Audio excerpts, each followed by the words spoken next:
Chapter 553, Mastering the Square-Inch Book. Once the sword flashes, the outcome is no longer a surprise. With a flick of his sleeve, Chen Mobai released a gentle cloud of mist that caught Yin Qingmei as she fell off the stage, gently guiding her to the ground. After being refined by Ming Yihua, this crimson cloud and mist silk has become a low-grade third-tier magic weapon. While its defensive capabilities are barely passable among third-tier magical artifacts, the key is that it can be continuously upgraded, and the materials and upgrade path are clear and straightforward. As long as Chen Mobai obtains third-tier materials such as Crimson Cloud, Gentle Breeze, Jade Dew, and Smoke Flow, he can upgrade it into a peak third-tier magic weapon. If we can obtain the fourth tier of these 5 materials later, then we can upgrade it to Tei 5 Smoke Silk. The complete form of this magical artifact can reach the peak of the 4th tier. Moreover, if it is combined with an array and the spiritual energy of heaven and earth in the future, it can unleash power above the 4th rank. But this is something that only Ancestor Yunya of the Dance Weapon Academy has ever accomplished.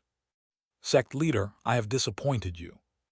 After landing, Yin Qingmei immediately went to Chen Mobai to apologize.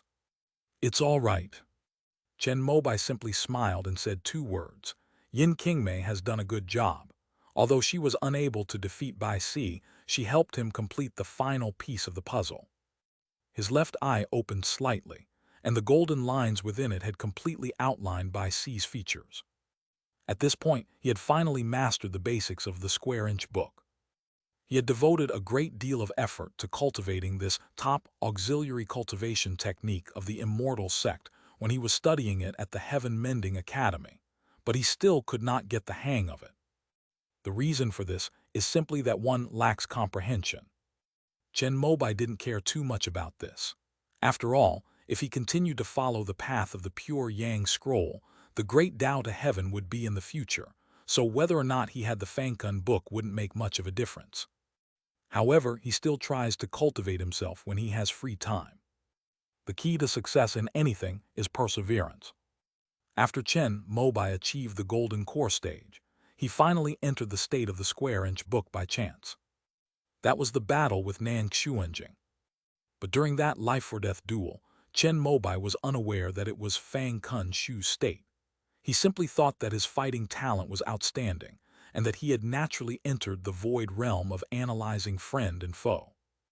However, when he reviewed the situation later, he discovered something was wrong. Although Chen Mobai had come to realize over the years that he possessed exceptional talent in combat, even the most outstanding talent couldn't possibly concretize his opponent and himself to such an extent, let alone quantify them, creating detailed models and data comparisons. He realized that at that moment, his spirit and energy suddenly aligned with the requirements of the book, and he naturally entered that realm. Realizing this, Chen Mobai reviewed his battle with Nan Xuanjing hundreds of times in his mind, finally seizing the opportunity to master the Fangkun book. That is battle. Because only in battle does his thinking function at its peak, meeting the requirements for mastering the Fangkun book. Chen Mobai tried many things in Little Red Heaven, but because he knew that the battles there were not life-or-death duels, the progress of the Fangkun book was slow and sometimes effective and sometimes not. The breakthrough came when Zhuoming cultivated a second-level enlightenment white tea. We still need resources. After going around in circles, Chen Mobai finally found himself on the main road again. He drinks a cup of enlightenment white tea every day. Although it is only effective for the first cup, he will change the water until there is no tea flavor left. This is because, although the later cups cannot bring him into a state of enlightenment, they can still improve his mental function. He would even swallow the tea leaves at the end, emphasizing his frugality. But he truly broke through the threshold of the square-inch book during his battle with the master of the flower garden. It was undoubtedly a life-or-death duel, and unconsciously, Chen Mobai once again entered that extremely calm and serene state. By taking advantage of Gong Sun Jilu and Lan Haitian's successive attacks, a 3-dimensional model of the Flower Blossom Courtyard Master was barely established. Then, after negotiating the reward for the 3 sword strikes with Zedianjian, they finally won with great difficulty. After killing the master of Huakai Academy, Chen Mobai drank all the remaining enlightenment white tea under the jade wudong tree, and even asked Wenren Zuwei for half a caddy before he was able to maintain that state of mind. However, Chen Mobai discovered that his book seemed to be a bit unorthodox. It can only be activated while in battle. Feeling somewhat uneasy, Chen Mobai consulted a professional, Ding Chunjai of the Star-Gazing Academy. He told Chen Mobai that this was normal. For example, he practiced the Fangkun book in order to increase the accuracy and speed of his deductions when he observed the stars. However, as one's cultivation level improves and one's spiritual sense increases, the scope of the Fangkun book's influence and blessing will become increasingly wider, which depends on oneself. The entire book by Master Yungsu was imbued with blessings for research. Originally, this was the purpose of a small book. Its use in combat is merely a supplementary, most basic analytical function. Most people who have mastered the art of calligraphy can do it, but they don't delve into its study and application. Brother Chen is an unparalleled genius in swordsmanship, so after mastering the Fangkun book, it was automatically enhanced to his most powerful combat abilities, making it even stronger. With further practice, he can expand his skills to farming, talisman making, and so on. This is because your talent in combat is too strong, so there's no need to worry. During the phone call, Ding Chunjai analyzed Chen Mobai's Fangkun Shu and came to this conclusion. Chen Mobai felt that what he said made a lot of sense. It was definitely not because he lacked talent and could only master the basic version of the small-inch book. Today, facing by sea, this small book is just the right thing to do. This was also the first time Chen Mobai had been able to control his entry into this transcendent and insightful observer's perspective. In his eyes, Bai Si, who originally only had an appearance, gradually had his inner truth and falsehood filled with golden lines during the 4 battles, and was completely seen through by him. For the last match, Mu Yuan, you're up. Chen Mobai spoke casually, and Mu Yuan, who received his telepathic message, was shocked. Then she nodded and flew onto the arena. Oh, does sect leader Chen think that no one in your sect is a match for junior sister Bai, so you don't plan to fight the next 3 matches? Hearing Chen Mobai's words, Zhu Jinyu, who was standing nearby, asked with some curiosity. No, sect leader Zhu is mistaken. It's just that junior nephew Bai is going to lose this match, so there's no need for the next 3 matches. Chen Mobai smiled and said something that left Zhu Jinyu speechless. She had strong confidence in Bai Si and didn't think that Bai Si, who had mastered the sword light technique, would lose to a foundation establishment cultivator from the Divine Wood sect. But since it was a core formation cultivator in front of her, she didn't refute him. She planned to wait until Mu Yuan was defeated, then raise her teacup to toast Chen Mobai, and then smile. After a cup of tea, Zhu Jinyu stood up with trembling hands. She saw Bai Si on the arena being overwhelmed by Mu Yuan's 100 transformations of spiritual light technique. No matter what moves she used, her opponent could find the flaws in her swordplay and launch the most difficult counterattacks. He finally found an opportunity to unleash his sword light, but it turned out to be a trap set by his opponent. Mu Yuan blocked it with a light shield formed by the heavenly wood spirit light. Furthermore, Bai Si exposed a fatal flaw because the sword light had drawn too much spiritual power from him. Mu Yuan naturally wouldn't let this opportunity pass. The spiritual light weapon gathering technique once again manifested a semi-transparent divine wood sword, piercing towards Bai Si's heart. Bai Si's spiritual energy was not flowing smoothly enough, so he could not use his sword techniques to defend himself, and could only retreat to avoid the divine wood sword of spiritual light. But after retreating, Bai Si suddenly became dazed and stood still. It was agreed beforehand that if she took a step back, she would lose. After forcing her back, Mu Yuan immediately dissipated the spiritual light emanating from the divine wood sword at his fingertips. He then raised the light shield in his left hand, deflecting the deep blue sword light he was blocking. After Chen Mobai contributed the spiritual light transformation technique and spiritual light weapon gathering technique, obtained from the divine tree secret realm to the sect, Mu Yuan was the first Foundation establishment cultivator to exchange for them from the transmission department. With his outstanding wood spirit root, diligent cultivation, and Meng Hong's assistance, he not only mastered the spiritual light transformation technique, but also incorporated a pair of second-tier high-grade divine wood swords and divine wood shields into the heavenly wood spiritual light. This is equivalent to having a second-tier natal magic weapon at the time of Foundation building. Even if Bai Si didn't set the condition that taking a step back would mean losing, with Chen Mobai's teachings after calculating with the Fangkun book, in a spiritual power duel at the same early Foundation establishment level, she would still be the one to lose in the end. Because in Chen Mobai's eyes, Bai Si was full of flaws. No move is perfect. If he were to suppress his spiritual power to the same level as hers, he could deliver a complete and utter defeat to her with just a finger. Sect leader, I have not failed in my mission. At this moment, Mu Yuan came down and bowed respectfully to Chen Mobai. Not bad, not bad, Chen Mobai said with a smile, and then comforted Bai Si, who was still standing on the arena in a daze. In terms of the Foundation establishment realm, junior nephew Bai is quite good. After saying that, Chen Mobai stood up and said one last thing to Zhu Jinyu. As for the border issue, just say what I say. If in the future we see any cultivators from your Snowfall Palace crossing the border without reporting to our Divine Wood sect, and they disappear, don't blame us. After leaving those words, Chen Mobai smiled and waved his sleeve, leading Mu Yuan and the others away from the Snowfall Palace. Sect leader Chen, don't you think this is going too far? Just as Chen Mobai stepped out of the Snowfall Palace, a cloud of cold mist drifted in from midair, forming a large face with a high-piled hairpin, which hovered in the center of the sky. Master Kong, you've finally decided to show yourself.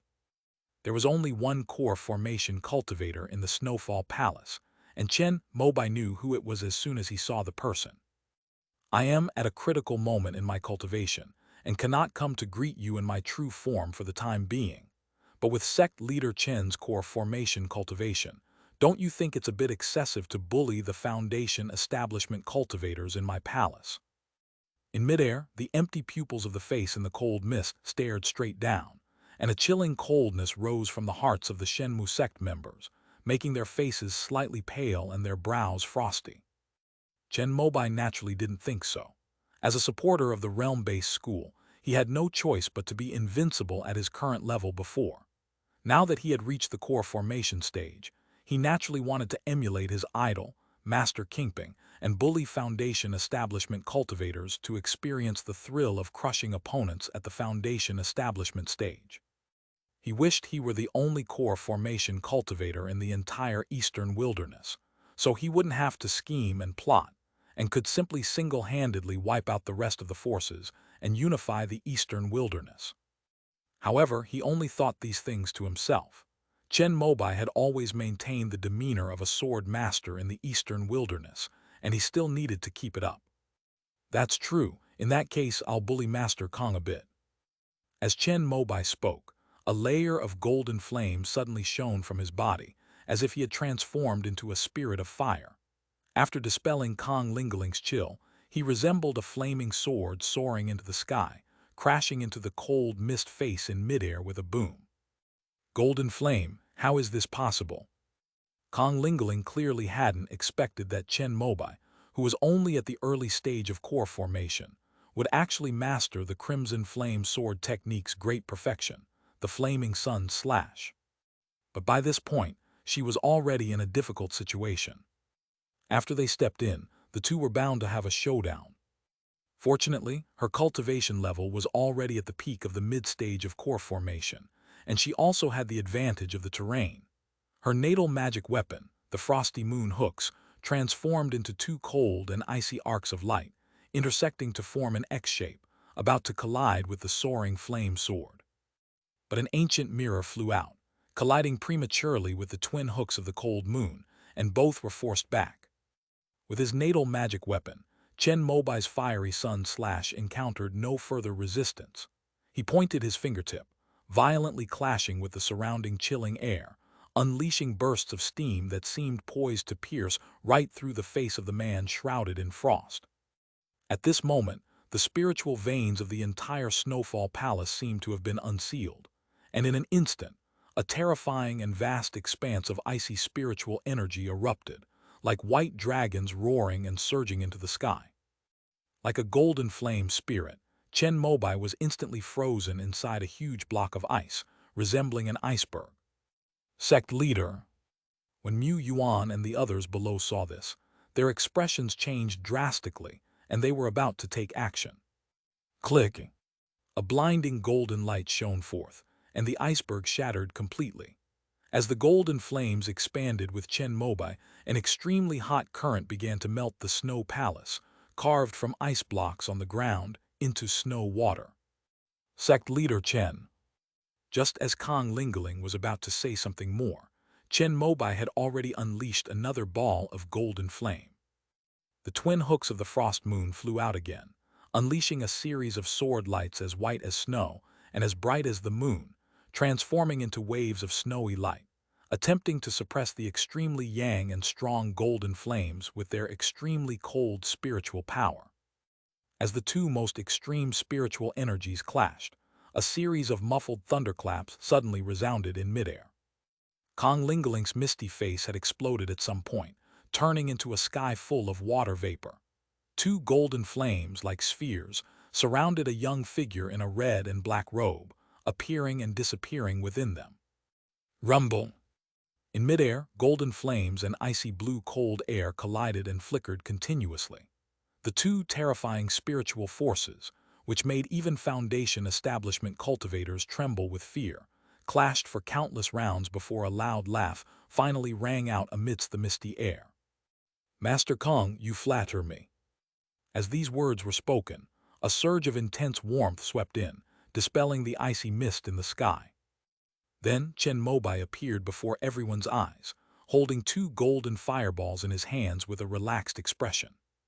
So fast. Kong Lingling lost. End of this chapter. Chapter 554, Primordial Stone. Chapter 554, Primordial Stone. After achieving the core formation stage, Chen Mobai, wielding the purple lightning sword, truly had no one to fear in the eastern wilderness. However, he was still a little surprised that he defeated Kong Lingling so easily. Kong Lingling is a veteran core formation cultivator who survived the oppression of the primordial ancestor in the eastern wilderness. He originally thought it would be quite difficult to fight her and might require the use of the purple lightning sword. But little did he know that the crimson flame sword technique, once mastered, would result in the blazing sun slash, which was far more powerful than he had imagined. Especially after facing Kong Lingling's icy spiritual power, it was able to unleash its most powerful energy. In addition, the 6 Yang Divine Fire Mirror neutralized the Frost Moon double hooks, and it actually won easily in the head-on confrontation. As expected of sect leader Chen, you are the #1 swordsman in the eastern wilderness. I am no match for you. After Kong Lingling's defeat, her tone softened. A wisp of icy blue mist appeared again in the spiritual veins of the Snowfall Palace, condensing into the image of a slender and graceful beautiful woman. She bowed gently to Chen Mobai. Huh? Chen Mobai was surprised to hear Kong Lingling's words, but after thinking about it carefully, he vaguely understood why Kong Lingling had suddenly made a move when he left, and why she seemed to accept her defeat calmly. Since Master Kong is at a crucial moment in his cultivation, it's best not to overwork himself. I will leave the snow country with my disciples soon. Sect leader Chen, why are you in such a hurry? Please stay a couple more days. Have I failed to provide adequate hospitality? Kong Lingling evolved a method similar to that of a Dao soldier, using her natal magic weapon and the spiritual veins of the Snowfall Palace's grand formation to fight Chen Mobai. Without damaging the origin of the spiritual veins, she was able to unleash 80% of her strength. But even so, she was easily defeated by the flaming sun slash. Knowing this, Kong Lingling became increasingly wary of Chen Mobai. Although I had heard of this person's reputation as the #1 swordsman in the eastern wilderness and the most talented swordsman in 1,000 years, I never really believed it until I had fought him myself. This test made her realize that unless she was prepared to risk her life, she probably wouldn't be a match for the current sect leader, Chen, of the Divine Wood sect. This is precisely why Kong Lingling's attitude changed drastically. Not at all, sect leader Zhu is too kind. It's just that I still need to visit Jin Guangya in Feng Kingdom, so I wouldn't dare keep senior brother Mo waiting. Chen Mobai said in a relaxed tone that the route he had chosen to take with him, the disciples of the Shenmu sect, was to advance along the border of the eastern wilderness, and to deter hostile forces outside the Shenmu sect along the way. Between Snowfall Palace and returning, Heaven Valley lies the Wind Kingdom of Golden Light Cliff. Since he was going to be passing through, Chen Mobai was bound to pay a visit to Mo Duguang. He had Yue Zhudao inform him in advance, and the latter even came out of seclusion after hearing the news of his arrival. Upon hearing Mo Duguang's name, Kong Lingling felt even more bitter. The two most powerful fighters in the entire eastern wilderness were right next to their Snowfall Palace. She was terrified that one day while she was in seclusion, these two swords would suddenly burst in. She had absolutely no chance of winning against Mo Duguang. Facing the excessively young sect leader Chen, she tested him today and found that she might not be a match for him, which made her even more frustrated. But outwardly, she still had to see the guests off with a smile. In that case, I will not see you off. Jinyu, please send someone to escort Master Chen and his party to the border. Master Kong, you're too kind. After exchanging a few pleasantries, Chen Mobai and Kong Lingling took their leave first. Junior sister Zuding, I'll have to trouble you a little more. After Kong Lingling turned into mist and disappeared from the spot, Zhu Jinyu said to Zhu Ting beside her, who nodded expressionlessly. Senior sister sect leader, let me also see sect leader Chen off. At this moment Bai Si, who had been keeping his head down, suddenly spoke up. Zhu Jinyu looked troubled, but after thinking for a moment, she nodded in agreement. Using the teleportation array of the Snow Palace, Chen Mobai and his group arrived at the border between the Snow Kingdom and the Wind Kingdom. However, there are still 300 kilometers to go. Chen Mobai rode the Crimson Cloud silk robe, carrying everyone in midair, flying towards the Wind Kingdom. The border between the Snow Kingdom and the Wind Kingdom is a desolate and barren mountainous region with only a few weak first-tier spiritual veins, so the Snowstorm Palace did not expend any effort there. Sect leader Chen, look over there. Above the clouds, Zhu Ting stood beside Chen Mobai and spoke to a fiery red spiritual field nestled in a valley below. This was the experimental field where I planted fire spirit rice when I first returned from Xi'an. As Zhu Ting spoke, she pointed to the strangely shaped spiritual fields scattered among the mountains below, some of which were terraced fields, clearly learned from Xi'an. Not bad, not bad. In terms of farming, you have inherited my skills and are second only to Minger. Chen Mobai and Zhu Ting walked together to the edge of the misty clouds, carefully examining the area along her fingertips. With his void insight eye activated, even from midair, he could see the stalks of rice on the spirit field, not very full, but laden with ears of grain. When I was cultivating the spirit fields here, I encountered many problems, which I solved by writing to senior sister Zhu for advice. However, the fire spirit rice grown here is of ordinary quality and cannot be compared with that of Xi'an. Zhu Ting was overjoyed to hear Chen Mobai's words. This was the first time she had received praise since she began cultivating immortality. However, she remained humble and expressed her shortcomings. The soil's infertility, coupled with the thin spiritual energy of the spiritual veins, is not your fault. Your skills in cultivating fire spirit rice are already at the level of a master, even if you were my student. According to the standards of the Heavenly River realm, Chen Mobai was considered a third-tier master of spiritual plants. He glanced at the rice ears in the spiritual field below and immediately understood why the grains were not plump. Because the sect has been promoting the cultivation of fire spirit rice on a large scale, I have been guiding my disciples and cultivation families in farming for many years, accumulating a wealth of experience. Zhu Ting's skill in cultivating fire spirit rice is due to extensive hands-on planting and cultivation, and she is telling the truth. After hearing this, Chen Mobai's opinion of her improved even more. Originally, he was just casually handed over to Zhuo Ming for training, but he never expected that the child would be so hardworking and ambitious. What's more, he also respects him a lot and treats him with the respect due to a teacher every time he comes over. If I had known earlier, I would have spoken to Lan Lingping and offered to let him take me under his wing as another disciple. That way, I could have left the farming to Zhu Ting, freeing Zhuo Ming to focus on tending to those precious spiritual plants. Although Chen Mobai had seen many outstanding spiritual plant growers in the Tian realm over the years, there was not a single one who could catch his eye. Perhaps because it's viewed from the perspective of the immortal sects, apart from Zhuo Ming, who is an exceptionally talented genius, the only other one is Zhu Ting in front of us. Although it is only good at cultivating spirit plants, it can take such good care of the fire spirit rice and has a tenacious character. With a little training, it will become a capable assistant. However, upon further reflection, Chen Mobai realized that the relationship between the Snowfall Palace and the Divine Wood sect was quite ordinary. He suspected that Kong Lingling would rather have her disciples die unexpectedly than allow her to defect to the enemy.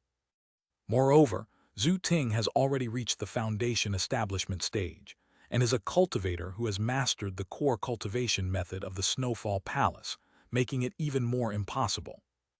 In other words, if the Shenmu sect encounters someone suitable for practicing sword techniques within its own territory, it will take them to the Golden Light Cliff. Conversely, the same thing happened at Jin Guang Cliff, where disciples who didn't practice swordsmanship were sent to Shenmu sect. Sect leader Chen. As they were about to fly out of the Snow Kingdom's border, Chen Mobai and Zhu Ting were still pointing at the spiritual fields below, one teaching and the other listening attentively without stopping. Bai Si finally couldn't help but come over and bow. "Oh, is there something you need, junior nephew Bai?" Chen Mobai was just telling Zhu Ting that the spiritual fields below were most suitable for planting Kink's spiritual rice, as well as the characteristics and habits of this spiritual rice, when he heard Bai Si interrupt him. He was slightly dissatisfied and spoke in a stiff tone. "And nothing. I just came to remind you that we're already within the territory of the Feng Kingdom." Bai Si's heart skipped a beat when she heard Chen Mobai's tone. She didn't dare to ask the questions she had prepared. After hesitating for a while, she finally cautiously reminded him. "Did we arrive so quickly?" After hearing this, Chen Mobai looked somewhat regretful. He had just experienced the long-lost feelings of being a teacher through Zhu Ting. After all, Zhuo Ming's skills in cultivating spiritual plants have now surpassed his own. Sometimes, Zhuo Ming has to ask Zhuo Ming for advice. Liu Wenbai, on the other hand, is focused on business. Although he works hard farming in Xi'an, he clearly has no intention of spending his energy on this field. For about 10 years since Luo Yixuan disappeared, he had not experienced the satisfaction of being a professor farming. Junior sister Zuding, please visit Jumu Ridge more often when you have time. Minger has been missing you a lot. After crossing the border, Chen Mobai turned to Zhu Ting, who was stopped within the Snow Kingdom's territory, and spoke in a kind tone. "Yes, junior nephew Bai, you must have had a long journey too." As Chen Mobai was about to leave, he saw Bai Si next to Zhu Ting and out of politeness said something to her. Upon hearing this, Bai Si's tense expression seemed to waver slightly, and she immediately nodded in response. "Bai Si, it's what I should do." Just then, 2 sword lights flew in from a distance, and 2 foundation establishment cultivators from Golden Light Cliff landed in front of Chen Mobai and bowed. "Uncle Chen, ancestor Mo sent us to pick you up." One of them was Ning Leshan, whom Chen Mobai knew well, and the other had a square face, big ears, and a ruddy complexion, and his cultivation was almost at the peak of the foundation establishment stage. After the introduction, I learned that he was one of the 12 swordsmen of Jin Guang Cliff, Jia Songyang. During Chu Zuoshu's tenure, he had the most exchanges with Shen Muzong. Because there is no position of sect leader at Jin Guang Cliff, The 12 sword masters are in charge of the cultivation of the 12 sword techniques, and the disciples within the sect are divided into factions according to the sword techniques they cultivate. Jia Songyang practices the Crimson Flame sword technique, which is why he has the best relationship with the Divine Wood sect. Junior nephew Jia's cultivation is quite good. It seems he has already condensed the sword aura. Chen Mobai saw through Jia Songyang's cultivation at a glance, realizing that Jia Songyang was even more advanced than Zai Yunqian and had mastered 3 Azure Flame sword auras. I still have many questions about cultivation, and I hope to ask Uncle Chen for guidance. Jia Songyang also spoke with the respect due to a disciple. After all, Chen Mobai, who specialized in the Crimson Flame sword technique, was his role model on the path of cultivation. Haha, let's go, don't keep senior brother Mo waiting. Chen Mobai nodded and laughed, then had Ning Leshan and Jia Songyang lead the way. He then rode the Crimson Cloud smoke robe and followed them toward the nearest teleportation array. Only after watching them disappear did Bai Si come to her senses. She looked at Zhu Ting beside her with a slightly sharp gaze. Junior sister and sect leader Chen have a good relationship. I used to be senior sister Lan's disciple. She sent me to sect leader Chen's school at Zionin Mountain to learn how to cultivate fire spirit rice. Although I didn't have the title of disciple, I was still considered a disciple in practice. Zhu Ting said calmly. Bai Si really didn't know about this. After all, she was usually an ascetic and never cared about the operation of the sect. Kong Lingeling also placed high hopes on her, hoping that she could break through as soon as possible and become the second core formation cultivator in the sect. If the Divine Tree sect invades our sect, junior sister, you haven't forgotten that you are a cultivator from the Snowfall Palace, have you? Bai Si asked another question, and Zhu Ting turned her calm face and glanced at her. Of course, I will always protect the Snow Country and the Frost Country. That's good. Upon hearing this, Bai Si's fluctuating emotions finally calmed down. She didn't know why, but seeing Chen Mobai treat the ordinary Zhu Ting with special regard while ignoring her, her usually proud and icy Dao heart became somewhat unbalanced. I'm going back to the sect now. I will also report to Master the fact that junior sister completed the mission so well and made sect leader Chen leave Snow Country with a smile. Bai Si said those last words, then turned and rode his flying sword toward the Snow Palace. Zhu Ting watched her gradually disappearing figure, then turned to look in the direction of Feng Kingdom where Chen Mobai had disappeared, recalling the unprecedented joy she had felt along the way, savoring it silently. Is this what it means to be praised and recognized? Is that feeling of pleasure filling your whole body what satisfaction is? If only I could truly become Master Chen's disciple. Chen Mobai had no idea that his casual praise had made Zhu Ting, a disciple of the Snowfall Palace, overjoyed. Led by Jia Songyang and Ning Leshan, he quickly arrived at Golden Light Cliff via the teleportation array of the Feng Kingdom. A familiar face was already waiting in front of the teleportation array. Senior brother Mo, I'm sorry to have kept you waiting. Chen Mobai was truly surprised that Mo Duguang would be here to greet him. Logically speaking, it should have been his junior brother who went up the mountain to visit him. Shi Peihua, you greet the others. Junior brother Chen, come with me. Mo Duguang spoke to a handsome middle-aged man beside him, who was also one of the 12 sword masters and Mo Duguang's personal disciple. Chen Mobai knew Mo Duguang's personality was like that, so he gave a few instructions to the people around him, and then he and Mo Duguang transformed into streaks of light and disappeared from the spot. Junior brother Chen, this is the primordial stone. End of this chapter. Chapter 555, The Wonderful Uses of the Primordial Tao Fruit. Chapter 555, The Wonderful Uses of the Primordial Tao Fruit. Back when the primordial ancestor was still alive, he passed on 3 streams of primordial true qi to Mo Duguang. One merged into Mo Duguang's body, another became one with his natal flying sword, and the last one was in this Hunyuan stone. This is a dusty, fist-sized rock, mixed in with other ordinary stones, casually placed on the highest peak of Golden Light Cliff, exposed to the wind and sun. If Mo Duguang hadn't pointed it out to Chen Mobai, he definitely wouldn't have recognized it. Junior brother, do you know what the primordial Dao fruit is? Back when I was still a rogue cultivator in Yunmeng's before I joined a sect, I had already heard that the Hunyuan Dao fruit was the #1 divine power in the eastern wilderness. My ancestor used it to sweep across the eastern wilderness and dominate the 6 regions of the eastern land. Chen Mobai sat down on the ground, reaching out to stroke the Hunyuan stone.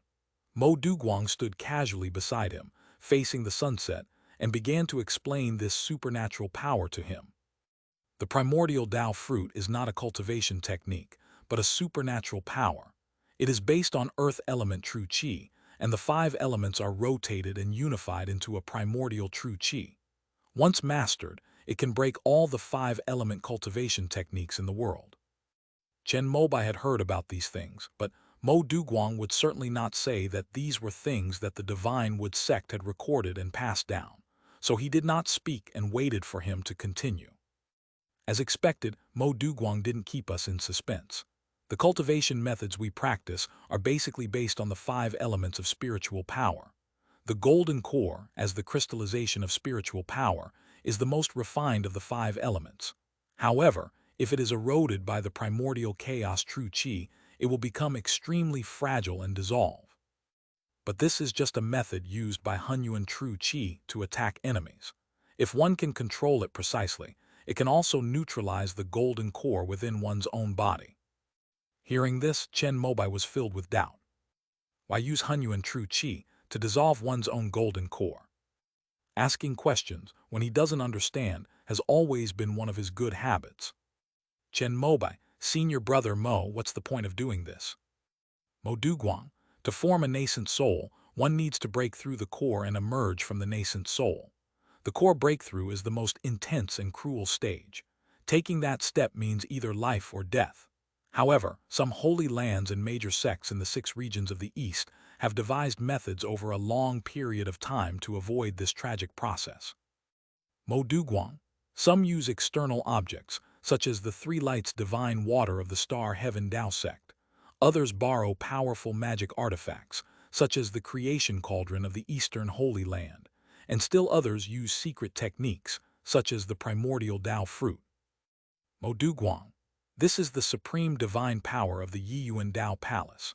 As long as you master the Hunyuan true qi, you can use gentle methods to slowly dissolve the essence of your 5 elements golden core, allowing the nascent soul that is formed inside to break through the golden core and emerge without any hindrance. Upon hearing this, Chen Mobai's eyes widened in surprise. He never expected that the primordial Dao fruit would have such a heaven-defying effect. Doesn't that mean that once you've mastered the primordial Dao fruit, you're destined to form a nascent soul? Shocked, Chen Mobai blurted out. At that moment, Chen Mobai, who had previously had no interest in the primordial Dao fruit, was suddenly moved. That's not true. Primordial true qi can only help cultivators overcome the hurdle of breaking through the nascent soul stage. Nurturing the nascent soul, cultivating the nascent soul, and transforming the nascent soul into its physical form are still challenges that cultivators must overcome themselves. Mo Duguang shook his head and said something that calmed Chen Mobai down a little. If we use the concept of nurturing life as an analogy, the breaking of the elixir and the emergence of the infant is equivalent to the final hurdle in forming the infant. Once this hurdle is overcome, it is either life or death. However, the immortal sects have specialized technology that allows cultivators to dissipate their cultivation at the critical juncture of failing to form their nascent soul, thus preserving their lives. Before the nascent soul emerges from the golden core, nurturing and cultivating the nascent soul, or even transforming the nascent soul into a physical form, depends on the cultivator's foundation and resources.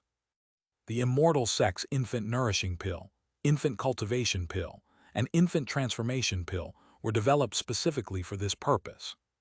If there are enough nascent soul 3 elixirs, plus primordial Dao fruit, could the probability of nascent soul formation be increased to 100%? Chen Mobai has already begun to think about this problem. This is also what he excels at.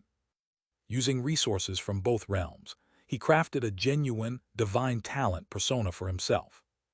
Senior brother Mo, how do you cultivate the primordial Tao fruit?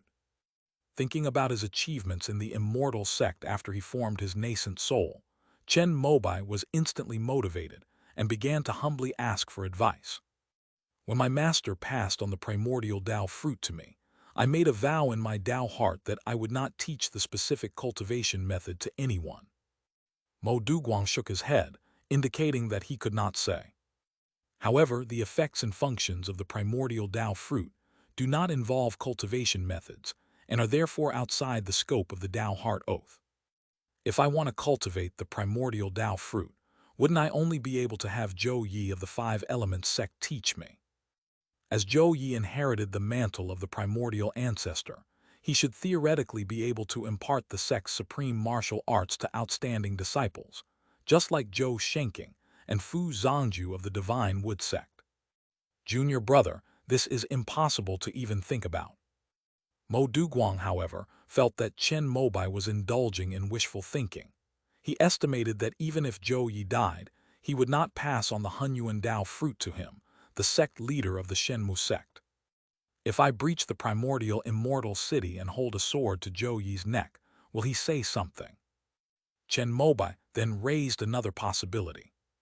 After hearing this, Mo Duguang looked at the handsome young man in front of him with a very strange gaze. He had never heard such arrogant words in his life. That is the only immortal city in the eastern wilderness, and the very foundation of the Five Elements sect. Even if only Zhou Yi is guarding it, he can hold off nascent soul cultivators for decades. Junior brother, Hunyuan Immortal City does have a medium-sized teleportation array. Mo Duguang reminded him that even if they were able to breach Hunyuan Immortal City, Zhou Yi could still escape using the teleportation array before the city fell. The medium-sized teleportation array can connect with the small teleportation array within its coverage area. This means that Zhou Yi can escape to Yunming's at any time, or even to any of the seven kingdoms of Wu, Ming, Yan, Jai, Hao, Chun, and Qing that have a teleportation array. Even if they waited until Zhou Shenking transformed into a nascent soul and gathered a large army to break through Hunyuan Immortal City, capturing Zhou Yi alive would still be an impossible task. That's true, we need to consider this carefully. Chen Mobai nodded. This was a sudden idea, and even if it were to be implemented, it would require years of planning. However, this means Zhou Yi would need to be placed at the top of his target list.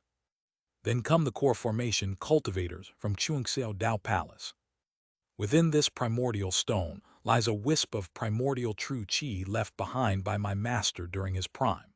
He said that if there were truly a genius, he would be able to comprehend the cultivation method of the primordial Dao fruit from it. He used this to pass the test left by the 1 Yuan true monarch and obtain the mantle of this ascended cultivator. Mo Duguang spoke again, and Chen Mobai nodded solemnly, though inwardly he was groaning.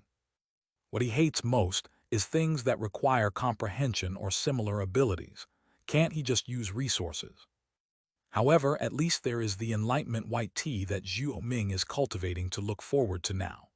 At worst, when I retire in the future and my cultivation reaches the golden core perfection, and I can cultivate the primordial Dao fruit, I will come to this golden light cliff to live in seclusion.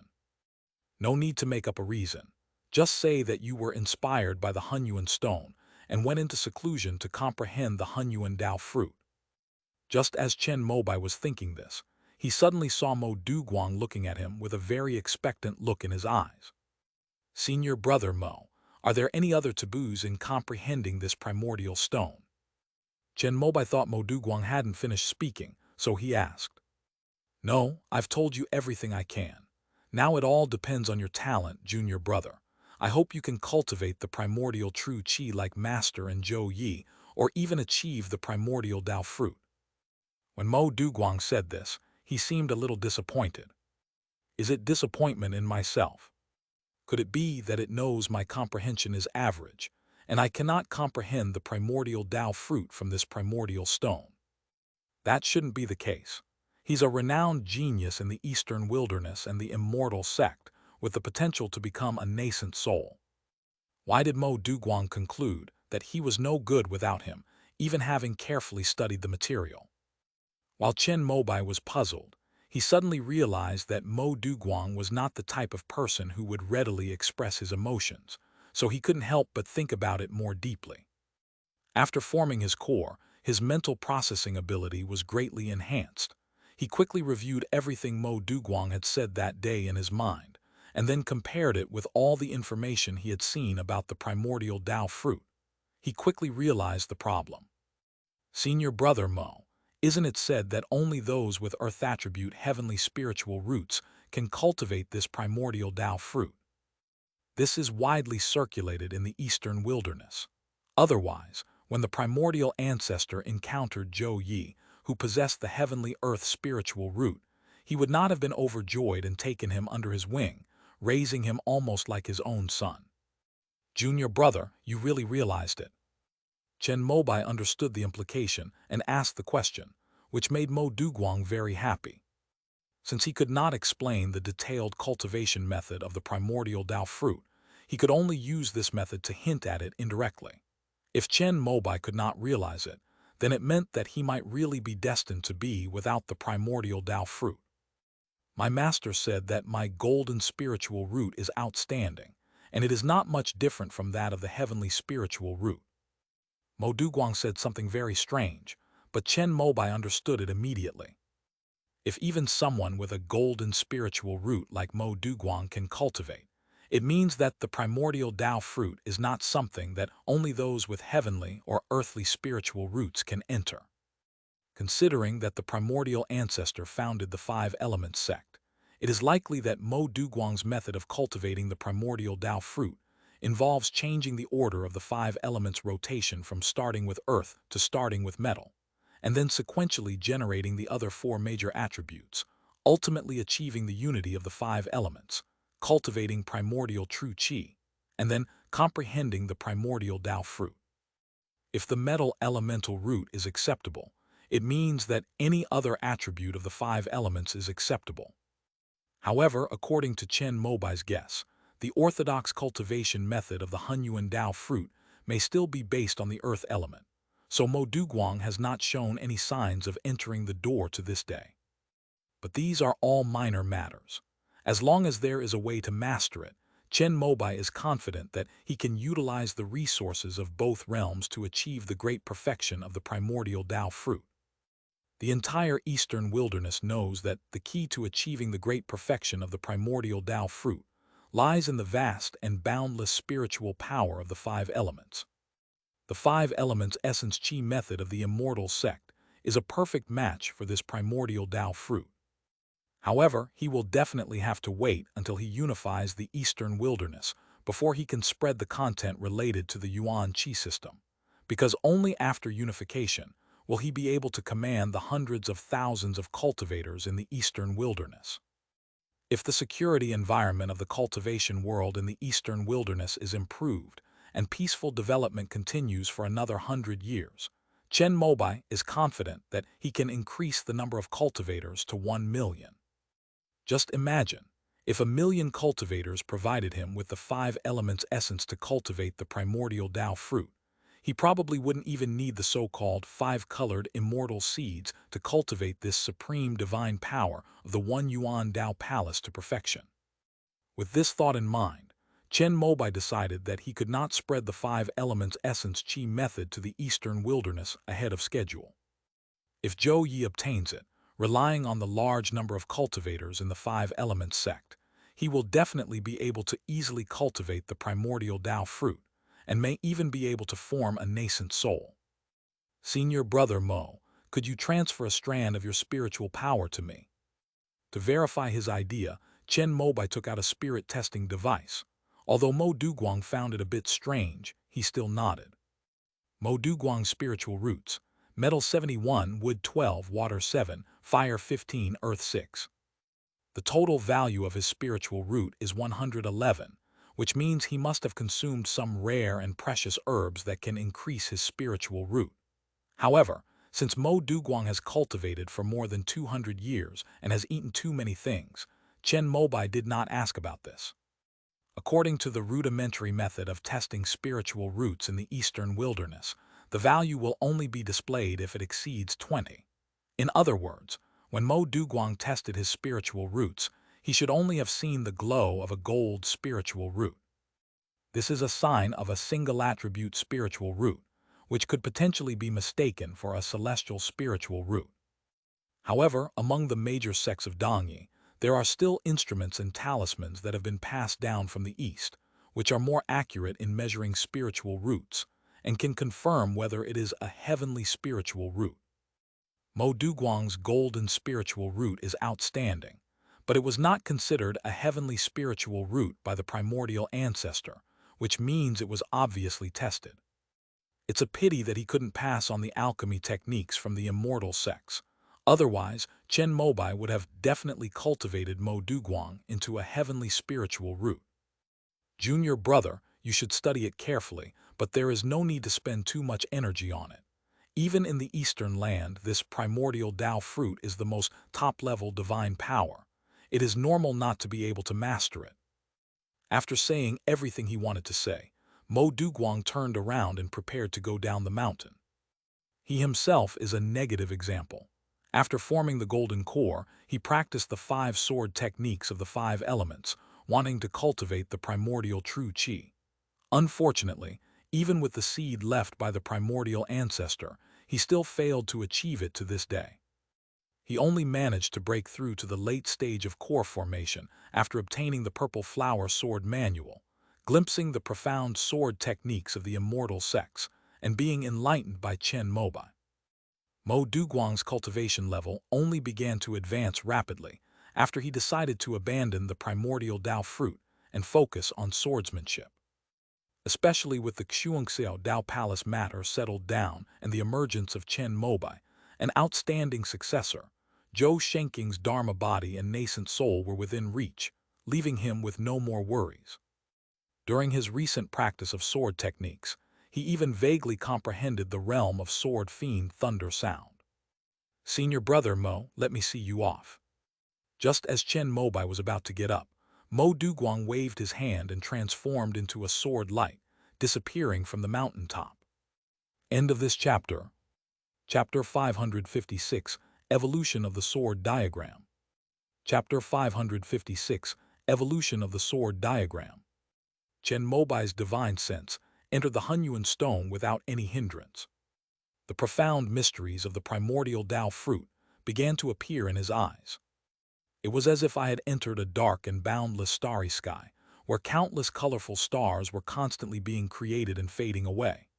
In this swirling process of creation and extinction, streaks of starlight shone like fireworks, dazzling and brilliant, constantly illuminating and then disappearing, only to be replaced by new stars twinkling and being created, repeating endlessly. After observing for a long time, Chen Mobai concluded that the process of creation and annihilation was the cultivation method of the primordial Tao fruit. But even after exhausting his spiritual sense, he was unable to discern the underlying pattern. A wave of fatigue washed over him, and Chen Mobai had no choice but to withdraw from the Hunyuan stone. Golden Light Cliff is a 4th-grade low-level spiritual vein, but because it contains a rich vein of refined iron ore, its golden spiritual energy is very strong. Furthermore, the spiritual energy here is softened and refined by the mountain soil, making it highly suitable for sword cultivators to absorb and refine. At the foot of Golden Light Cliff lies a place called Sword Tomb. There once lived a sect called Sword Furnace here, which relied on the fine iron or vein and was skilled at forging excellent flying swords. After the 5 Elements sect dominated the eastern wilderness, they naturally wouldn't let this place go, so they incorporated the Sword Furnace into their sect. Mo Duguang was a mortal mining slave who worked in the Sword Furnace at that time. He was the child of a nearby farmer, and his original name was Mo San. Miners' lives are precarious, often facing mine collapses that bury them alive, or premature death due to the corrosive effects of metal on their lungs. The one who was sent by the primordial ancestor to recruit the Sword Furnace was Zhou Shenking. After he took control of the mine, he thought of recruiting some rogue cultivators into his sect to strengthen his forces, since there were also ordinary people mining there. The process of testing spiritual roots was naturally indispensable, and then Mo San, a single-attribute metal spiritual root, was discovered. Zhou Shenking was naturally very happy. He also clearly understood that his master was searching for the heavenly spiritual root, so he personally taught Mo San the art of qi cultivation and took him back to Hunyuan Immortal City. Although it was eventually discovered that Mo San did not possess a heavenly spiritual root, the primordial ancestor was still very pleased and bestowed upon him the name Du Guang, making him his fifth personal disciple. When Mo Duguang was cultivating in the Five Elements sect, Zhou Shenking was his senior brother who guided him, and they had the best relationship. In fact, many times, when Mo Duguang encountered problems in his cultivation due to the long-term seclusion of the primordial ancestor, he would ask Zhou Shenking for advice, and the latter would give him his best guidance. That's why, when the family divided their property later, Mo Duguang was determined to follow Zhou Shenking. At the beginning of the family division, Mo Duguang led the sword cultivators of the Golden Vein to live in Giant Tree Ridge for more than 10 years. Later, after the dust settled, he went to Golden Light Cliff and occupied this spiritual vein for his own cultivation. This sword tomb is a forest of swords formed after the sword furnace, and the Five Elements sect discarded the broken, damaged, and flawed flying swords they had forged. Ordinary people who enter it will be suppressed by the chilling sword energy and corroded by the refined iron energy, resulting in severe damage to their vital energy. After Mo Duguang established his sect here, he set up the sword tomb as the entry level. Ordinary people can become outer disciples of Golden Light Cliff and receive superior sword techniques by passing through the sword tomb, even without spiritual roots. However, only 1 in 10,000 can achieve this. They are all so-called innate masters and supreme figures in the martial arts world. Outer disciples can only become inner disciple after successfully traversing the sword tomb. Those who can do this are basically at the 7th level of qi refining or above. After cultivating their divine sense, they are not afraid of being intimidated by the chilling sword energy. Even so, it still depends on luck. Because after stepping out of the sword tomb, there will be a true disciple of Golden Light Cliff guarding it.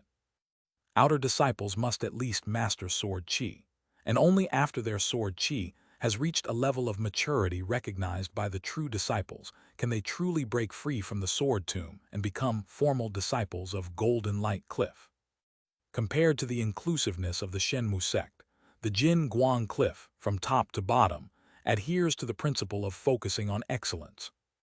Wang Sheng was a rogue cultivator. 16 years ago, he accumulated enough spirit stones in Yunmeng's and came to Feng Kingdom to join Jingyuanya, the #1 sword cultivator sect in the eastern wilderness.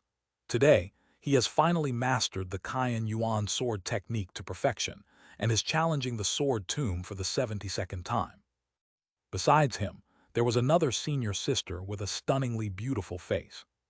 Senior sister Luo, please go first. At the entrance of the sword tomb, the two exchanged a glance. Wang Sheng raised his hand to signal his senior sister to go first. She nodded and then turned and stepped into the misty sword forest. She has finally mastered sword energy.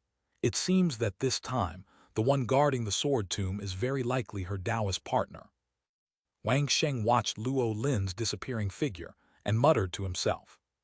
She was quite famous among the outer sect members, because her Taoist partner was one of the 2 true disciples of the Golden Light Cliff Purple Luo sword technique lineage, named Shi Pengyi. These 2 were a senior and junior brother from a small sect, but later only the 2 of them remained. They were almost like rogue cultivators and spent a long time wandering around Yunmeng's and various countries in the eastern wilderness. Later, it seems that they performed well in the war between Shenmu sect and Hanshin Peak, and thus received a recommendation from Shenmu sect to join Jingguang Cliff. Because of his outstanding cultivation, Shi Pengyi easily mastered sword qi after 10 years of practicing different techniques, and later became a true disciple. However, his Taoist partner Luo Lin has only average talent. She has been a disciple of Golden Light Cliff for 20 years and has only just reached the level of sword qi transformation, which is the minimum requirement to become an inner disciple. However, because of Shi Pengyi as her Taoist partner, as long as Luo Lin has mastered the sword Qi, no matter which true disciple is guarding the sword tomb, they will have to give Shi Pengyi face. I can only rely on myself. Thinking about this, Wang Sheng couldn't help but feel a little depressed. But there was nothing he could do. He was just a rogue cultivator with no background whatsoever. The fact that he was even able to enter the world of cultivation was already a stroke of incredible luck. Soon, Wang Sheng arrived at the end of the sword tomb and saw Luo Lin's violet sword Qi dissipate, causing him to take 2 steps back. Surprisingly, the one guarding the sword tomb was not Shi Pengyi, but a beautiful female sword cultivator with narrow eyebrows and slightly cold eyes. "That's fine, junior sister Luo." However, after defeating Luo Lin, she waved her hand to indicate that she had passed. "Thank you, senior sister Guo." Luo Lin excitedly retrieved her flying sword and ran out of the sword tomb. A tall man with 2 sword scars on his face was already waiting there. It was Shi Pengyi. However, the two expressed their feelings very subtly. After meeting, they simply held hands and poured out their hearts to each other. Outer disciple Wang Sheng requests guidance from senior sister Guo. At this moment, Wang Sheng also came over, took out his first-grade mid-level flying sword, and bowed to senior sister Guo. "Make your move." Senior sister Guo, with a slightly cold expression, was already planning to go easy on Luo Lin. After all, she had already let Luo Lin go, and it would be unfair to stop this guy. Buzzing. When senior sister Guo saw Wang Sheng's Qian Yuan sword Qi, she couldn't help but nod slightly. It was not bad and it was acceptable. Just as she was about to casually break it, a slight tremor suddenly appeared in the sword tomb. Amidst the cracking sounds, many broken flying swords stuck in the ground fell to the ground, making a piercing sound. What happened? Has Uncle Bai mastered another third-tier flying sword? No, the entire spiritual vein of Golden Light Cliff is in turmoil.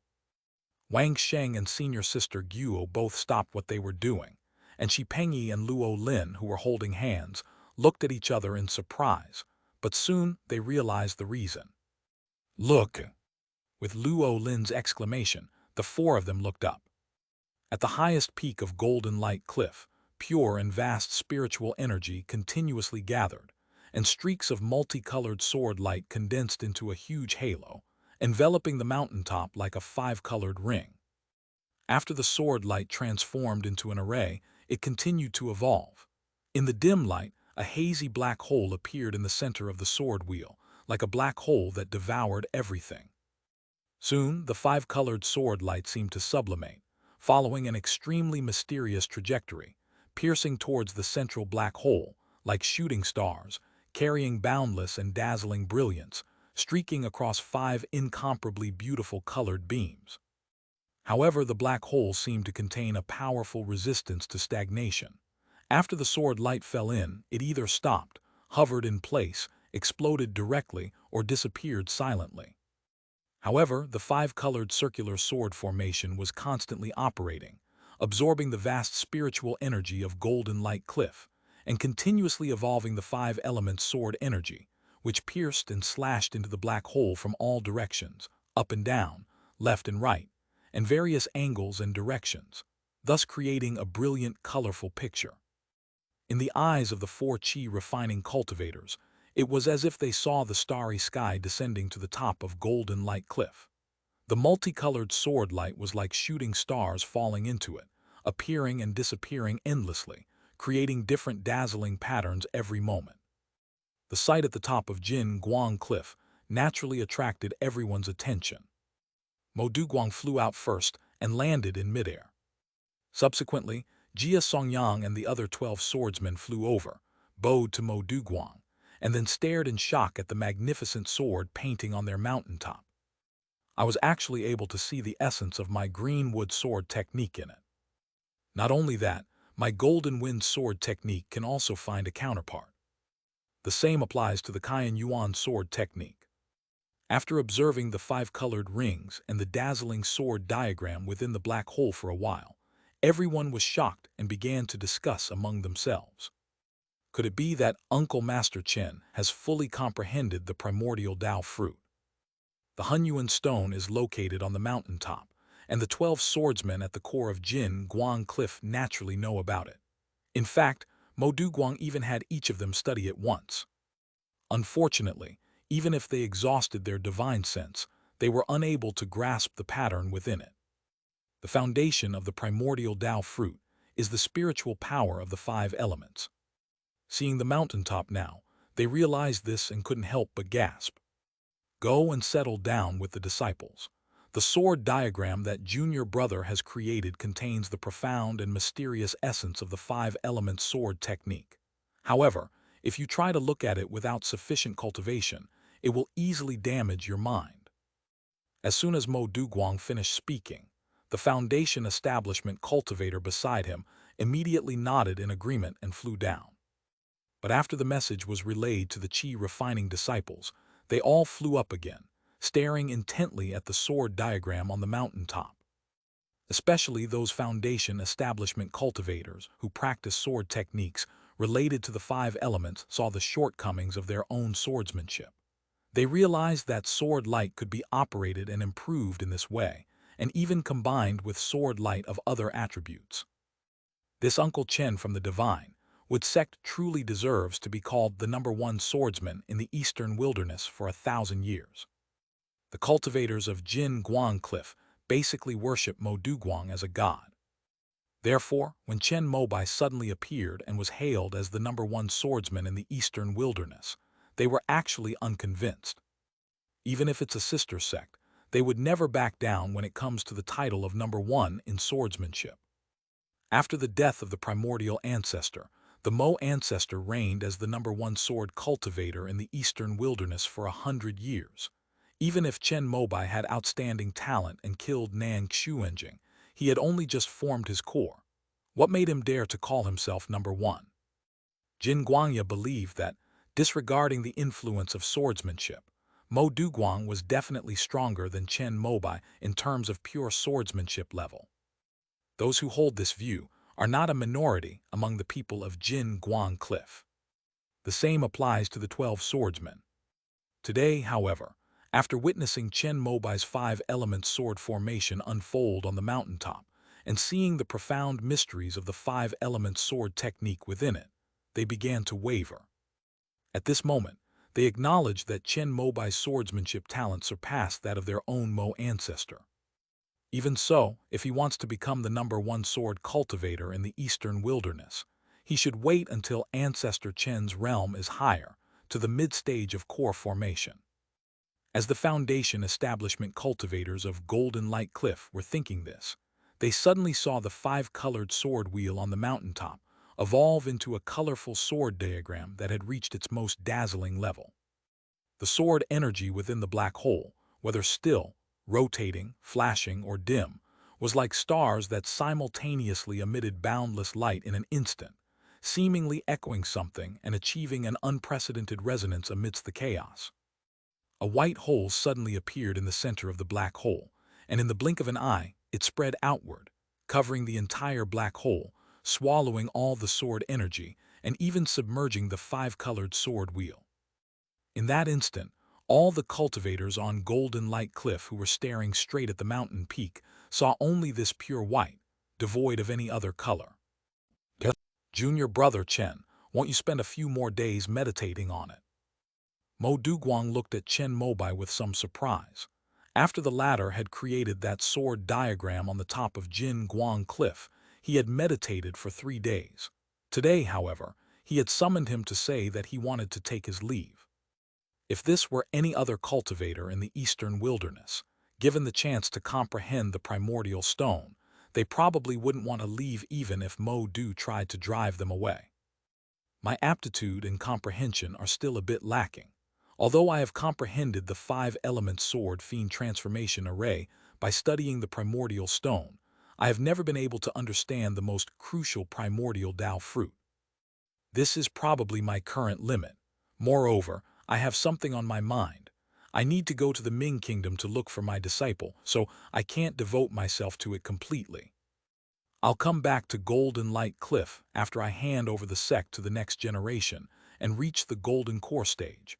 I don't think my senior brother will send me away then. Finally, Chen Mobai said in a somewhat joking manner, "If my junior brother comes, I'll give you the Golden Light Cliff." Mo Duguang responded in a very serious manner. Since Chen Mobai demonstrated the five-element sword fiend formation on the mountaintop, he has become the undisputed #1 swordsman in the hearts of all cultivators at Golden Light Cliff. End of this chapter.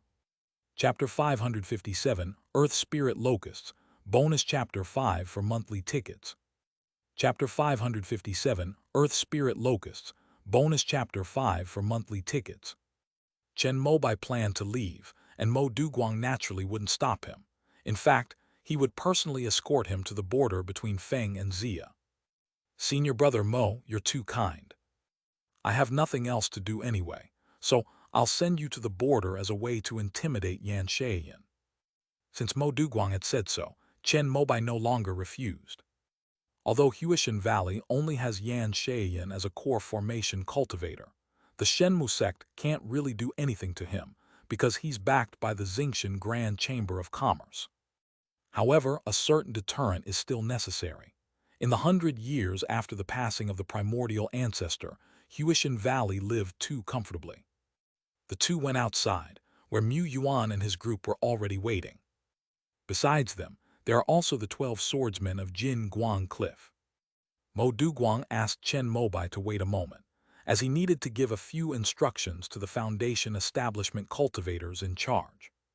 "Uncle Master Chen, although I have made some progress in cultivating the Azure Flame Sword Fiend, I can never quite circulate it smoothly when I try to." Taking advantage of this time, Jia Songyang walked over and shamelessly asked Chen Mobai about the various confusions he had when cultivating the Crimson Flame Sword technique. Jin Guangya and Shenmu sect are brother sects, and Jia Songyang is considered his junior disciple, so Chen Mobai offered his guidance in a friendly manner. With his mastery of the Crimson Flame Sword technique, instructing a Foundation establishment cultivator was naturally a piece of cake. Since he still had a few Azure Flame Sword fiends that he hadn't refined into golden flames, he simply gave Jia Songyang a practical demonstration. He opened his mouth and spat out a pearl, its color a deep blue-green hue shimmering with a subtle, brilliant light. "Refine the sword into a ball." Seeing this, Jia Songyang's eyes widened in envy. This was a sign of complete mastery of the power of the sword aura, something he had always pursued but could never achieve. The power of the Azure Flame Sword Fiend was far too domineering and explosive. It was already very difficult for him, a Foundation establishment cultivator, to control it. After all, not everyone has a fire spirit body like Chen Mobai, and the high temperature of the flames can actually make his blood and qi flow more smoothly. Watch closely. As Chen Mobai spoke, the sword pellet formed from the Azure Flame Sword aura in front of him was deliberately and slowly disintegrated under his divine sense control, transforming into a stream of cyan light that gently flew towards the top of Golden Light Cliff. With a hissing sound, a pine tree atop the mountain was surrounded and flew around by this sword aura. Subsequently, all the branches and pine needles were cut off, but to Jia Songyang's astonishment, the branches cut off by the Azure Flame Sword were not burned to ashes. In fact, the cuts were smooth and new, without any charring. This means that Chen Mobai has restrained all the high temperatures of the Azure Flame Sword Fiend, achieving this solely through the sharpness of the Sword Fiend. From now on, follow my method. Find any tree, and when you can cut a branch but there are no scorch marks at the cut, it means that the Azure Flame Sword Fiend is already mastered. However, if you want to refine the sword into a ball, the cut must remain moist so that it can survive when grafted back. I will never forget the kindness of Uncle Chen in guiding me. Jia Songyang had only wanted to get some answers, but he never expected that Chen Mobai would impart his true secrets of making sword pills. After listening, he immediately wanted to perform a solemn bow. This trick was something Chen Mobai found on a training aid software before he started practicing Sword Fiend. He originally thought he could use it himself. But little did they know that his fire spirit body was extremely profound. After mastering the sword fiend, he directly refined the sword into a ball. Although the Shenmu sect and the Golden Light Cliff are two sects, they are one. You are also my junior disciple. Not only you, but all the junior disciples present can also cultivate in this way. It is also hoped that after you grow up in the future, senior brother Mo and I will be able to have an easier time. Chen Mobai spoke calmly, and all the other Foundation establishment cultivators from Golden Light Cliff looked over, their faces filled with gratitude, and they didn't forget to bow in their excitement. Even Mo Duguang stopped speaking, his eyes showing slight shock. He considered himself a generous ancestor when it came to martial arts techniques, and he passed on all 12 sword manuals copied from the 5 Elements sect to the 12 swordsmen without reservation. However, Mo Duguang would only teach the tricks and methods of sword practice to his own disciples. After hearing Chen Mobai's words, Mo Duguang felt that his perspective was a bit narrow. Uncle Master Chen, I also have some questions about cultivation. Seeing that Jia Songyang received such treatment, another Foundation establishment cultivator from Golden Light Cliff couldn't help but shamelessly say something. All right, junior brother is about to embark on a long journey, so let's call it a day. You may all leave. Mo Duguang spoke up, stopping the men from rushing over to ask for his advice. He held immense prestige at Golden Light Cliff. Once he spoke, everyone could only regretfully bid farewell and leave. Junior brother, let's go. Chen Mobai nodded and unfolded the crimson cloud and smoke garland, and the Shenmu sect group immediately stepped onto it. Mo Du, with his bald head, led the way, and they followed, transforming into a 5-colored auspicious cloud, and flying away from the mountain of Jin Guang Cliff. Xia Kingdom is located in the southeast of the eastern wilderness. Due to frequent volcanic eruptions, it is the hottest place in the entire eastern wilderness, the opposite of Snow Kingdom and Frost Kingdom. The Feng Kingdom and the Giant Kingdom, located between the two countries, are the most suitable places to live in the entire eastern wilderness. Xia Kingdom has volcanoes, so it is extremely rich in geothermal resources. The founding ancestor of Huishan Valley recognized this and established his sect there. On the way, Mo Duguang and Chen Mobai talked about the major sects in the eastern wilderness. The two traveled at great speed and soon arrived at the border. Greetings, sect leader Chen and ancestor Mo. Meanwhile, on the border between Xia Kingdom and Feng Kingdom, Yibagui of Huishan Valley was already waiting there. Upon seeing Chen Mobai and his group, he immediately flew up to greet them. Yan Shayan didn't come to pick you up in person. Isn't that a bit disrespectful? The one who said this was Mo Duguang, who seemed to have come specifically to provoke them. Please forgive me, elders. My master originally intended to come and greet you personally, but Earth Spirit locusts were suddenly discovered in the spirit fields of the Flower Kingdom. To ensure that there is no locust plague, he has already gone there in person. Should sect leader Chen wait in returning Heaven Valley for 2 days, or should I take you directly to the Flower Kingdom to see my master? Yibagui looked apologetic after hearing this, and then explained the reason. Locust. After hearing this, Chen Mobai looked at Yibagui with some surprise. How can such a trivial matter compare to the visit of the head of the number 1 sect in the eastern wilderness? However, he noticed that the people from the Shenmu sect around him, and even Mo Duguang, all had solemn expressions after hearing the word locusts, as if it were something truly earth-shattering. If a locust plague were to occur, it would be a catastrophe for the entire eastern wilderness. Do you need our help? These words were spoken by Mo Duguang, in stark contrast to his previous cold tone. Thank you for your kindness. Ancestor Mo, it is the harvest season for Panlong spirit rice, and Master Yu of the Xingshan Chamber of Commerce happens to be in the valley. He and my master have already made their way there. Is Yu Shu hungry? Heh, I'm afraid he was invited here to give you support when you return to Tiangu.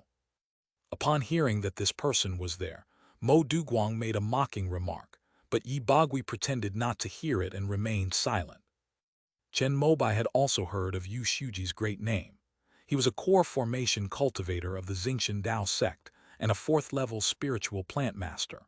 Within the three realms of Dongyi, Donghuang, and Dongwu, he could be considered the #1 spiritual plant master. Junior brother Chen, I'll leave you here.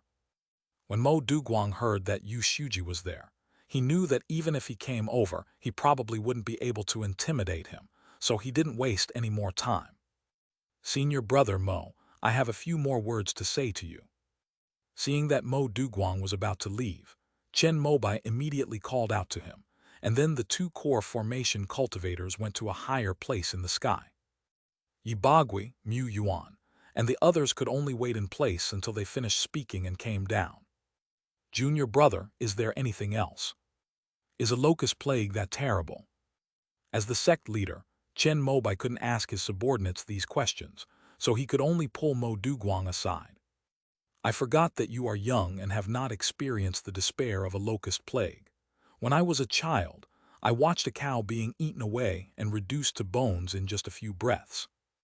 When Mo Duguang spoke of this place, a rare look of fear flashed in his eyes, clearly indicating that the impression left from his childhood was too terrifying. The locust plague in the eastern wilderness has a long history, which can be traced back to the time when it was first developed. After recalling for a moment, Mo Duguang began to recount his story. Junior brother, don't you find it strange that snow country and frost country have cold climates and snow all year round? They are located in the very center of the eastern wilderness, and their terrain is not high. Logically speaking, they should have 4 distinct seasons like Giant Kingdom and Wind Country. Chen Mobai had never really thought about this problem.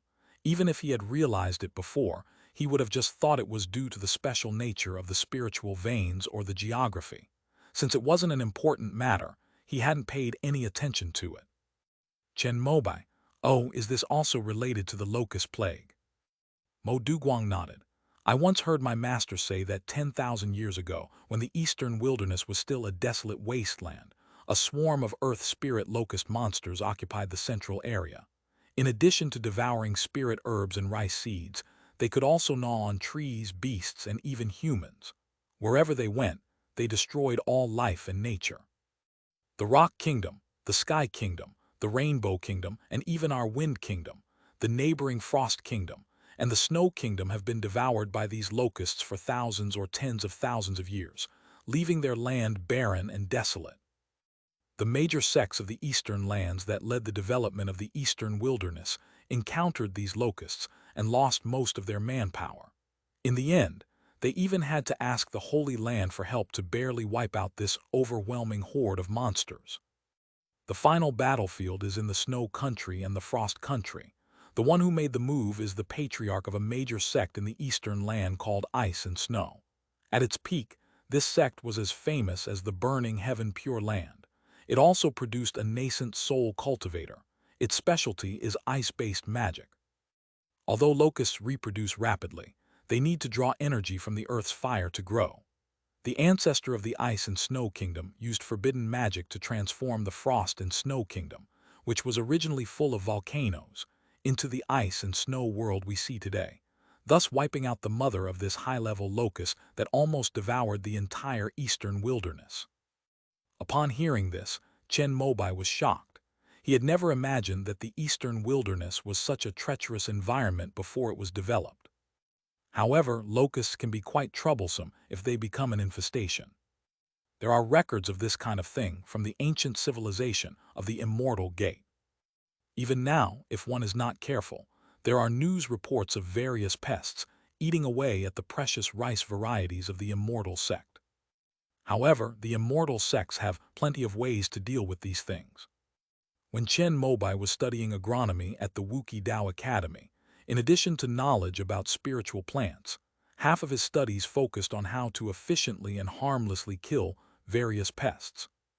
Among these methods, there are the most numerous ways to deal with locusts. It is said that the first ancestor was born during the process of opening up the eastern wilderness.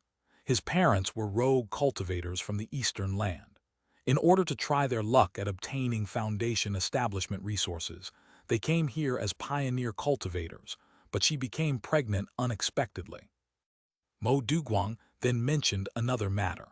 As disciples of the primordial ancestor, They had always regarded the primordial true Lord as their ancestor. So the origin of the Snow Palace is something left behind by that icy and snowy land, and it's also a legacy of the Holy Land. Chen Mobai suddenly thought of this and asked Mo Duguang. That's right. When the ancestor of ice and snow killed the locust mother, he was also injured. So he entrusted the task of exterminating the remaining low-level locusts to a disciple.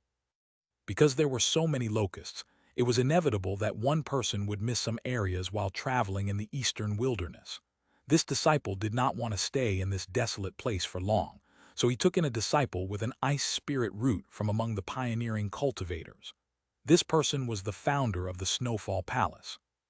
She took on the task of suppressing and exterminating the locusts, but felt that she could not do it alone, so she began to recruit disciples and founded the Snowfall Palace lineage. After her disciples also reached the core formation stage, she gave up everything and went to the eastern land to join the Ice Heaven Holy Land. Whenever a core formation cultivator appears in the Snowfall Palace, the previous core formation cultivators will go to the eastern lands to seek further Tao techniques and inheritances, until the Ice Heaven Holy Land also disintegrated in the Great Calamity.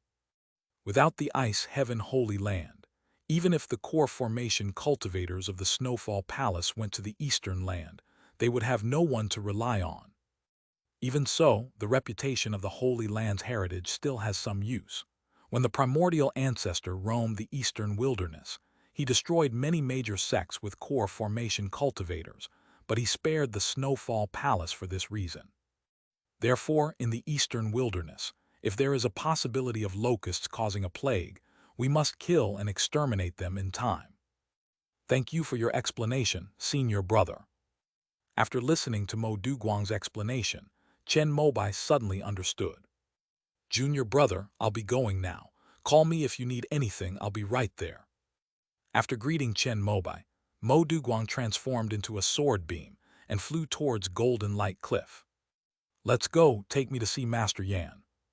After seeing Mo Duguang off, Chen Mobai flew down and spoke to Yibagui. He respected Yan Shayan, the #1 alchemist in the eastern wilderness.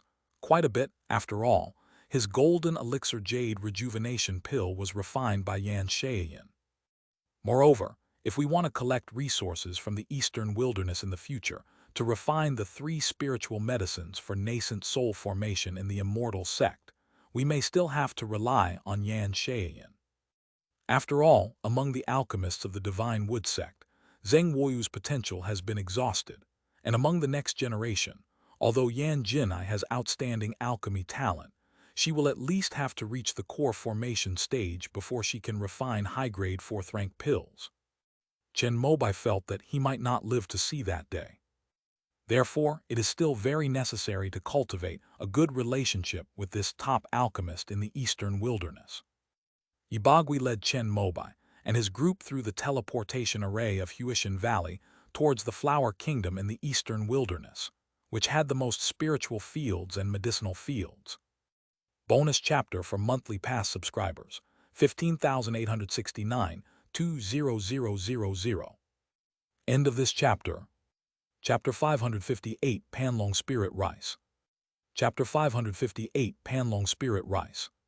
Flower Kingdom is located in the southern part of the eastern wilderness, where the climate is pleasant and spring-like all year round. Although it is a mountainous area, it has large rivers flowing from Yunmengs and abundant rainfall, making it very suitable for cultivating all kinds of spiritual plants and medicinal herbs. When the eastern wilderness was first opened up, people from the Star Heaven Tao sect also participated. After the opening was successful, they chose this place to cultivate some suitable spiritual rice and medicinal herbs. However, because the journey was too long, none of the elders and cultivators from the Xingqian Tao sect were willing to come and guard the area for a long time. So, the area was eventually left to be managed by the local forces in the eastern wilderness. They would send caravans over during each harvest to take away most of the resources. Among them, the most famous is the 3rd-tier Panlong Spirit Rice. This spiritual rice is a treasure for cultivators who are practicing body tempering. If consumed over many years, It can not only refine the physical body and increase blood and qi, but also nourish the divine consciousness. It is known as the #1 spiritual rice in the eastern wilderness. Every year during harvest season, the harvest is fiercely contested by the major factions of the eastern wilderness. This Panlong spirit rice is planted on the only plain in the center of the flower kingdom, a full 10,000 mu of third-order spirit fields. In the past, the Xingqian Dao sect dispersed a fourth-order spirit vein, which is why it has reached its current scale. Although Huishan Valley is nominally the ruler of the flower kingdom, all forces in the eastern wilderness know that they are merely managing the flower kingdom on behalf of the Xingqian Dao sect. Panlongling rice ripens once every 20 years, yielding 100 jin per mu. As long as there is abundant rainfall and spiritual energy, and no calamities such as locust plagues, Huishan Valley can guarantee an annual output of 50,000 caddies of Panlong spirit rice. Of these, Xingqian Daozong would take 70%, leaving only 30% for Huishan Valley. Moreover, this 30% is only allowed to be sold by Huishan Valley in the eastern wilderness, because Panlong spirit rice is also one of the outstanding products of the Xingqian Grand Chamber of Commerce, and it must be kept exclusively owned by Huishan Valley in the eastern wilderness. Even a mere 30% is enough to make Huishan Valley a fortune every year. One piece of Panlong spirit rice weighs 10 caddies, approximately 5 kg, and is equivalent to a harvest of 1,500 high-grade spirit stones per year. After deducting the costs of planting and maintaining the spirit fields, Huishan Valley can earn 300 to 400 high-grade spirit stones every year through Panlong spirit rice. With a monopoly position, yet prices are within a reasonable range, your Huishan Valley must have a very good reputation in the eastern wilderness. Before he formed his corps, Chen Mobai was a well-known hermit in the sect, not paying attention to anything other than cultivation and improvement. So this was the first time he had ever learned so much about Panlong spirit rice. Upon hearing this, Yibagui gave an awkward smile, neither answering nor refuting. Sect leader, before the 5-element sect split up, Huishan Valley raised the price of Panlong spirit rice 3 or 4 times. Later, Ancestor Zhou and the others went to Dongyi to buy golden cloud rice, fire crystal rice, etc., and the Xingqian Grand Chamber of Commerce came to sell Panlong spirit rice themselves, which brought down the price of Huishan Valley. It has been stable ever since. Gu Yan transmitted her voice to Chen Mobai, telling him about this secret matter. She came from a family of cultivators in the Rain Kingdom, and was also skilled in cultivating spirit rice. She had a very deep impression of the famous Panlong spirit rice dumping incident in the history of the eastern wilderness. Because the way Huishan Valley behaved back then was so disgusting that even Xingqian Dao sect couldn't stand it anymore. After the primordial ancestor was no longer there to suppress him, Yan Shayin acted recklessly for a long time. When the 5-element sect split up, the pills he sold to both sides increased in price several times over. However, later on, the Shenmu sect and the 5-element sect preferred to waste time buying the necessary pills and spirit rice from the Eastern Yi and Eastern Wu, rather than buying from Tiangu, which suppressed Yan Shayan's momentum. Moreover, because it is located at the pinnacle of alchemy in the eastern wilderness, the pills produced by Huishan Valley are always the most expensive, basically unaffordable for ordinary rogue cultivators. Therefore, the reputation of Huishan Valley in the eastern wilderness cultivation world is actually quite negative. However, Yan Shayan had one thing in mind. The quality of the pills produced by Huishan Valley was indeed the best among the same type in the entire eastern wilderness. The label of good elixirs is well deserved for Huishan Valley. This is also the foundation upon which their great eastern wilderness sect stands. On the way, Chen Mobai and Yi Bagui had a brief conversation about various aspects of alchemy. The latter was surprised that Chen Mobai was so knowledgeable about alchemy, and that some of the questions were ones that, even with his knowledge as a third-level alchemist, he had to think about for a long time before he could understand. As for an answer, that's even more impossible. Sect leader Chen is learned and talented, while I am ignorant and incompetent, and I am truly ashamed. The cultivators in the heavenly river realm all admire versatility. After exchanging ideas with Chen Mobai, Yibagui believed that this sect leader Chen's expertise in alchemy was also quite high, at least no less than his own as a third-level alchemist. Little did he know that Chen Mobai's knowledge of alchemy came entirely from what he learned in high school and from his close friends, Wang Xingyu and Qingnu, which he absorbed through observation and learning. This knowledge forms the foundation of alchemy in the immortal sects, and is also the basis of the entire system of various spiritual herbs and waters within the immortal sects. Although Chen Mobai doesn't know how to refine pills, his understanding of the alchemy system is definitely superior to that of Yi Bagui and even Yan Sheiyan. Because alchemists in the heavenly river realm are trained by burning batches of pills, learning through trial and error, and growing through repeated failures. Their understanding of alchemy was limited to the specific formulas they were proficient in. If you try a different formula and start over, you'll likely fail several times before you can succeed. Unlike the immortal sects, who have turned all the techniques of alchemy into universal basics, the alchemy of each medicine is a rearrangement and combination of these basic techniques. In addition, they have developed various equipment and magical artifacts specifically for alchemy, as well as spiritual essences to temper the poisons of pills, which has minimized the possibility of accidental failure in alchemy. Therefore, when alchemists from the immortal sects refine pills, the success rate is almost guaranteed. If Huishan Valley only possesses this level of strength, then Yan Sheiyan is probably not qualified to refine the 3 spiritual elixirs for nascent soul formation.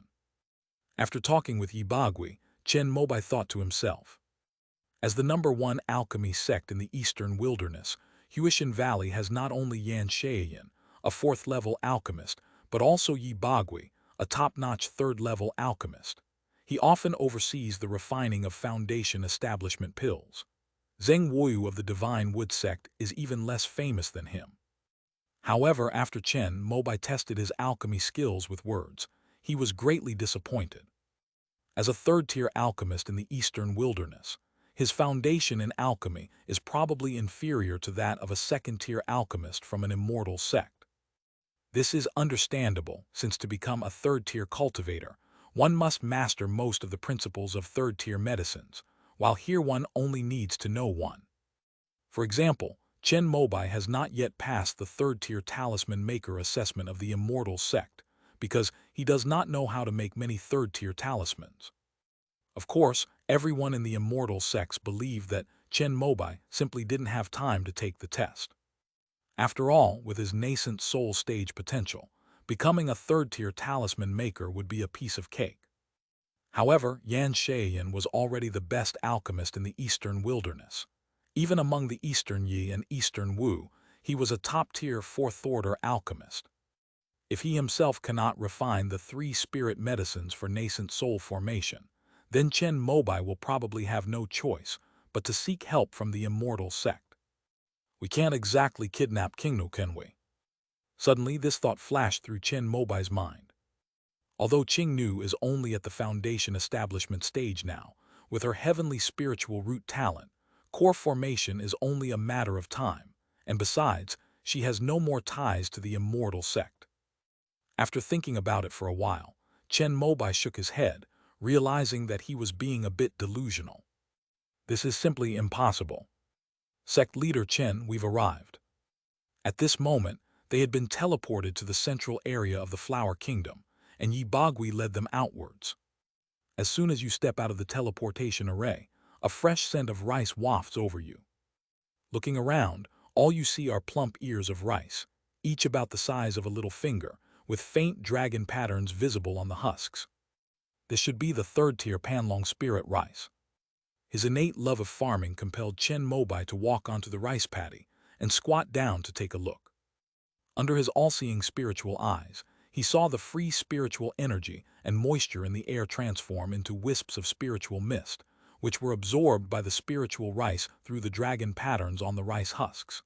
Each time the patterns lit up, it meant that the spiritual plant had breathed and exhaled once.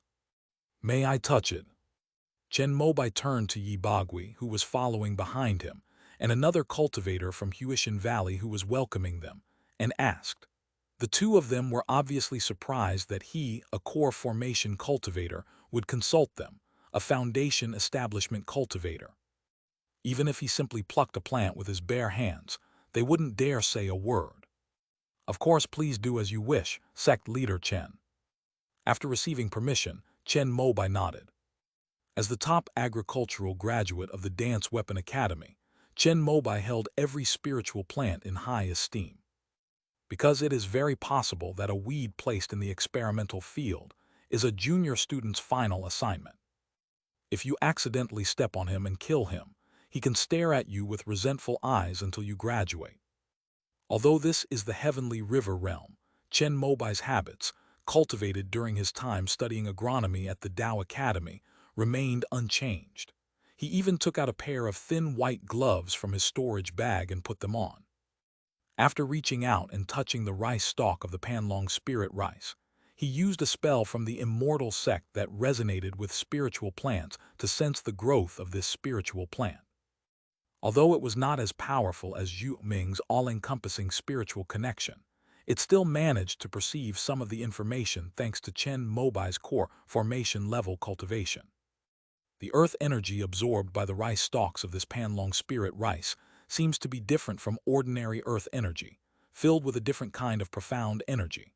After the two combine, they combine with the spiritual mist absorbed by the dragon pattern on the rice husk, condensing into the purest primordial energy, providing each grain of spirit rice with the opportunity to settle and grow strong. Is this kind of local energy unique to the flower kingdom, or was it cultivated by the Star Heaven Tao sect through an array? Chen Mobai personally leans towards the first conjecture, since after opening up the eastern wilderness, the Star Heaven Tao sect specifically requested the territory of the flower kingdom. This place must be special, very suitable for the growth of Panlong spirit rice. But to find out the truth, you should consult a professional. Chen Mobai sensed two core formation auras flying from not far away and couldn't help but stand up. It was clearly sect leader Chen who came to visit, but I didn't expect you to come to Flower Kingdom instead. I'm really sorry.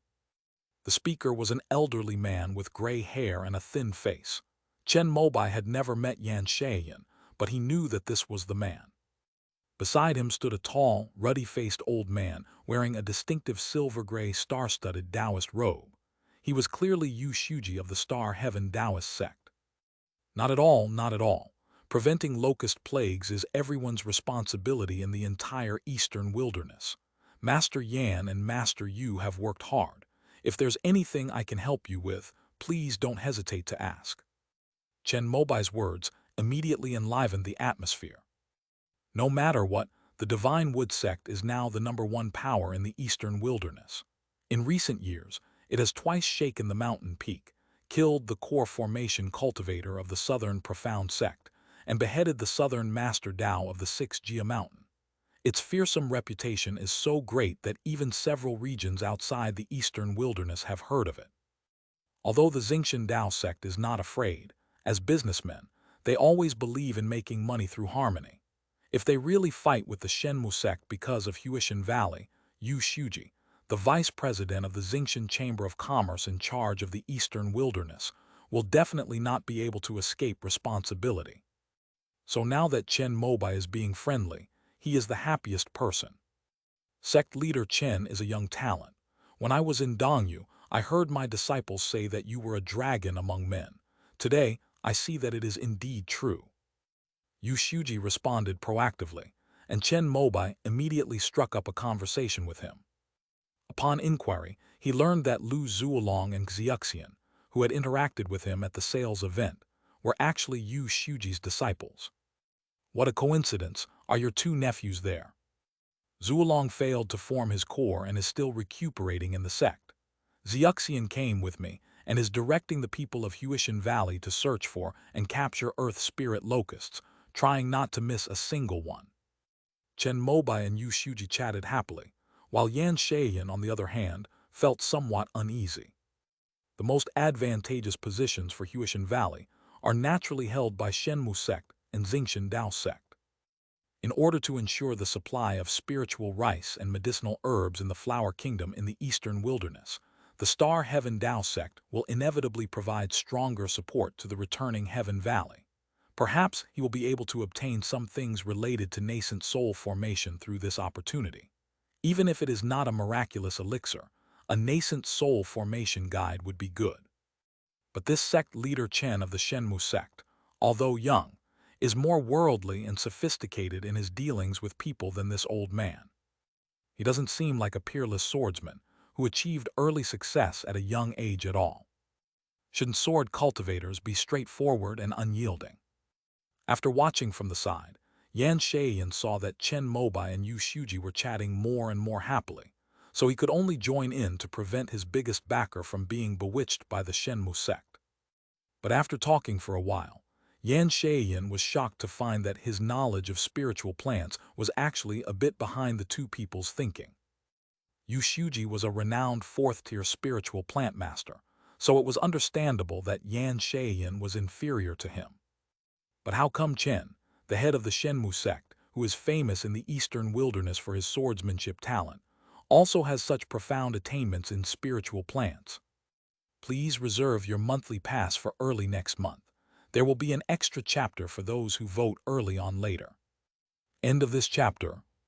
Chapter 559, The Aura of the Dragon Vein, bonus chapter 6 for monthly tickets. Chapter 559, The Aura of the Dragon Vein, bonus chapter 6 for monthly tickets. Could it be that this person's talent in spiritual plants is no less than his talent in swordsmanship? As Yan Shayan thought this, looking at Chen Mobai's excessively young face, he felt increasingly uneasy. As a fourth-level alchemist, he also became a third-level spiritual plant master in order to understand the medicinal properties of various herbs. He believed that there were few in the entire eastern wilderness who could compare to him in terms of spiritual plants. Little did he know that this newly formed core formation sect Master Chen was actually above him. This Panlong spirit rice, besides needing the earth's energy, also needs to absorb the dragon's energy in order to be planted, survive, and grow strong. Chen Mobai and Yu Shuji hit it off immediately. Chen Mobai asked Yu Shuji about his doubts about the Panlong spirit rice he had just noticed, and Yu Shuji readily gave him an answer. Because only their Xingqian Dao sect possesses the seeds of this Panlong spirit rice, it wouldn't matter if they told Chen Mobai about it. Huishan Valley possesses the complete technology for planting, fertilizing, cultivating, and harvesting Panlong spirit rice, but it still needs to hand over 70% of its harvest to Xingqian Dao sect every year. This is because it needs to rely on the latter as a backer. The seeds are in the hands of the Star Heaven Dao sect. If they don't provide them, the 10,000 acres of third-tier spiritual fields in the Flower Kingdom will simply be wasted. In the Heavenly River realm, thanks to the technology related to spiritual plants, it is easy to restore them with more research. Therefore, seeds are the most precious. It was precisely for this reason that when Zhou Shenking obtained the breeding and cultivation method of jade bamboo spirit rice, he was highly praised by the primordial ancestor, who even specially dispatched elites from the 5 Elements Sect's spirit plant department to develop 60 acres of third-tier spirit fields in Zionan Mountain for research. Previously, when Chen Mobai cultivated a new second-tier azure jade spirit rice, Fu Zhangju was so pleased that he rewarded him with a full 1,000,000 spirit stones. In the eastern wilderness, the seeds of spirit rice are incredibly precious. If it contains the complete technology for cultivating spiritual rice from seeds, it is enough to be a sect's most treasured possession. The Eastern barbarians have 3 major sects with nascent soul cultivators in charge, and only the Xuanxiao Dao Palace and the Yu Rai Hai have seeds of third-grade spiritual rice, namely golden glow rice and fire crystal rice, which shows how precious they are. Moreover, if these major sects discover that their own seeds have been leaked outside their sects, they will not hesitate to launch a war. Back then, another major sect in Dongyi, Kongseng Valley, used a trick to obtain the golden cloud rice seeds of Xuanxiao Dao Palace, thinking of combining them with the jade bamboo spirit rice method to cultivate a new third-order spirit rice. Although they obtained the seeds, the next day, the Golden Wind ancestor of Xuanxiao Dao Palace led the sect's 12 Golden Core cultivators and thousands of other cultivators to attack Kongseng Valley. This war was the largest Dongyi War in the last 200 years, with countless casualties on both sides. 7 or 8 Golden Core cultivators perished, which nearly shook most of the eastern Yi cultivation world.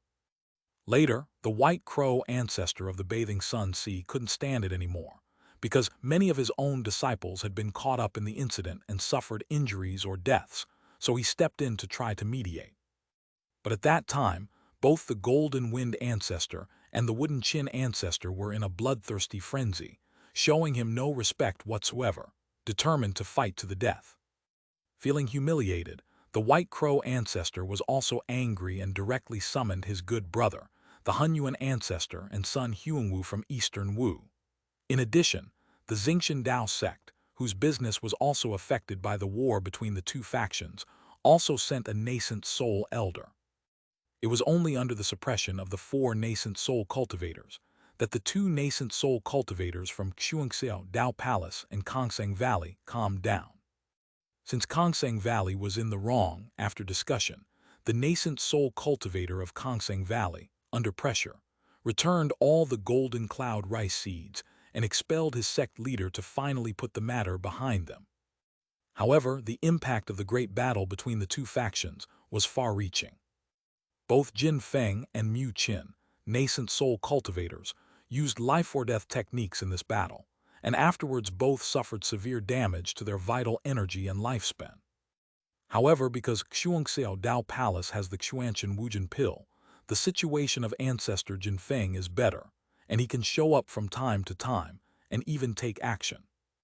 However, there has been no news of the old ancestor of the Wooden Chin in Kongseng Valley for nearly 100 years, and many people say that she has passed away.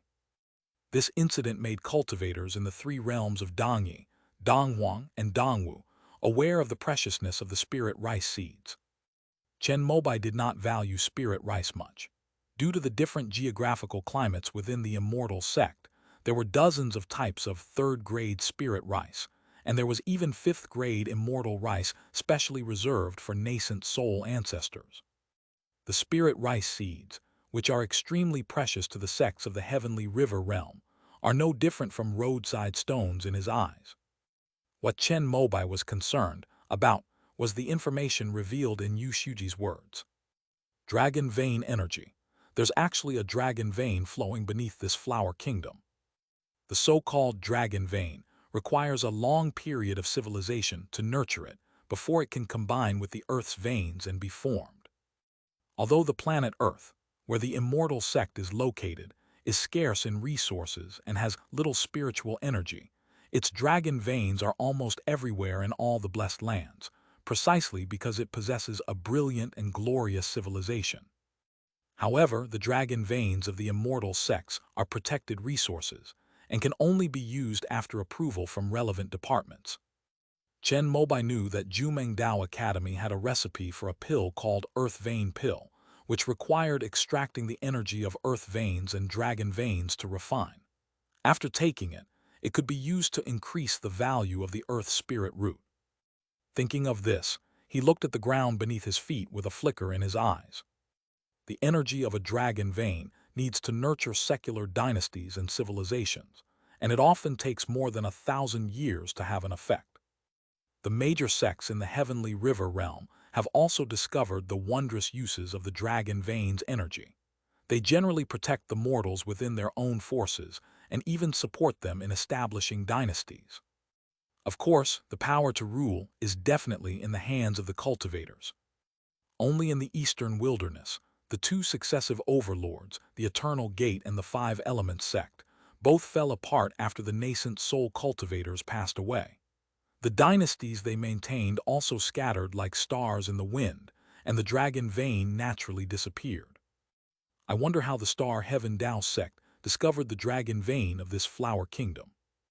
Is it a bit of a waste to use dragon veins for farming? I wonder how many earth vein pills could be made if this entire dragon vein were extracted.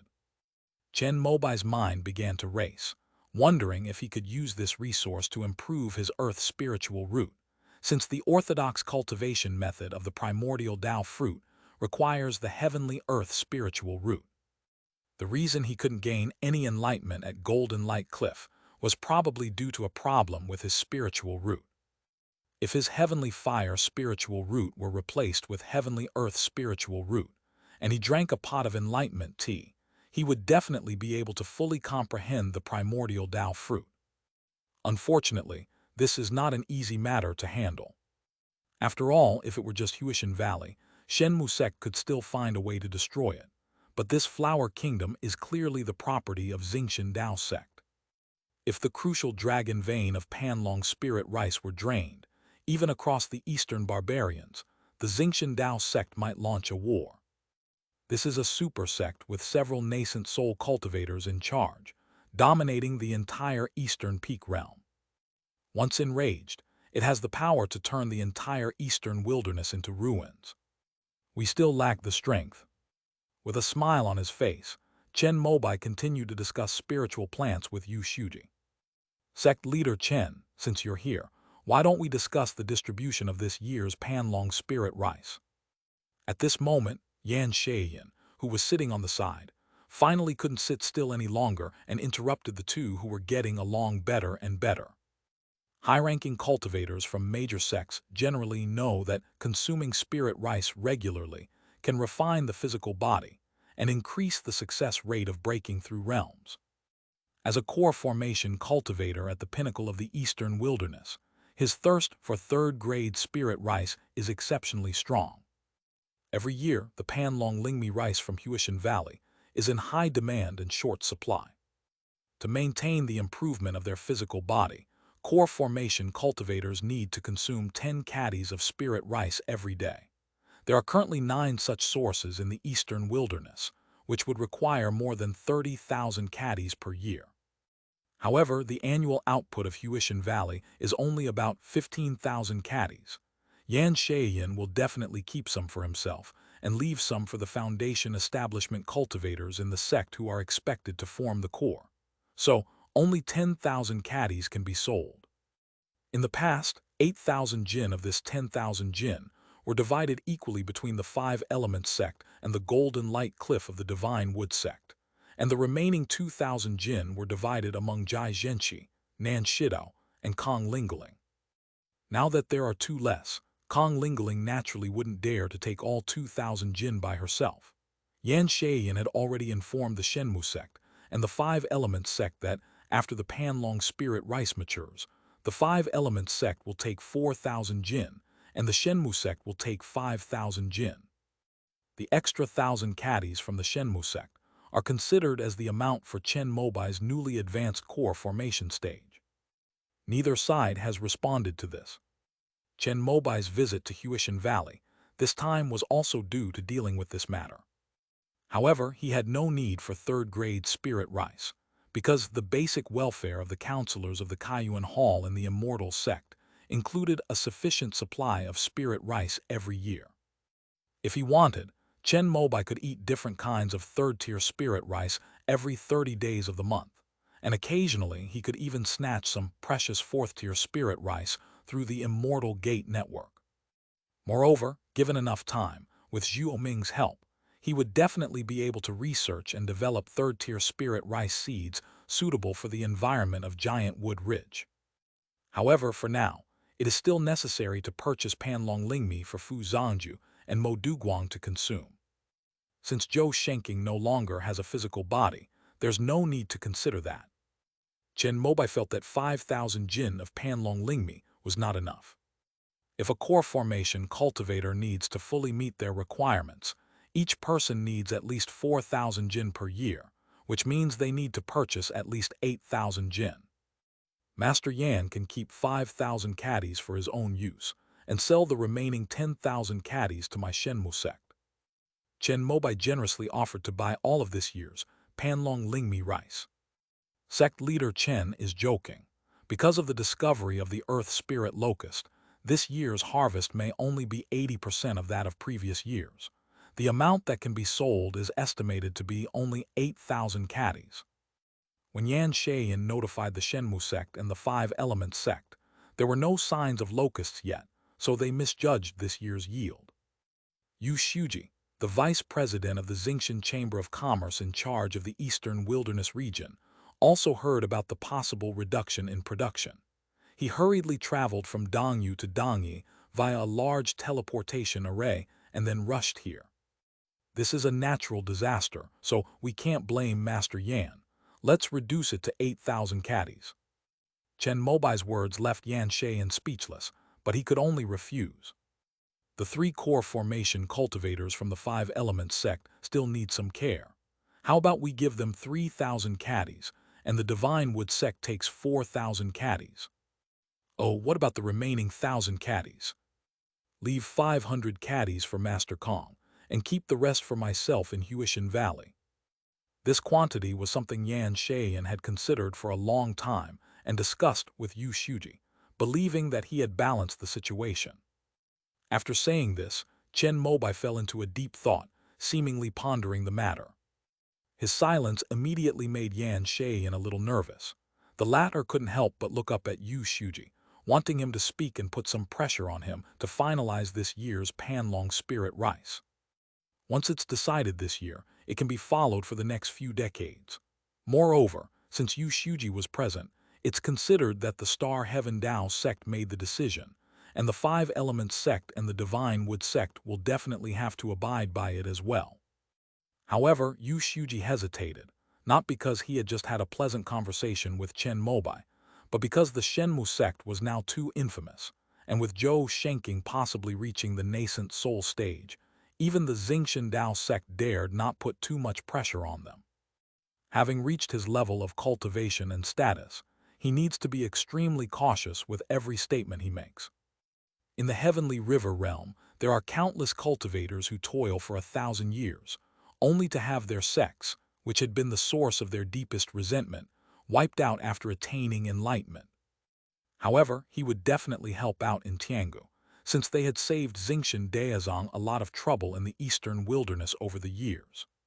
Finding a suitable helper is not easy. Sect Leader Chen, are you satisfied with this quantity? If you think it's too little, I can sell you another 1,000 caddies of Panlong Spirit Rice this year in the name of the Chamber of Commerce. As long as there are no locust plagues in the future, Huishan Valley will try its best to guarantee you 5,000 caddies. How about that? Seeing that Chen Mobai still hadn't spoken, Yushu said with a hungry smile, thus showing his sincerity.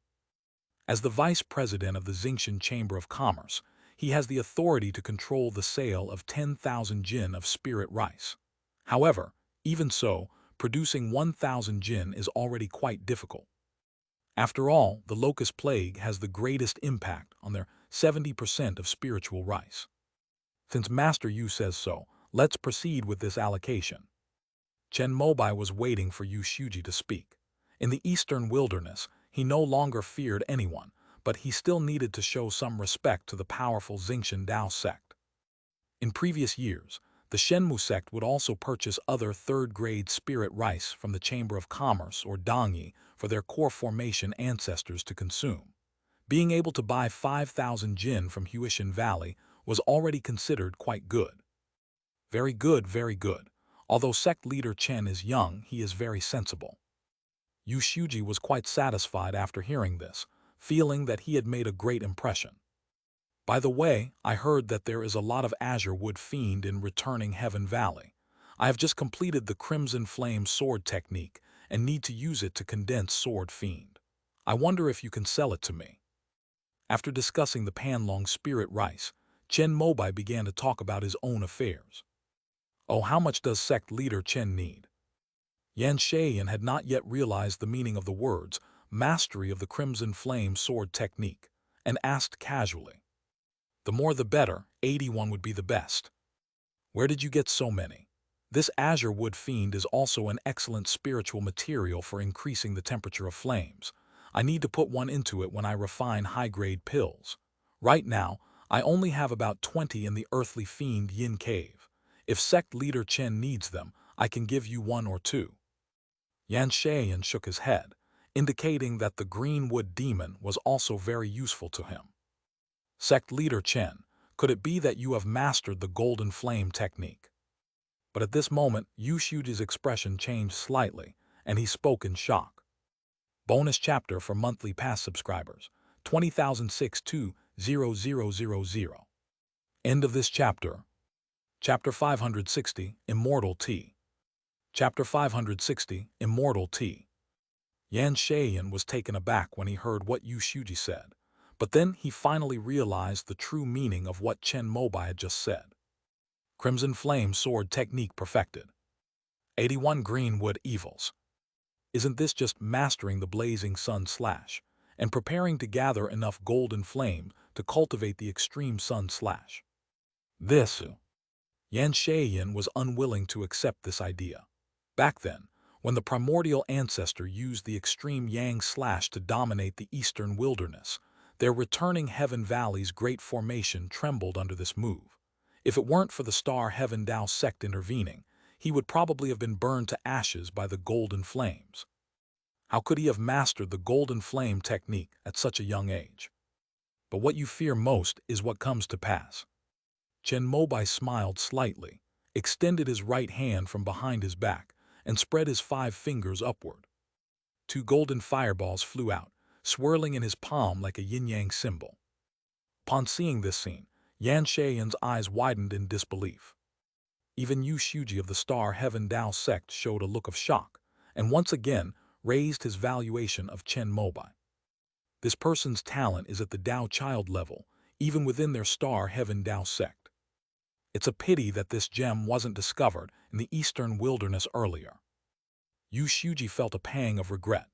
The core formation stage could be overcome by relying on the resources and talent of the eastern wilderness, but if it was the nascent soul stage, without the secret insights passed down by major sects like theirs, even with abundant resources and high talent, it would basically be a matter of life and death. At the nascent soul stage, a single mistake can lead to death and the annihilation of one's cultivation. The 2 nascent soul cultivation manuals from the Divine Wood sect alone are far from sufficient to fully explain this stage. It cannot be accomplished through talent alone. It requires foundation and accumulation. In their Star Heaven Dao sect, those who can cultivate to the perfect core formation stage are all Dao child level, outstanding individuals. However, even with a divine item like the 3 Lights Divine Water, the success rate of forming a nascent soul is still less than 30%. What a pity for this genius with exceptional talent in swordsmanship and spiritual plants. Although Yu Shuji thought this way, he also planned to build a good relationship with the Shenmu sect in the future, so that his family could hold more sales events in Jiangguo. After all, Chen Mobai has just formed his core. With his current talent and combat abilities, the Divine Wood sect will undoubtedly be the #1 sect in the eastern wilderness for the next few hundred years. The Starry Sky Merchant Guild has always been adept at cultivating good relationships with local powers in the eastern territory. There are quite a few greenwood demons in Kongseng Valley. I have a good relationship with them. If sect leader Chen wants them, I am willing to step in and make some arrangements.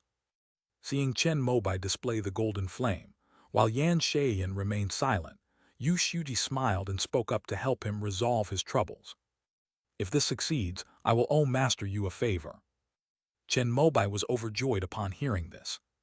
Although the Shenmu sect's influence has spread to most of the eastern wilderness, it is impossible to collect the amount of Kingmu Sha needed for the Jiang slash in a short period of time because there is only so much of it. The Starry Sky Chamber of Commerce travels throughout the 6 regions of the eastern lands and has extensive connections. They know best where to find what resources. If Yu Shuji is willing to help, he can at least save Chen Mobai a large portion of his time and energy. No problem, no problem. I remember that the Chamber of Commerce also has a few greenwood demons in stock. I'll have Xiuxian take my letter to the Dongyi warehouse to get the goods, and then go to Kongseng Valley to buy them on behalf of sect leader Chen. I think getting 30 of them shouldn't be a problem. I'll also give instructions within the Chamber of Commerce to have their subordinates do their best to help sect leader Chen acquire any greenwood demons they encounter. After hearing Yu Shuji's words, Chen Mobai thanked him again. He only needs 57 greenwood evil strike. With the help of the Starry Sky Merchant Guild for 30 items, and the remaining items to be found in the Eastern Wilderness, or to wait for the production of our own sect, we should be able to master the extreme Yang slash before the mid-stage of core formation. Well, actually, I haven't been planning to refine any high-level pills lately. It would be a waste to leave this greenwood fiend in the earthly fiend Yin cave to nurture. If sect leader Chen needs it, you can take 10 of them. At this moment, Yan Shayan, who was standing to the side, suddenly spoke up. In fact, in his opinion, he definitely wanted to find a way to delay the time it would take for Chen Mobai to master the extreme Yang slash. But Yu Shuji's actions made him realize that whether or not he, one of the 10, existed was irrelevant. Moreover, upon further reflection, given Chen Mobai's swordsmanship level and that 4th-tier sword, he probably wouldn't even need the extreme Yang slash to deal with me. Although Yan Shayan was also in the late stage of core formation, he was very clear about his combat skills. He spent most of his energy on improving his alchemy skills and put all the rest into defensive and escape skills.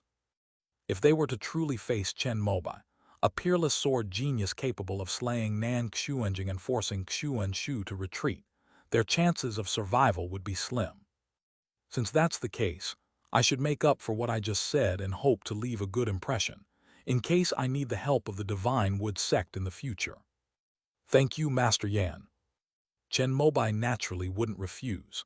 After he showed off his golden flame, the atmosphere between the three of them became even more harmonious than before, and they even started chatting and laughing. Yan Shayan took out a 3rd-tier spiritual tea that he had treasured. It was as famous as the Snow Needle Immortal Bud of the Snow Peak Bai clan in the Eastern Wilderness. It was called Green Chan. After drinking it, he felt clear-headed and refreshed.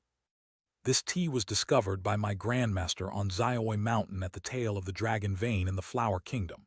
It has grown naturally over thousands of years, absorbing the energy of the Dragon Vein. Daily consumption can regulate qi and blood. In particular, it can also resolve erysipelas. With long-term consumption, it can basically eliminate most of the side effects of erysipelas. The cultivators of the major sects in the Tian realm generally know that consuming too many pills will cause pill toxins to accumulate in the body and spiritual energy, posing a major hidden danger when breaking through realms. Huishan Valley, a major alchemy sect, produces the most medicinal pills and naturally conducts the most research in this area. This green jade spirit tea is the method used by Huishan Valley to resolve the poison of the pill. This tea tree can only survive and grow on the Dragon Vein energy. The Dragon Vein lands of the Flower Kingdom have basically been developed into 3rd-level spirit fields to grow Panlong spirit rice. Therefore, over the centuries, Huishan Valley has only cultivated a few dozen saplings, originating from the Green Chan mother tree, and the spiritual tea produced can barely meet the needs of its own disciples. I've heard of Lingcha Lvchan for a long time, and it's truly extraordinary. After drinking it, Chen Mobai felt a slight bitterness at first, but after swallowing it, a sweet sensation rose up, making him feel refreshed and prompting him to exclaim in praise. Not at all, my spiritual tea is just average. The white dew sparrow tongue from the sun-bathing sea is the best. I drank it once and never forgot it. My whole body was cleansed and all the gloom in my heart was gone. I was able to break through to the late stage of core formation thanks to it. Yan Shayan spoke of the best spiritual tea he had ever tasted, white dew sparrow tongue, hailed as the #1 spiritual tea of the Eastern barbarians. Its mother tree was a 4th-tier spiritual plant and the treasure of the sun-bathing sea. If I have the chance, I'll definitely go for a drink. Chen Mobai was also very interested after hearing this. He was currently cultivating the pure Yang scroll, and there were no problems with the growth of his spiritual power, but he was afraid of hitting a bottleneck. If the white dew sparrow tongue really is useful for breaking through realms, then it's a perfect match for him. Master, you must have tasted it too, but your sect, as Heavenly Star Silver Shuttle, is also a 4th-grade spiritual tea, even better than white dew sparrow tongue. It certainly doesn't have the same feeling as mine. Yan Shayan shifted the topic to Yu Shuji, who smiled reservedly after hearing it. The Starry Sky Dao Sect's Heavenly Star Silver Shuttle is a top-grade spiritual tea that is in high demand even in the eastern lands. After consuming it, one's mind becomes clear, as if one is in the Milky Way, and one's purple mansion and sea of consciousness expands without any side effects. The eastern wilderness is still too small. Although green chan and snow needle immortal sprout are top grade in our eyes, in the eastern land, even a core formation cultivator would probably drink this grade on a daily basis. As he spoke, Yan Shayan began to sigh. When he had just formed his core, he had also gone to the eastern land with the people of the Starry Sky Merchant Guild, and that was truly an eye-opening experience. The majestic immortal city, the sacred mountain pressing down on the sky, and all sorts of incredible magical artifacts, elixirs, and talismans. It was as if the celestial realm had fallen to earth, a place both awe-inspiring and unattainable. Brother Yan, please don't underestimate yourself. Even in the eastern lands, this green jade tea is considered a fine spiritual tea. Its ability to neutralize pill poison alone is enough to make people fight over it. Yu Shuji spoke up, saying that as the overlord of the eastern Yue region, the Xingqian Dao sect was second only to the top holy lands and sects in the eastern lands. In his youth, he had also spent decades training in the eastern lands with the Xingqian Chamber of Commerce. After gaining a deeper understanding of the region, he did not have the same sense of awe towards the eastern lands as Yan Shayan, who had only visited once. White Dew Sparrow Tongue is good, and Heavenly Star Silver Shuttle is also a top-quality tea, but the best spiritual tea I have ever drunk in my life is a tea called Shumei. Upon hearing Yu Shuji's words, Chen Mobai and Yan Shayan were extremely curious and asked him what was so special about Shumei tea. This tea plant is located at the entrance of the Dayad sect. Yu Shuji said something that made Chen Mobai and the other man's eyes widen, and they looked on in realization. The Dayad sect, one of the holy lands of the East. The cultivators who ascended to immortality before the one Yuan true monarch came from this sect. Every generation has produced a nascent soul cultivator, making it the most profound holy land in the Eastern Territory. This Shumei tree, planted right at the entrance of the Dayad sect, must be extraordinary. Could it be a fifth-grade immortal tea? Those of the fifth rank and above can be given the title of immortal, meaning they are considered to be celestial offerings that can be presented to immortals in the upper realm. Indeed, this Shumei is a fifth-grade immortal tea. Each cup can increase one's lifespan by 1 year. It was with this immortal tea that true monarch Wu Wei was able to have enough lifespan to wait for the opportunity to ascend. Is there a limit to the lifespan extended by these longevity eyebrows? After listening to Yu Shuji's words, Chen Mobai couldn't help but ask. Lifespan is something that is predetermined by fate. The highest-ranking immortal fruit of the immortal sect can increase one's lifespan by 480 years. The best way to drink Shumei tea is to drink it continuously for a year, which will add 360 years to your lifespan. After that, it will have no effect. But it is precisely because of this that I have the opportunity to drink a cup. Yu Shuji said, Shumei immortal tea is very famous in the eastern land. Every year, countless nascent soul cultivators who are nearing the end of their lifespan come to ask for it. Back then, a precious spiritual plant of the moral sect was nearly killed when its roots and stems were eaten by pests. Yu Shuji, as a fourth-tier spiritual plant grower of the Starry Sky Merchant Guild, was also invited. Finally, with the combined efforts of more than a dozen of the top spiritual plant masters from the 6 regions of the East, the precious spiritual plant was brought back to life. In addition to the rewards of spirit stones, Yu Shuji, who assisted, also received a cup of Shumei tea to quench his thirst.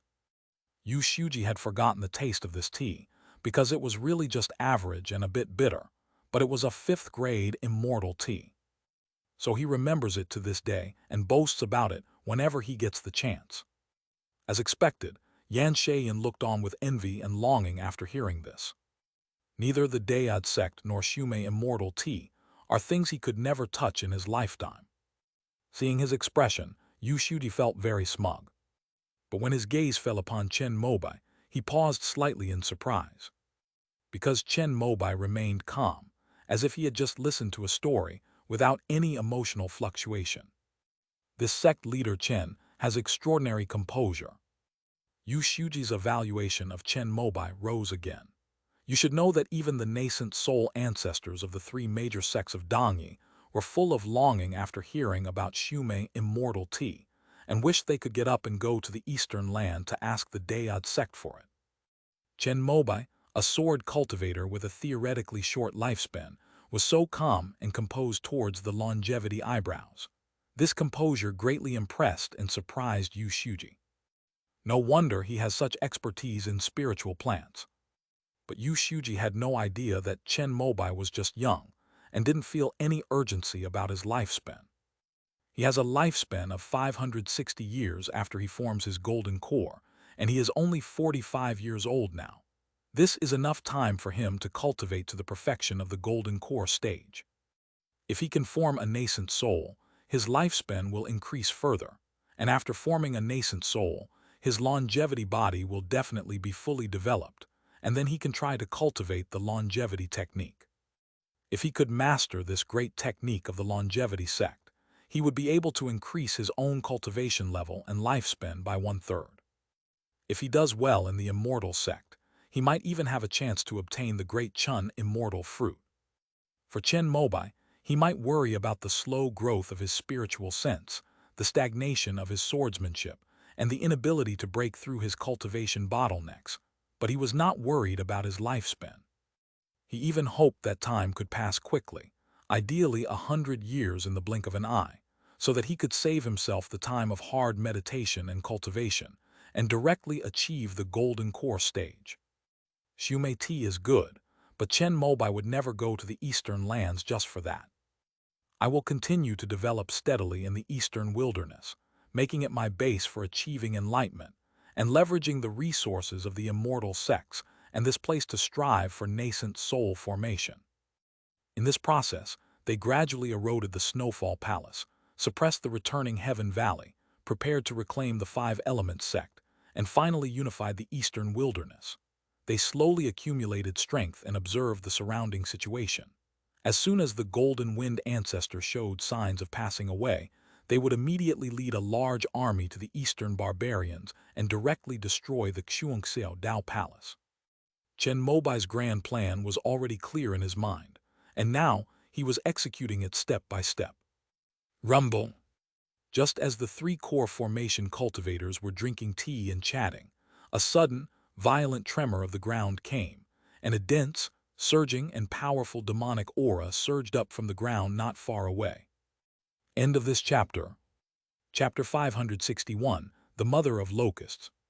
Chapter 561, The Mother of Locusts.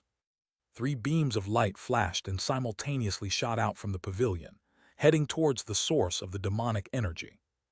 Among them, a crimson flame was the fastest, flashing and boiling, leaving several afterimages in the void and putting distance between itself and the other two. Yan Shayan and Yu Shuji stared in shock at Chen Mobai's retreating figure as he used the flame light escape technique. They were already at their fastest speed under normal conditions. 2 late-stage core formation cultivators couldn't even match one who had just formed core formation. Chen Mobai quickly arrived at the place where the demonic energy was erupting. Looking down, he saw that a dark crack had appeared in the center of the earth, from which the demonic energy was erupting. A locust-like monster, about half the size of a human and with a body of mixed green and gray, suddenly burst out of the ground and charged towards a group of cultivators who were holding array flags and trying to block the cracks in the earth. Amidst the surging demonic energy, the earthy yellow light emanating from the array flags was as brittle as yellow paper, instantly torn apart by this incomparably powerful demonic beast. Not good. Upon seeing this, the female Foundation Establishment cultivator at the head of the group instantly changed her expression and took out a bright yellow talisman from her storage bag. But it was too late to activate it. The incredibly powerful locust monster had already rushed in front of her, opening its serrated, blood-red maw to bite down hard. "You beast, how dare you harm someone in front of me?" A clear voice rang out, and before it reached the ears of the people below, a golden flame descended from the sky, like a golden sword of fire. It pierced through a gray, eerie light and cleaved the locust, which was half the size of a human, in two. Then a pungent, burnt smell spread, accompanied by a scream. The locust monster, far exceeding the second rank, was burned and turned into puffs of ash, scattered on both sides of the pit crevice. "Master Chen, your swordsmanship is superb." Two streaks of light flew over, and it was Yan Shaoyan and Yu Shuji. The two arrived half a step late, but they just happened to see Chen Mobai displaying his divine power. Under the flaming sun slash, a locust monster that was almost at the third level was instantly killed. It should be noted that in addition to being ferocious, the earth spirit locust's skin is incredibly hard, having absorbed earth elemental energy over the years and been tempered by earth fire. Ordinary third-tier techniques simply cannot break through its defenses. However, Chen Mobai easily turned him to ashes with a single move, the blazing sun slash. As expected of a top-tier swordsman, he directly crushed him with his realm and power. "Master, there is a third-tier locust queen underground." At this moment, the female Foundation establishment cultivator who had been rescued by Chen Mobai shouted loudly at Yu Shuji. "The mother of locusts." Upon hearing this, Yan Shaoyan and Yu Shuji's expressions changed slightly. At that moment, wave after wave of ferocious demonic energy surged from the ground. A faint, dark red light shone through the gaps in the darkness, incredibly eerie. Chen Mobai activated his void insight eye and saw everything clearly. One by one, locusts the size of heads stretched out their sharp claws and gripped the rock wall underground. They were densely packed and countless. The dark red light was their eyes.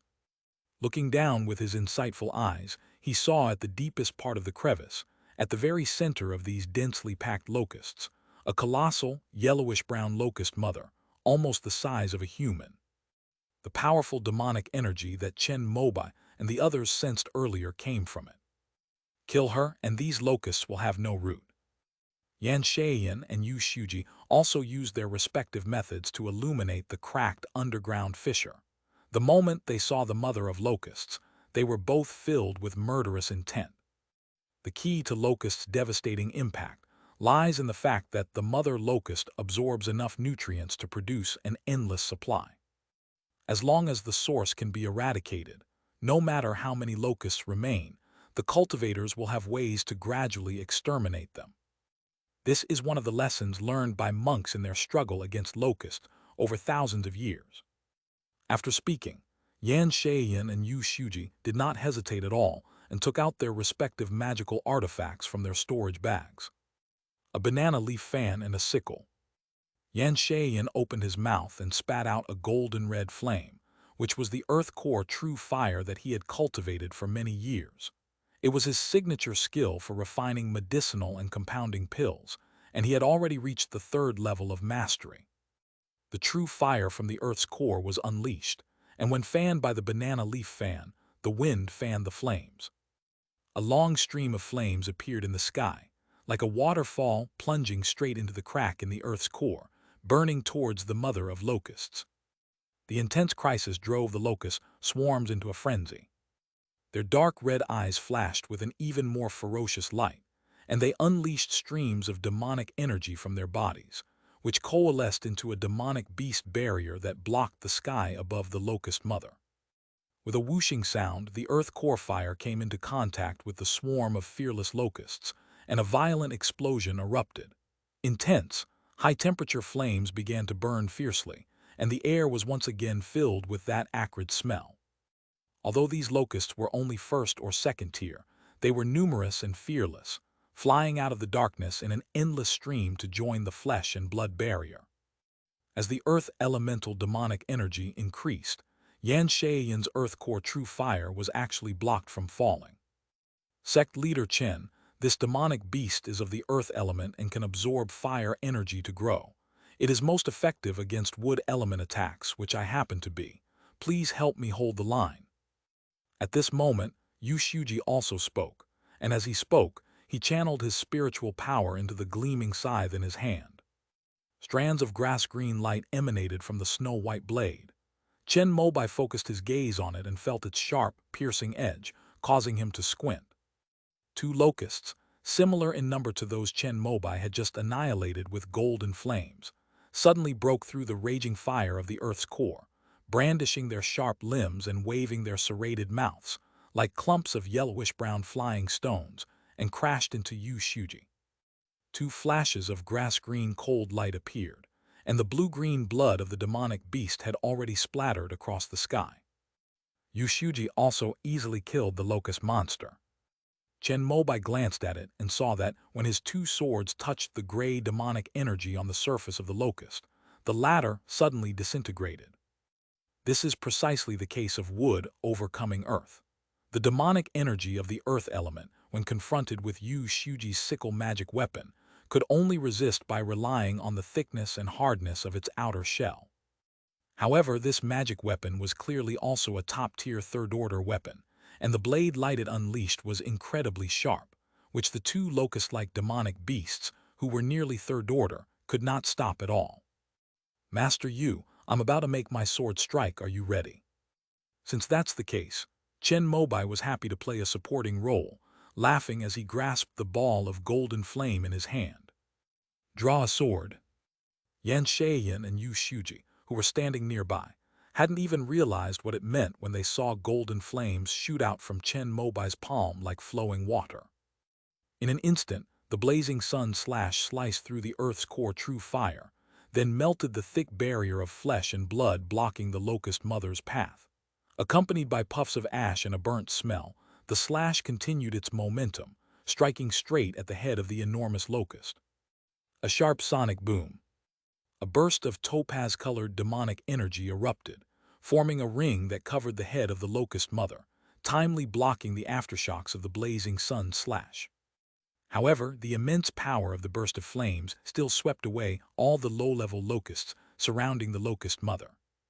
The golden flames, like a shockwave, spread in all directions after being blocked by the earthen yellow ring. Wherever they passed, the earth and rocks melted into lava and locusts turned to ashes. Only the locust mother at the very center, relying on her abundant and powerful earth elemental demonic energy, managed to withstand the attack. "The area has been cleared. Master Yu, please make your move." As Chen Mobai laughed, Yu Shuji glanced down at the locust mother below, who was now the only one left, pacing anxiously in the scalding lava and couldn't help but swallow hard. The power of this blazing sun slash is truly formidable. The thought flashed through Yu Shuji's mind, but his movements were not slow at all. The grass-green light on the bright sickle had risen to its peak. With a downward swing, a crescent-shaped cold light slashed down and landed on the head of the locust mother. With a loud bang, the topaz ring held for 2 breaths before shattering.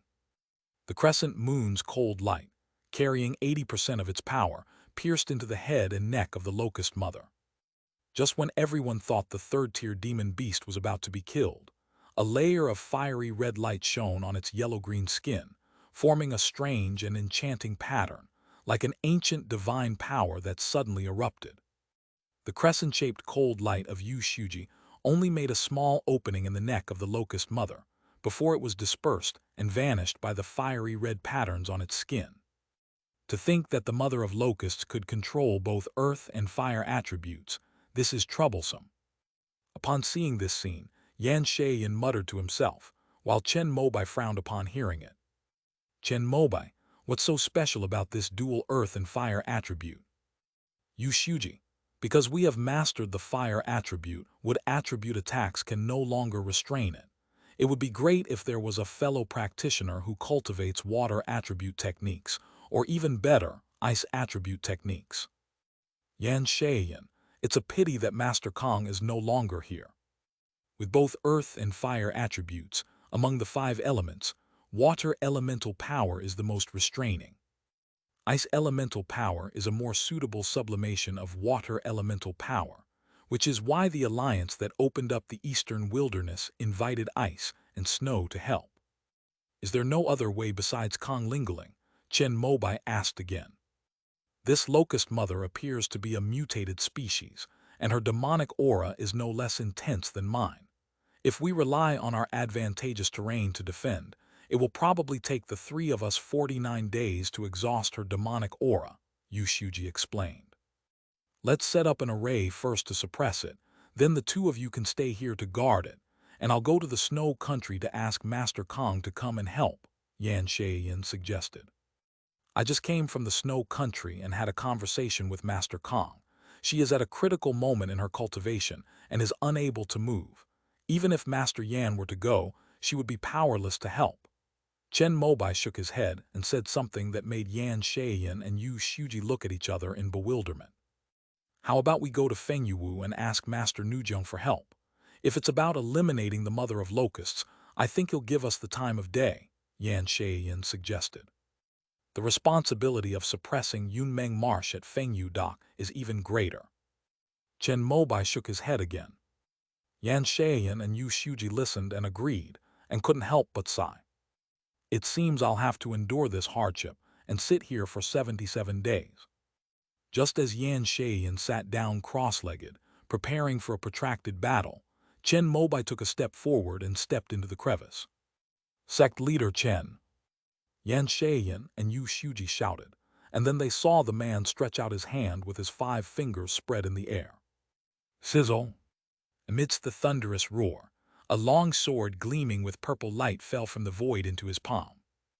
End of this chapter. Chapter 562, Heretical Golden Core. Chapter 562, Heretical Golden Core. 49 more days. Upon hearing this time, Chen Mobai immediately felt that this wouldn't do. He was just passing through Tiangu for a visit. How could he possibly stay here for so long? He was in a hurry to go to the Ming dynasty to investigate clues about his young apprentice's disappearance. With this thought in mind, Chen Mobai decided to get serious.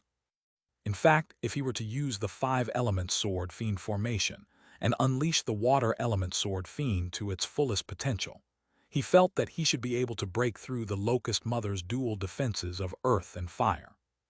But this was just his own conjecture.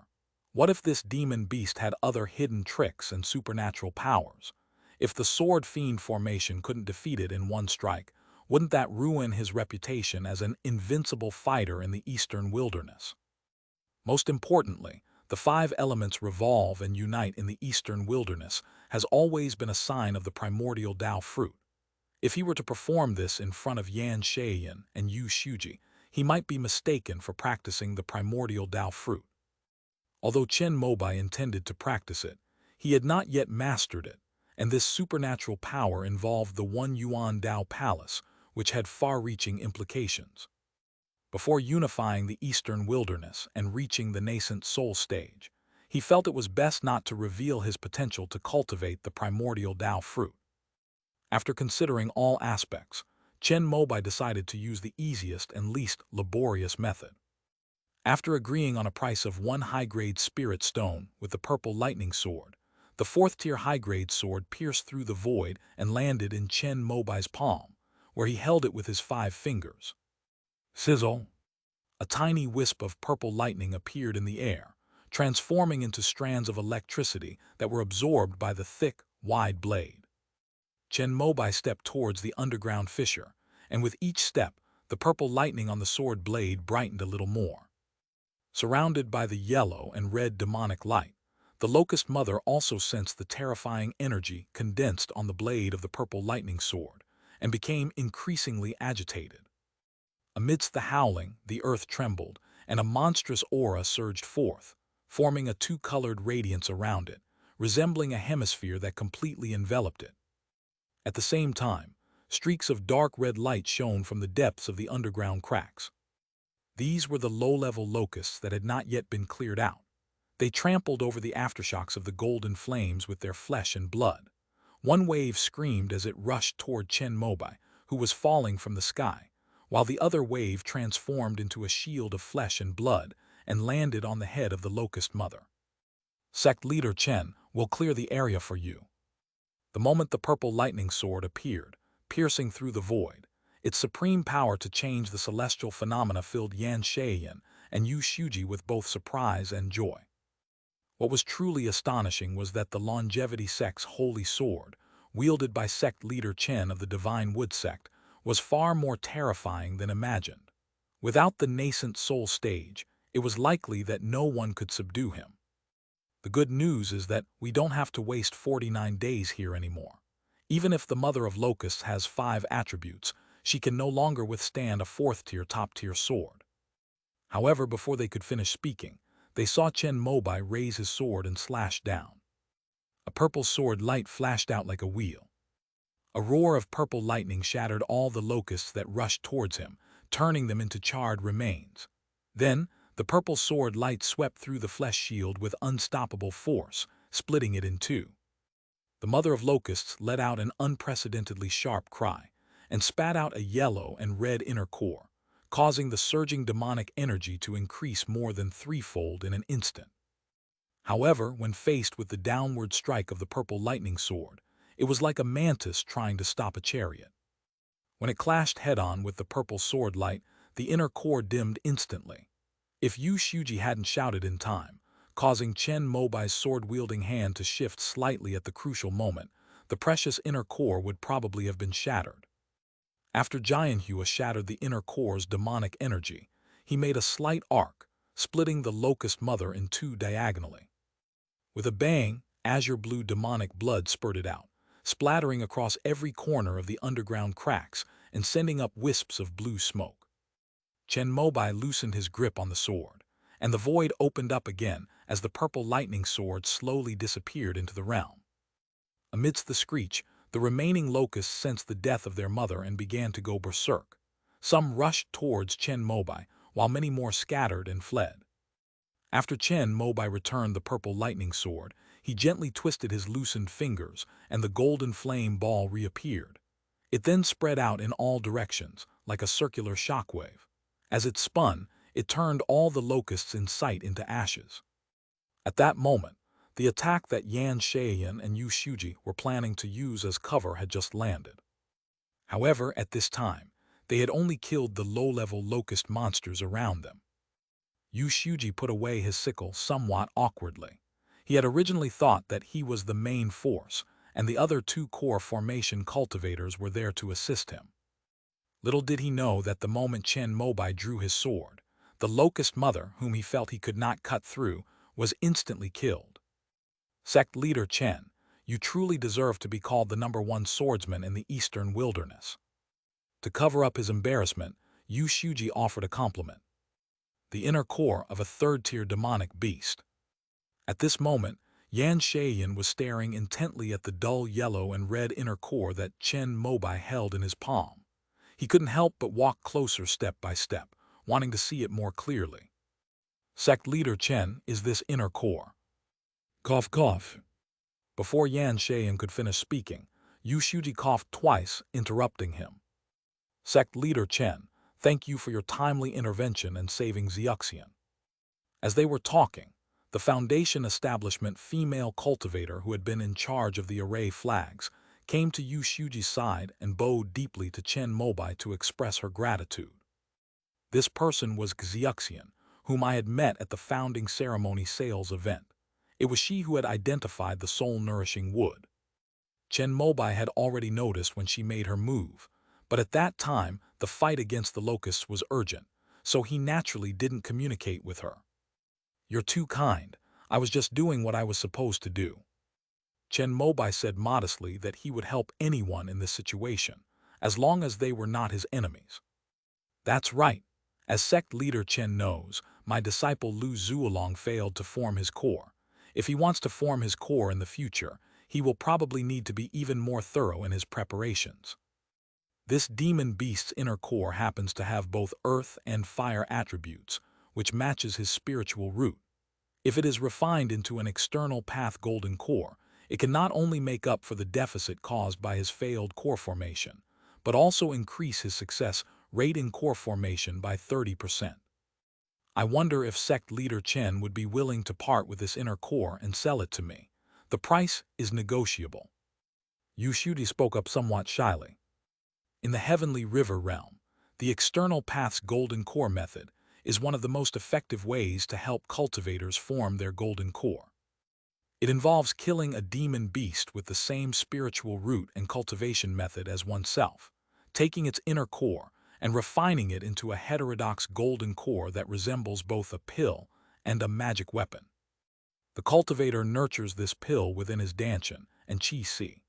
Once his divine sense and spiritual power have completely assimilated the external golden core, he will be able to unleash strength surpassing that of the foundation establishment stage.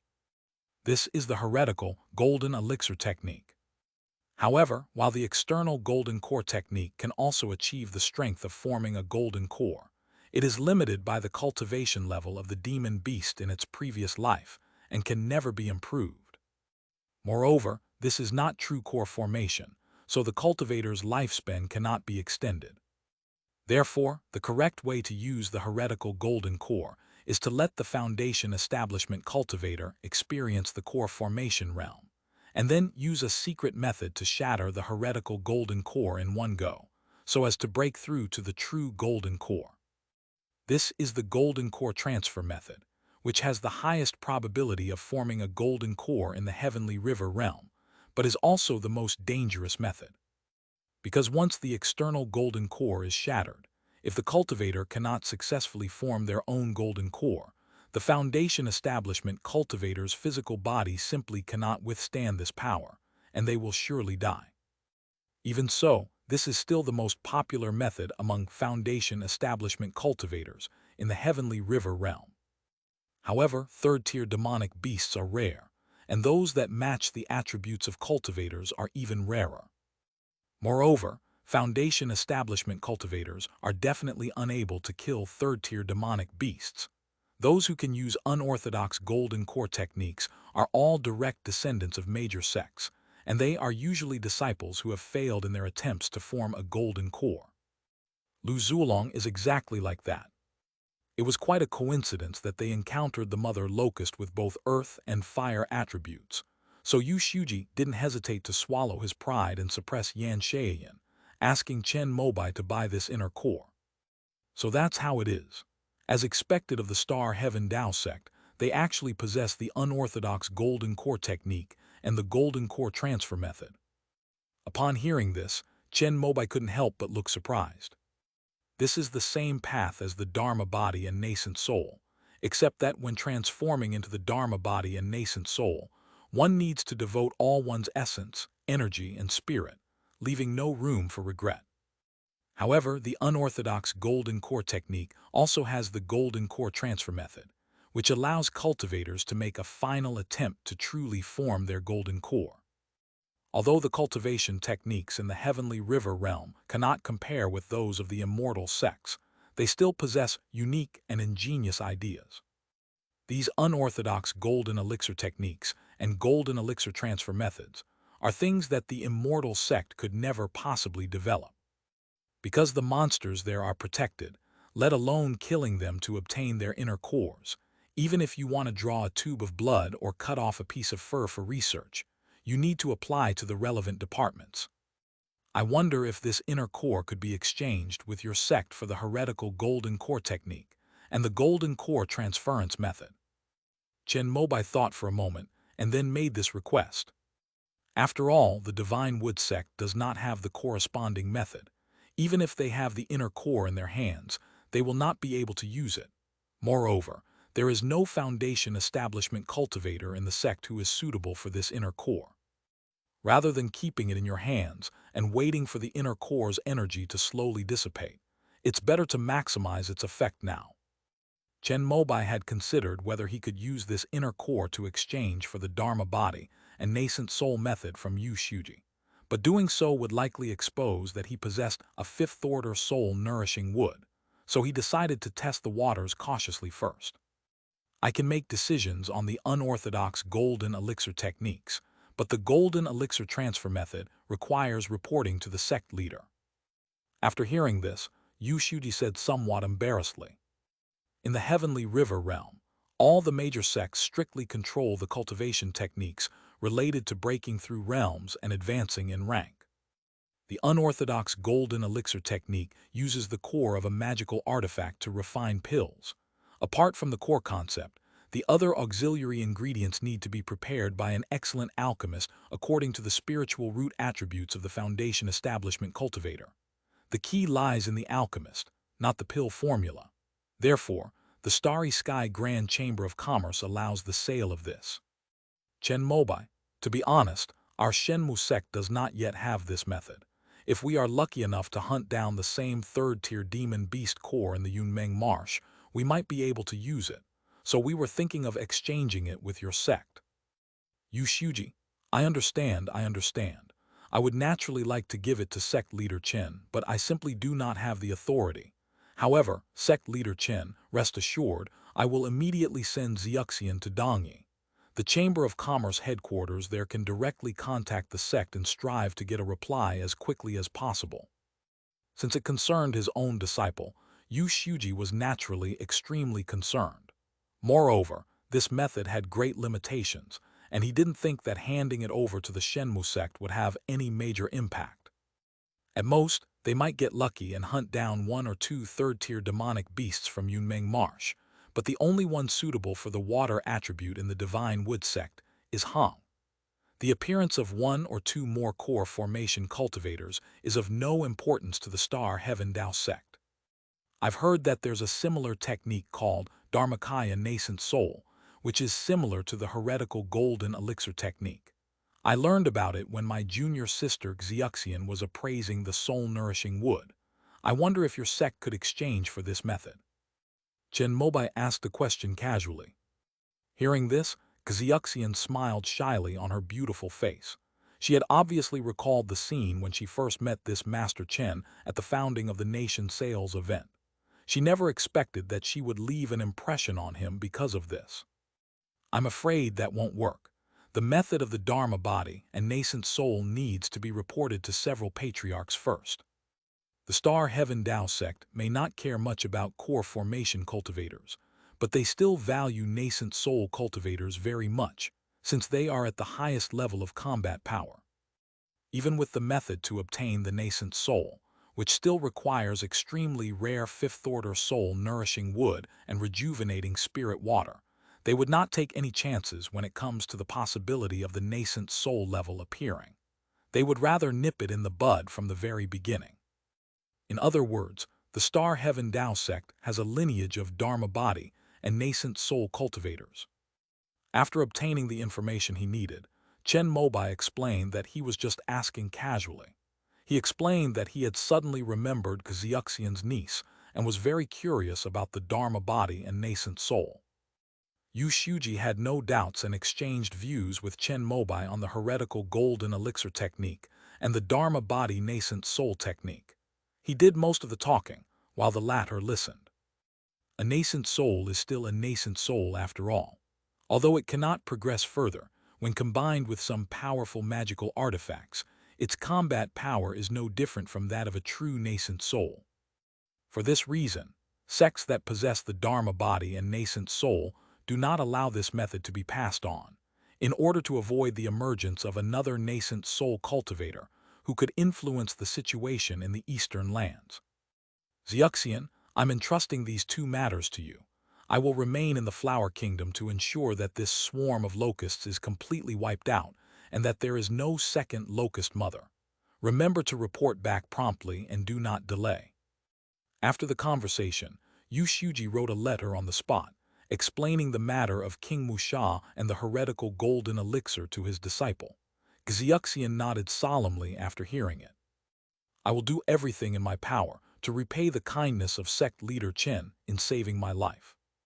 After hearing this, Chen Mobai expressed his gratitude to Xiuxian, a foundation establishment cultivator he had only met twice.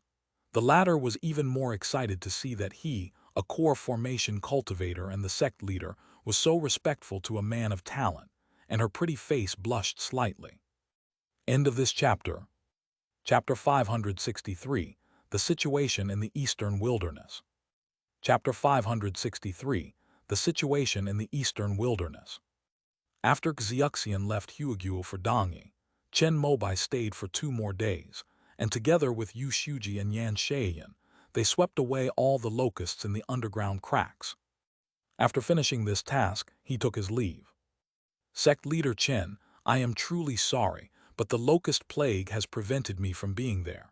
Otherwise, I would have definitely taken you on a proper tour of the Flower Kingdom and the Xia Kingdom.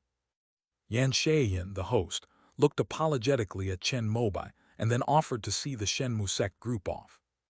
Master Yan, you're too kind, let's leave it here. Chen Mobai carried everyone on his crimson cloud silk and quickly flew to the border between the Flower Kingdom and the Spring Sun Kingdom.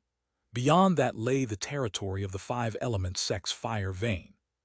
Sect leader Chen, actually, our Huishan Valley also has a lineage of that heretical golden core technique. When Yan Shayin escorted Chen Mobai out, it wasn't just out of politeness. He pulled Chen Mobai up to the sky and said something that surprised the latter. Does Master Yan mean that he is also interested in that inner core?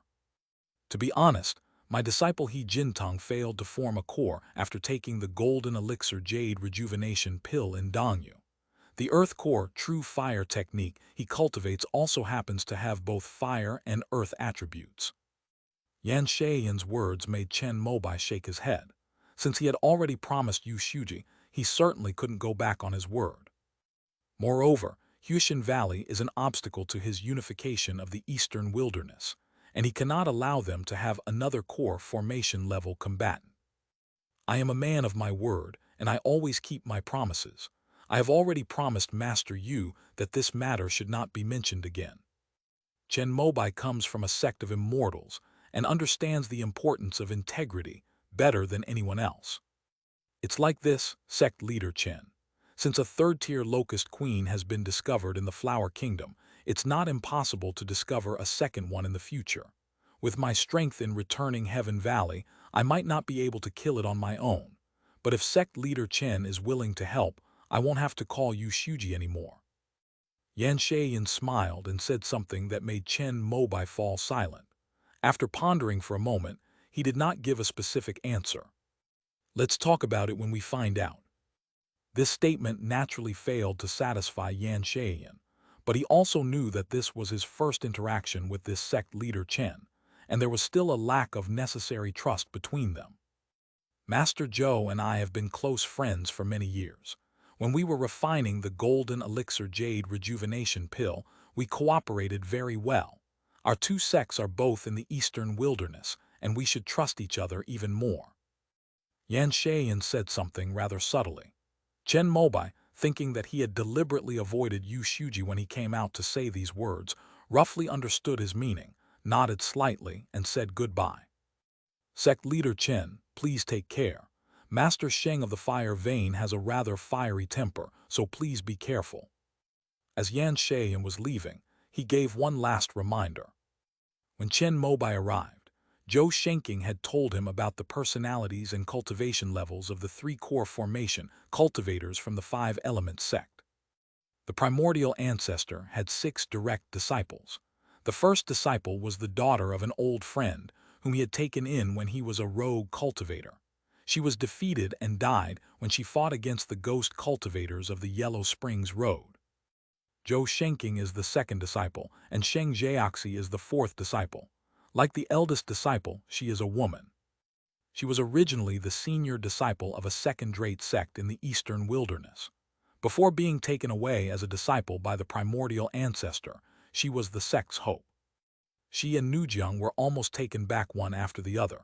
At first, she was naturally a little uneasy and anxious, and also a little angry. However, in the eastern wilderness, being accepted as a disciple by a nascent soul cultivator is an unprecedented opportunity. So after 2 months of patience, the two of them became disciples and changed their ways. As a woman, Sheng Jiaxi naturally had a better relationship with her senior sister. Zhou Shenking, as the second senior brother, was as close as a brother to Nujiang and Mo Duguang, whom they later brought back. However, their relationship with Zhou Yi, who was the last to join, was very ordinary. Before Chen Mobai left the sect, Zhou Shenking wrote 3 letters to the 3 core formation cultivators of the 5 elements sect, instructing Chen Mobai to use them as needed. If I were to visit Sheng Jiaxi with Zhou Shenking's handwritten letter, I would likely be warmly received out of consideration for our past relationship. However, after careful consideration, Chen Mobai decided to go directly to the Hunyuan immortal city, where the five element sect's earth vein was located. After all, Zhou Yi is the nominal leader of the five element sect and the successor of the primordial ancestor. Not going to see Sheng Jiaxi was also to avoid putting her in a difficult position, since she was still a core formation cultivator of the five element sect. If she visited Sheng Jiaxi before Zhou Yi, it would make both of them lose face. Taking all these factors into consideration, after entering the territory of the five element sect, Chen Mobai flew directly towards the Ming Kingdom, where the Hunyuan immortal city was located. However, although he wasn't going to the fire pulse, he still had to go and say hello. Since Sheng Jiaxi is a female cultivator, it would be best to send another female cultivator instead. Chen Mobai glanced at the team he had brought. He knew that Yin Qingmei, with her heavenly spiritual root, definitely needed to stay by his side to protect her. The rest were Ding Ying and Gu Yan. In terms of competence, Ding Ying is naturally the most suitable candidate. After receiving the task personally assigned by Chen Mobai, Ding Ying was quite excited. Holding the letter, she promised to complete the mission. Then, she took some female disciples from the 3 palaces and 12 departments, separated from the main force, and headed towards the headquarters of the fire vein of the Yan Kingdom. Chen Mobai, on the other hand, led the remaining people towards the Ming dynasty. As the largest sect in the eastern wilderness, the five element sect, before its division, controlled most of the eastern wilderness and had 13 kingdoms under its command, encompassing almost all of the precious resources and mineral deposits. After the division of the family, Jin Guangya took the Wind Kingdom, and Shenmu sect took the Founding Kingdom, Cloud Kingdom, Rain Kingdom, Thunder Kingdom, and Sky Kingdom. Even so, the five element sect still possesses the 7 kingdoms of the eastern wilderness. Among these, the fire vein occupied the Yan Kingdom, the Chun Kingdom, and the Qing Kingdom. The earth veins encompass the kingdoms of Ming, Hao, and Jai. The remaining water veins belong to the Fog Kingdom, which borders the Rain Kingdom, and is an important port for the eastern wilderness to reach the Cloud Dream Marsh. The headquarters of the water vein, Wind and Rain Dock, is located in the center of Yunmeng Marsh. While occupying this most precious land in the eastern wilderness, it also suppresses the demonic beasts within. At the center of Yunmeng Marsh, a powerful fourth-order demonic beast is sealed. It was a powerful seal set up by the former Hunyuan ancestor, who summoned his friend Sun Huangwu and the White Crow ancestor. As Hunyuan ancestor and Sun Huangwu pass away, the power of this seal is weakening. If Beiwu ancestor does nothing, one day this fourth-order demon beast will break free and turn the eastern wilderness, and the eastern Wu opposite Yunmeng's into a paradise for demon beasts. It was for this reason that, when the five element sect split up, jointly protecting the Yunmeng's border was one of the terms of the ceasefire agreement. Even today, the Shenmu sect still issues sect missions every year to assist Fengyuwu in clearing out demonic beasts, and there is also a team of Foundation establishment cultivators stationed in Yunmeng. Of course, the Shenmu sect did this not merely because they understood the principle of mutual dependence, but because Yunmeng, as the most precious land in the eastern wilderness, contained resources that were almost equivalent to the entire eastern wilderness. It wasn't just the Divine Wood sect. Almost all of the 7 major sects of the eastern wilderness had previously established markets on various spirit islands in the Cloud Dream Marsh to earn resources from them. Chen Mobai's original starting spirit stone came from Qingguang Island in Yunmeng. When the primordial ancestor was still alive, Yunmeng, as the #1 treasure land in the eastern wilderness, was naturally owned by the five element sect. However, since half of the port and shore were in eastern Wu, the 2 nascent soul ancestors had previously agreed to set a boundary and govern the east and west. Meanwhile, in the eastern wilderness, the land kingdoms bordering Yunmeng's are the Fog Kingdom, Rain Kingdom, Cloud Kingdom, Thunder Kingdom, and Sky Kingdom. These 5 kingdoms were all previously the territory of the five element sect. However, when the five element sect split up, without the absolute power to suppress the eastern wilderness, Shanding Mountain was instigated by Zhao Xuankang of Xuanxiao Dao Palace, who joined forces with Liujia Mountain and also communicated with Huishan Valley Chuixu Palace to forcibly seize the territory of Xiao Kingdom. Although both sides of the Five Elements sect were dissatisfied with this, they were also engaged in fierce fighting at the time and could not spare any attention or dare to divide their forces to deal with the allied forces of Mount Hanshan and Mount Liujia. They could only swallow their anger and tacitly agree that Mount Hanshan had occupied the Xiao Kingdom. After the division was completed, neither side had the power to monopolize Yunmeng's, so they simply opened this treasure land to the other major sects in the eastern wilderness. The four factions, Hanshan Peak, Liujia Mountain, Huishan Valley, and Chuixu Palace, can all enter Yunmeng Marsh through the Xiao Kingdom to develop this premier treasure land in the eastern wilderness. There were naturally many frictions among the seven major sects, but after several decades, they gradually formed a tacit understanding, and each divided up some of the spirit islands in Yunmeng's.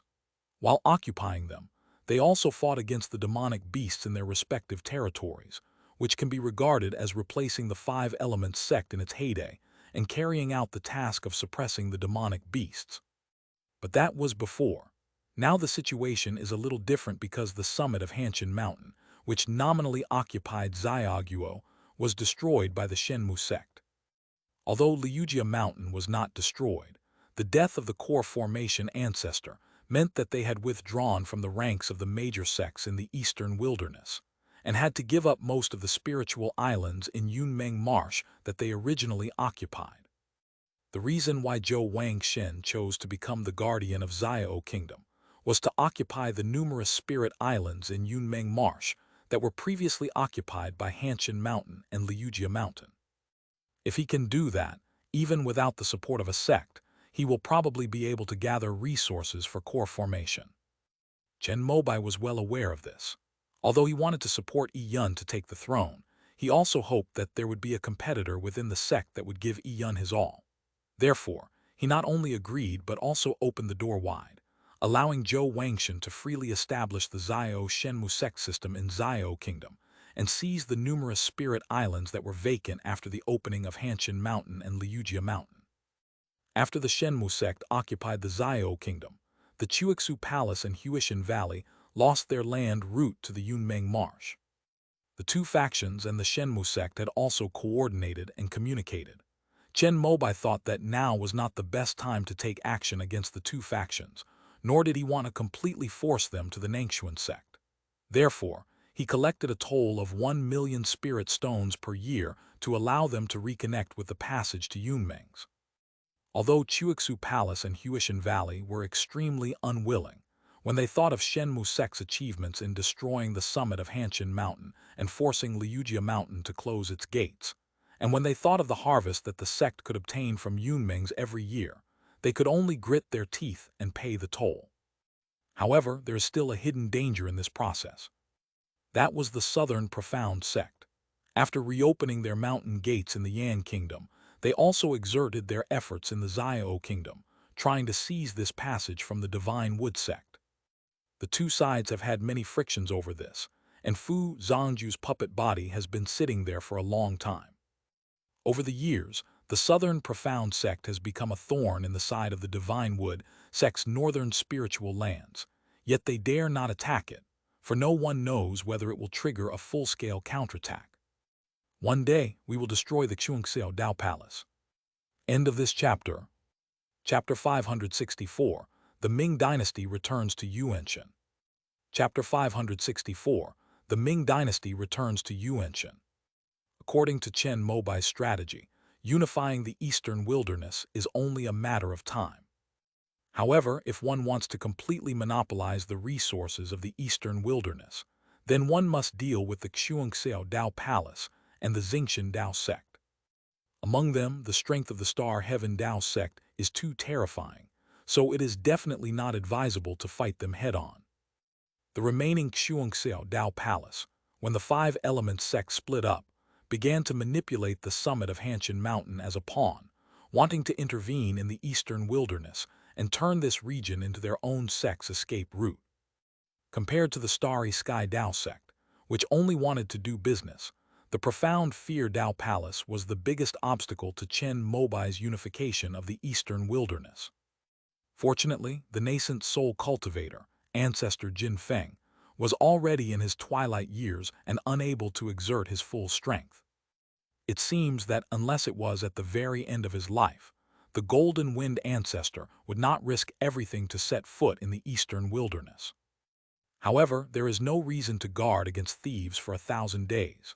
If possible, Chen Mobai still wants to eradicate the southern profound sect from the eastern wilderness, and then, with Baiyuan City as the core in the northern part of the eastern wilderness, completely set up the Sumeru Nine Palaces formation, turning it into a super formation that covers the Xiao Kingdom, Yan Kingdom, and Han Kingdom. In this way, even if ancestor Jin Feng were to attack from the eastern barbarians, he could still keep the battlefield outside the eastern wilderness. With his mind calculating the difficulties and solutions he might encounter in unifying the eastern wilderness, Chen Mobai led the group from the Divine Wood sect across the territories of the Hao Kingdom and the Jai Kingdom, and was about to enter the territory of the Ming Kingdom. Yan Kingdom Huozhen Palace.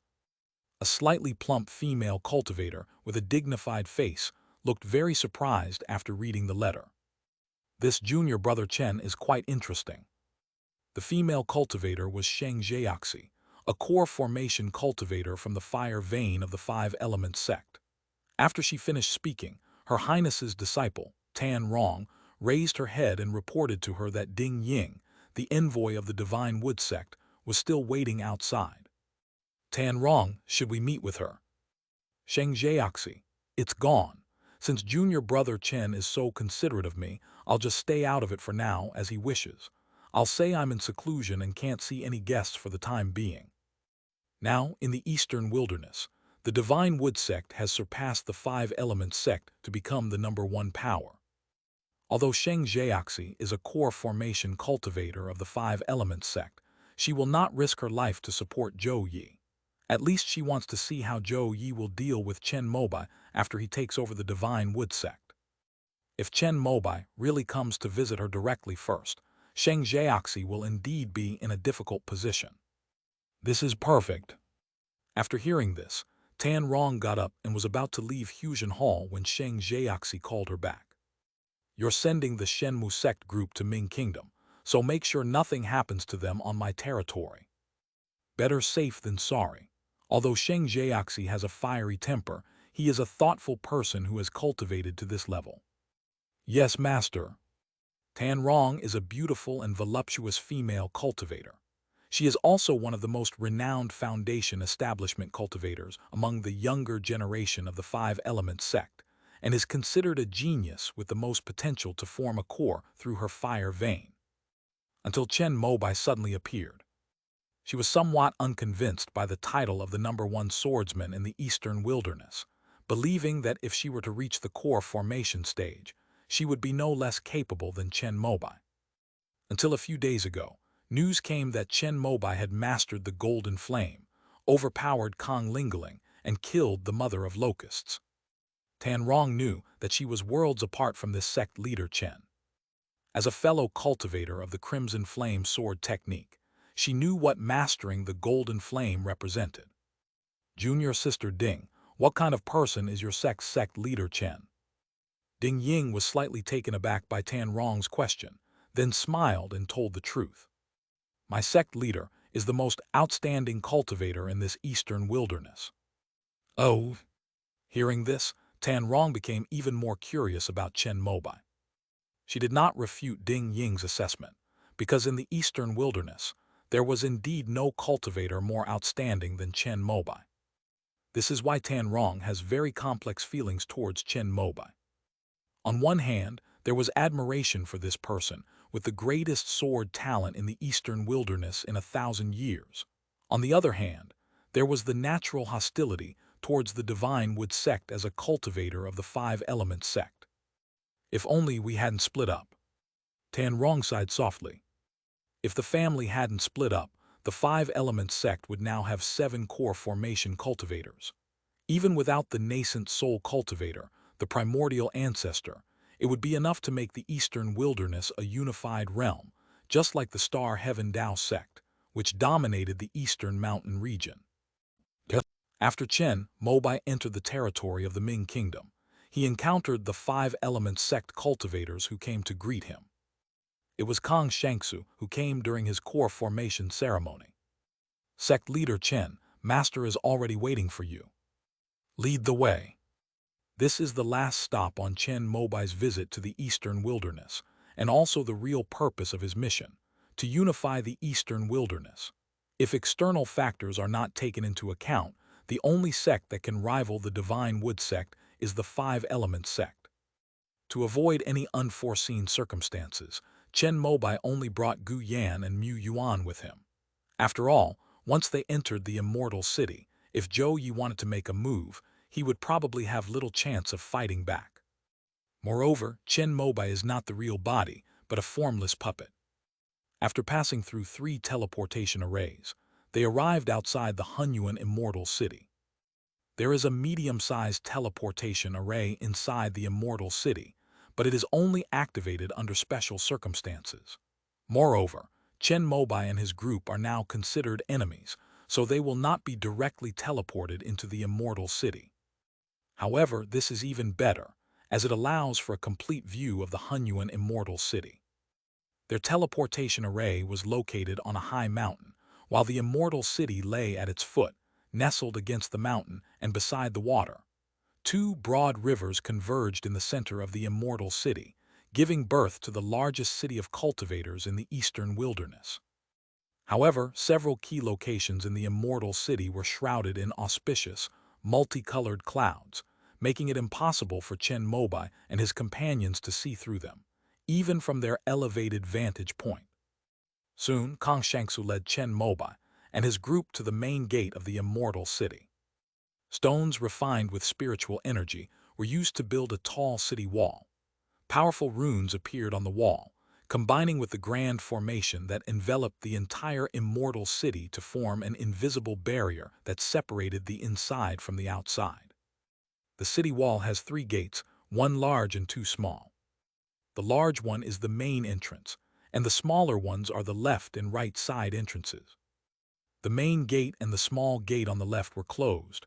Only the small gate on the right was open, guarded by cultivators from the Five Elements sect. Cultivators from inside and outside, the city had to pass through this gate to enter or leave. Sect leader Chen, please use the left side door. Kang Shangsu waved his hand at the Five Elements sect cultivators on the city wall, and the previously closed left side gate slowly opened. Then, 2 rows of Five Elements sect cultivators walked out and lined up in 2 rows like ceremonial soldiers. Who can come and open the front gate? Chen Mobai stopped at the entrance of Hunyuan Immortal City and asked a question. When our ancestor was alive, his 2 friends, Ancestor Huangwu and Ancestor Beiwu, would open the main gate to welcome him when they came. Kang Shangsu immediately spoke up to explain that it wasn't directed at Chen Mobai, but rather that this was simply the rule of Hunyuan Immortal City. Only nascent soul cultivators are allowed to enter through the main gate. Because every immortal city has a no-fly zone, the door you can enter from the ground represents your status. Although Chen Mobai is the sect leader of Shenmu sect, his status and position have not yet reached the level of a nascent soul cultivator. I hope that next time I come, I can enter through the main entrance. After hearing this, Chen Mobai smiled and said something. Kang Shangsu pretended not to understand and walked towards the small door on the left, where there were already palanquins and other similar items parked inside the city. Chen Mobai followed local customs and sat down. He originally wanted to take a closer look at Hunyuan Immortal City, but unfortunately, the Five Elements sect seemed to have cleared the area in advance. Apart from the cultivators of the Five Elements sect, there were no other rogue cultivators to be seen on the streets. It seems that we will only be able to see the true customs and culture of this immortal city after we conquer it in the future. With that thought in mind, Chen Mobai stopped looking. He didn't know how much time had passed before he finally arrived at the Hunyuan Hall in the very center of the immortal city. This is where the primordial ancestor once secluded himself for cultivation, and now it is naturally occupied by Zhou Yi. Greetings, senior brother Zhou. After Chen Mobai came down, he saw Zhou Yi waiting at the entrance of the hall. He smiled slightly at him and bowed as a junior brother. Although we share the same origin, we have since separated. It would be better if sect leader Chen didn't call me senior brother. Zhou Yi, however, spoke calmly, showing no respect whatsoever to Chen Mobai. Since Master Zhou says so, then I can rest assured. Oh, what do you mean? In that case, when I conquer this immortal city in the future, I won't have to worry about the ancestors' reputation and show mercy to true Master Zhou. Kong Shangsu and the others who were standing nearby broke out in a cold sweat after hearing the conversation between the two. It feels like these two are about to start fighting. If they really take action, the situation in the eastern wilderness will instantly become unbalanced. This is not a good thing for the Five Elements sect and the Divine Wood sect. On the contrary, it will make forces such as the Snowfall Palace, the Returning Heaven Valley, and the Southern Profound sect applaud. Zhou Yi was clearly not expected that Chen Mobai would be so direct. Wasn't it said that, although this sect leader Chen was a sword cultivator, he was still quite tactful? It seems that sect leader Chen is not here for a friendly visit. However, having said all that, and with so many Five Elements sect cultivators watching, Zhou Yi naturally couldn't back down and could only respond with a cold tone. In Chen Mobai's mind, if he were to unify the eastern wilderness, it would be better if Zhou Yi, the successor of the primordial ancestor, were dead. Only in this way can he have enough righteousness to subdue the Five Elements sect. However, before that, we still need to get the cultivation method of the primordial Tao fruit from him. Having traveled all the way south, I am quite tired. Perhaps I should rest for a few days before making a friendly visit. Chen Mobai's attitude made Zhou Yi frown. After letting out a cold snort, he turned around and walked back into the Hunyuan Hall. Since sect leader Chen is tired, I will take you to the Greenwood Hall to rest first. Kong Shangsu immediately came over and led Chen Mobai toward the eastern Greenwood Palace in the Hunyuan Immortal City. This is the main hall where Zhou Shenking used to be stationed, and it's just right to house Chen Mobai. The spiritual energy is a bit low. Chen Mobai entered the Greenwood Palace, sensed its power, and then spoke to Kong Shangsu. The latter immediately said he would go to the Immortal City's array department to inform them, because after Zhou Shenking left, the Greenwood Palace had been without an owner for nearly 100 years, and the spiritual energy here had been extracted by the mysterious Five Elements array and sent to the Hunyuan Palace. Ming Dynasty, Giyuan Mountain. Led by Liu Wenbai, Chen Mobai arrived at the place where Luo Yixuan left the last trace before she disappeared. Master, there is a foundation establishment cultivator in the Giyuan sect. Because she is very old, everyone around her calls her Granny Ming. Apart from her, the others are not worth worrying about. Over the years, Liu Wenbai has developed Zion and shampoo in the territory of the Five Elements sect. Taking advantage of his status as Chen Mobai's eldest disciple, he has been treated as an honored guest by almost all the powerful merchants and guilds. He had already thoroughly investigated the strength of the Giyuan sect, both openly and secretly.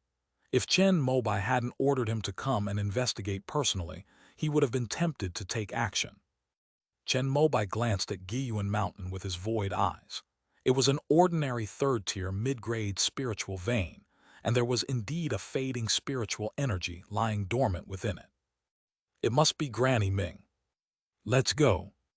After reaching the core formation stage, Chen Mobai had no one to fear in the eastern wilderness, so he directly led Liu Wenbai towards the most abundant spiritual veins of Giyuan Mountain. Which fellow Taoist? At the very top of Giyuan Mountain, an old woman with a weathered face sensed Liu Wenbai's presence and, somewhat disgruntled, leaned on a wooden cane as she walked out of her wooden hut. But when she came out and saw that there were actually two people, her expression changed instantly. Because Chen Mobai was standing there, but she couldn't sense any spiritual energy.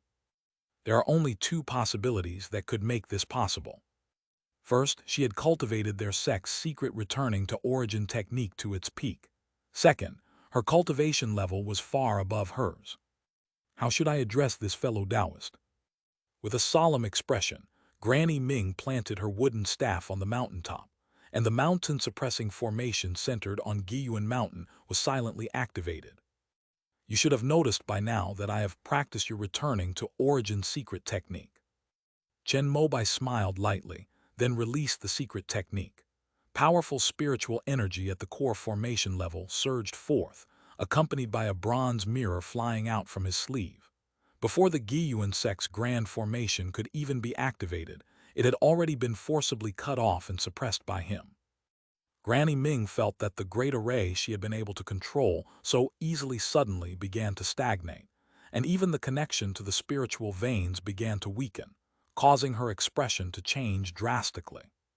So it's sect leader Chen of the Divine Wood sect. There are very few core formation cultivators in the entire eastern wilderness, and Chen Mobai's 6 Yang Divine Fire Mirror has become well known to everyone after several major battles, so he was recognized as soon as he made a move. This Giyuan secret technique was obtained by my little apprentice from your Giyuan sect and given to me, but she disappeared on your Giyuan mountain. I think you should be able to answer this question for me. As Chen Mobai spoke, he took a step forward, and golden flames rose from his eyes. The powerful and terrifying golden flames caused Granny Ming's gray hair to begin to burn and melt. I tested positive for COVID-19 twice. A couple of days ago, I thought it was just a cold from being in the air conditioning too much. Today, I got an antigen test and it showed 2 lines. Fortunately, the symptoms aren't severe, just a bit dizzy, stuffy nose, and cough. I'm a little out of it trying to write to keep up with my work schedule. There's a conflict between the senior sister of the 5 Elements sect and senior brother in the previous chapters. Thanks to the readers for pointing it out, I've corrected it and unified the text to senior sister. End of this chapter. Chapter 565 Crescent Blade. Chapter 565 Crescent Blade. They came after reaching the core formation stage. They are much more cautious than I imagined. Just as Chen Mobai was wondering if he had used too much force and needed to control the power of the golden flames, Granny Ming suddenly said something that made his expression change slightly. As expected, they kidnapped Xuaner to deal with me. Thinking of this, a murderous aura appeared between Chen Mobai's brows, and golden flames rose up. However, he managed to control himself and did not turn the old woman in front of him into ashes. Hand over Xuaner, and I might spare your life. With you.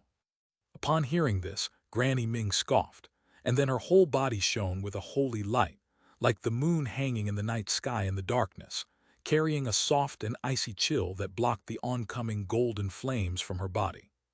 Hurled. In that instant, the aura displayed by the old woman before him had completely surpassed that of the Foundation establishment stage. Moreover, it was rising higher and higher, showing no signs of stopping. After blocking the golden flames and firelight from its body, the extremely gentle and bright light continued to expand, and in an instant, it occupied half of the world on the top of Giyuan Mountain.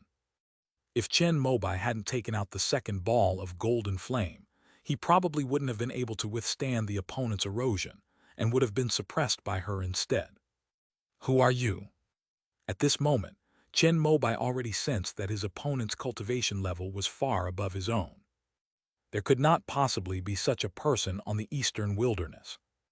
You are not qualified to know my identity. Your disciple is very suitable for cultivating my sect's methods and has already become my disciple. If you do not want the Divine Wood sect to be destroyed, you would better pretend that you never took this disciple. As Granny Ming spoke, she raised her wooden cane and stomped it on the ground.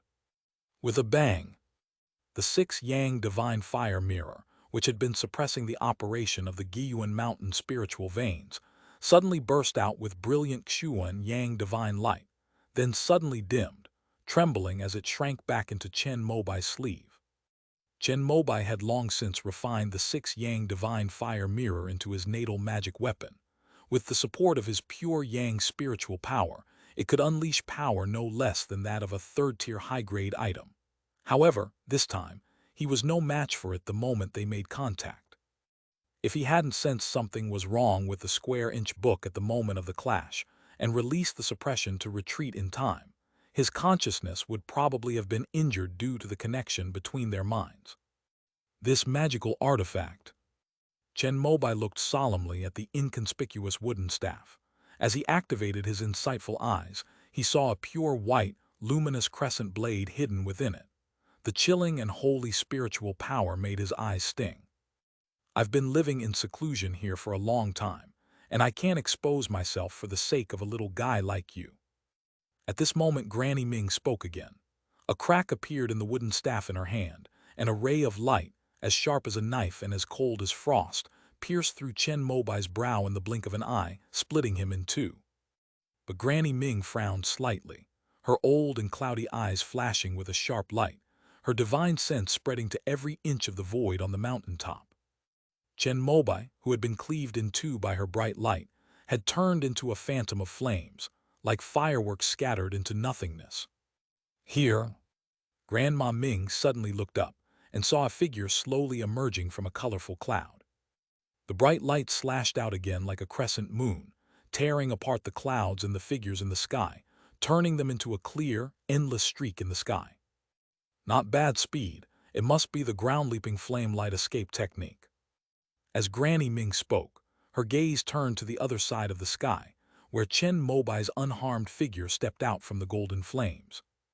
Oh, so someone can actually recognize my escape technique. Just who are you?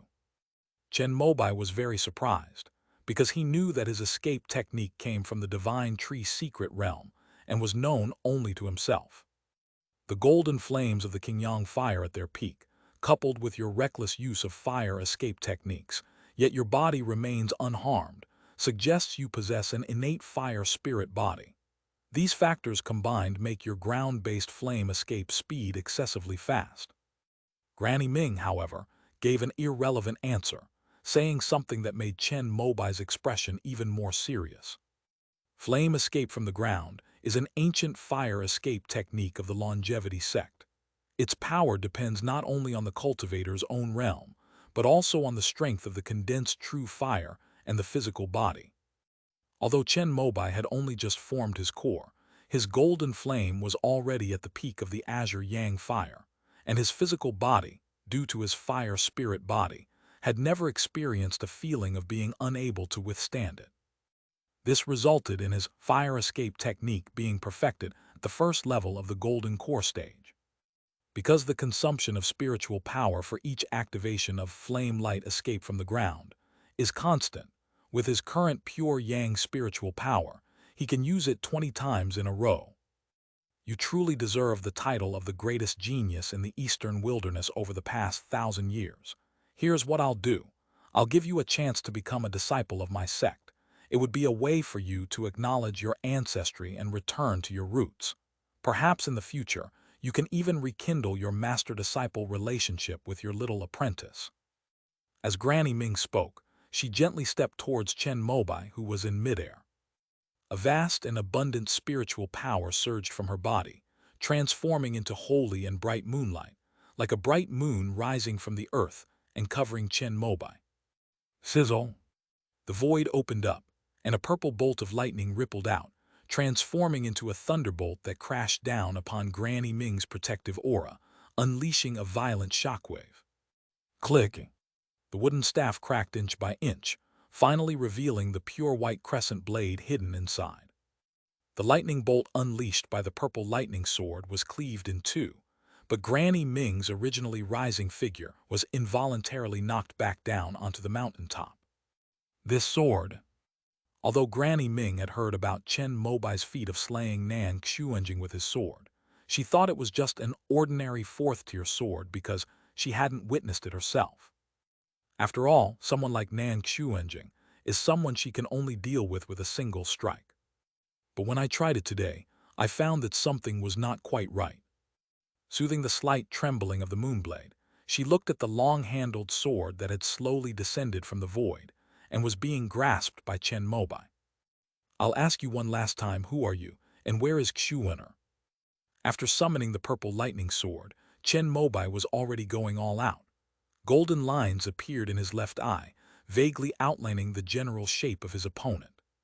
His opponent's cultivation level was much higher than his, at least late core formation stage, and possibly even perfect core formation stage. She cultivates a cold, yin-type spiritual power that counters his pure yang cultivation technique.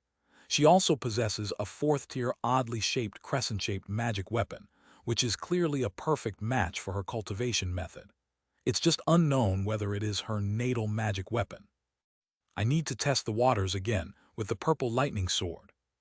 During the battle, Chen Mobai's spirit and energy reached an extraordinary resonance. His focus, observation, and acuity all reached their peak, perfectly entering the selfless realm of the Fangkun book.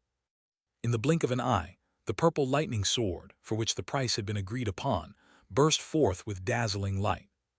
Flames flickered. Chen Mobai suddenly vanished from his spot, having already used his flame light escape technique to rush in front of Granny Ming. A streak of purple light flew out from his right hand, slashing towards his opponent's neck. With a clang, the pure white moonblade flew out, blocking the purple lightning sword by a hair's breadth. The two fourth-tier magic weapons unleashed a terrifying power that shook the earth and mountains. Amidst a deafening roar, suddenly a deep crack appeared on Giyuan Mountain, centered on the spot where Granny Ming's feet had landed, and spread throughout the entire mountain. The entire mountain could not withstand the aftershocks of their battle, and began to crack and tremble.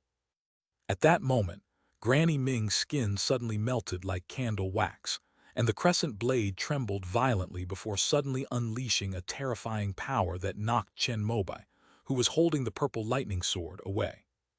"You little brat, if you're so eager to die, then don't blame me."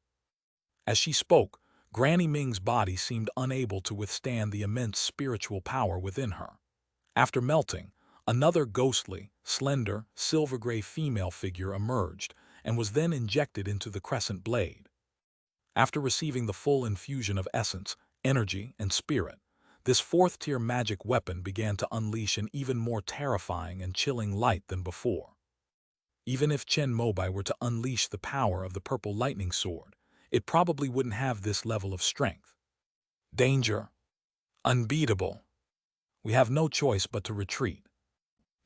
Fengkunshu began to issue loud alarms repeatedly, telling Chen Mobai not to fight his opponent to the death, and that running away was the best option. However, after seeing his opponent's true face, Chen Mobai neither dodged nor avoided, but calmly raised the purple lightning sword in his hand, pouring most of his spiritual power into the sword. The crescent blade clashed with the long-handled sword once again. Boom! At this moment, the third-order magic array that had originally enveloped Giyuan Mountain could no longer restrain the terrifying energy of the two fighting. After being completely torn apart, two more cracks appeared in the mountain. Prepare to die. After pouring all his energy and spirit into it, the crescent blade unleashed its full power, while the purple lightning sword was suppressed due to Chen Mobai's limited cultivation level. As the sword was pressed down inch by inch, the spirit of the purple lightning sword became impatient and wanted to unleash its power. However, Chen Mobai swung his left sleeve. The 6-yang divine fire mirror, which he had originally retrieved, flew out, and a wisp of pure white flame flew out from the mirror and landed on the crescent blade. "It's useless. My spiritual power is mixed with moonlight spiritual energy, so it's not restrained by the golden flames. The methods you use against other ghost cultivators are completely ineffective against me. Ah, what is this?" Granny Ming's eerie shadow was originally full of confidence in the magic artifact, believing that the golden flames could not break through her spiritual shield. However, when the pure yang fire fell, her spiritual power was like ice and snow thrown into boiling water, and was melted in an instant. Strands of pure white flame fell onto the crescent blade. Although they could not melt the magical artifact, they were like spots, constantly infecting and penetrating it. The first wisp of pure yang fire seeped in, and the moment it came into contact with the ghostly energy, it was like adding fuel to the fire, stimulating the evil and demonic characteristics to the extreme. Amidst the intense screams, The crescent blade, which had once been so imposing and seemed poised to cleave through everything, began to tremble and wail incessantly. "Spare me!" Chen Mobai's gaze remained unchanged, and he intensified his pure yang spiritual power. The pure yang fire surging from the surface of the 6 yang divine fire mirror was even more turbulent, like a pure white waterfall of flames cascading down, enveloping the entire crescent blade. Amidst even more shrill screams, wisps of silvery gray smoke began to evaporate. The female figure, whose features were originally almost clearly defined and covered with crescent blades, began to shrink continuously, gradually leaving only a small portion of her body. It looked as if she was about to be completely refined and disappeared by the pure yang fire. "Don't you want to save your disciple anymore?" At the critical moment of life and death, she used her last bit of consciousness to send out these words. Chen Mobai's originally cold gaze flickered, and the golden lines that had fully formed in his left eye began to slowly dissipate, as human emotions returned one by one. However, to ensure that his opponent had no power to resist, Chen Mobai unleashed the pure yang fire for a final moment, reducing her to only 1/10 of her original size before stopping. "Come out from this 4th-tier magic artifact." But Chen Mobai was still a little uneasy, because he had personally experienced the power of this crescent blade. Even though his opponent was now on his last breath, he still wanted to separate her from it. "I was severely injured by you and am extremely weak. If I were to leave the Moonblade, the slightest breeze from the outside would cause my soul to be scattered." Some words of pleading came from the crescent blade. Chen Mobai frowned and took out the storage bag next to Granny Ming's originally melted body. "You ghost cultivators will carry things that can nourish your souls. Open it and take them yourself." Granny Ming was terrified by the pure yang fire at this point, and without any hesitation, she used the last bit of her divine sense to open the storage bag. Sure enough, there was a piece of 4th-tier soul-nourishing wood inside. After transferring Granny Ming's soul and spiritual light to the soul-nourishing wood, Chen Mobai opened his golden core realm and sent the purple lightning sword and the crescent blade inside. That way, there will be absolutely no chance of anything going wrong. However, at this moment, he sensed the auras of quite a few Foundation establishment cultivators rushing towards him. Looking around, Chen Mobai also discovered that the great formation of Giyuan Mountain had completely collapsed in the previous battle, and even the mountain body had cracked, with the spiritual veins beginning to dissipate. The Giyuan sect cultivators at the foot of the mountain had already scattered and fled at the first sign of trouble. "The grand array I set up here is merely to conceal the overwhelming aura I exude when I cultivate and perform my magic. Compared to the Holy Sun's astonishing sword technique, it is utterly inadequate." Granny Ming's spiritual communication seemed to be an attempt to get closer to Chen Mobai, so that he wouldn't use the useless Luo Yixuan to refine her with pure yang fire after Chen Mobai got information about her. "Then let's talk somewhere else." With Chen Mobai's cultivation level, although he doesn't care about Foundation establishment cultivators, this is, after all, within the territory of the 5 Elements sect. Before deciding to go to war with Zhou Yi, he still needs to consider his feelings a little. A quarter of an hour later, Rong Kai, a Foundation establishment cultivator from the 5 Elements sect who was closest to Giyuan Mountain, flew to the scene. Upon seeing the Giyuan Mountain split in the middle and the 2 terrifying spiritual energies still lingering on its summit, he was horrified. End of this chapter. Chapter 566, Heavenly Venerable merges with the Tao. Chapter 566, Heavenly Venerable merges with the Tao. After Rong Kai, 2 more Foundation establishment cultivators flew over. They were people from the nearby Yuya market. One was the patriarch of the Wang family, and the other was a guest elder of Quanyu Tower. They were also shocked when they saw Giyuan Mountain completely cracked open. They initially thought it was the emergence of some secret treasure or relic, since there were very few core formation cultivators in the eastern wilderness, and it was impossible for one to appear in Giyuan Mountain. Fellow Taoist Rong, could it be that one of your sect's supreme elders made the move? The two Foundation establishment cultivators who came after him also recognized Rong Kai and couldn't help but ask him questions. Please keep this a secret, both of you.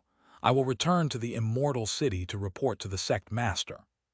After giving his instructions, Rong Kai took out an array from his storage bag, which turned into a wisp of yellow smoke after he cast it, enveloping Giyuan Mountain. Then he used his escape technique to head towards Hunyuan Immortal City. Master, just drop me off 10 miles in front of the market. Liu Wenbai, who was being led by Chen Mobai in the crimson clouds and smoke robe, pointed to a market town built on a cliff not far away and said, "Yes, inform the rest of the sect that once the spirit rice, spirit plants, and other seeds have been collected, we can evacuate towards the Rain Kingdom." Chen Mobai's main purpose in coming to the Ming Kingdom was to find Luo Yixuan. Now that he had found out, there was no need to waste any more time here. "Yes, master." Upon hearing this, Liu Wenbai immediately took action.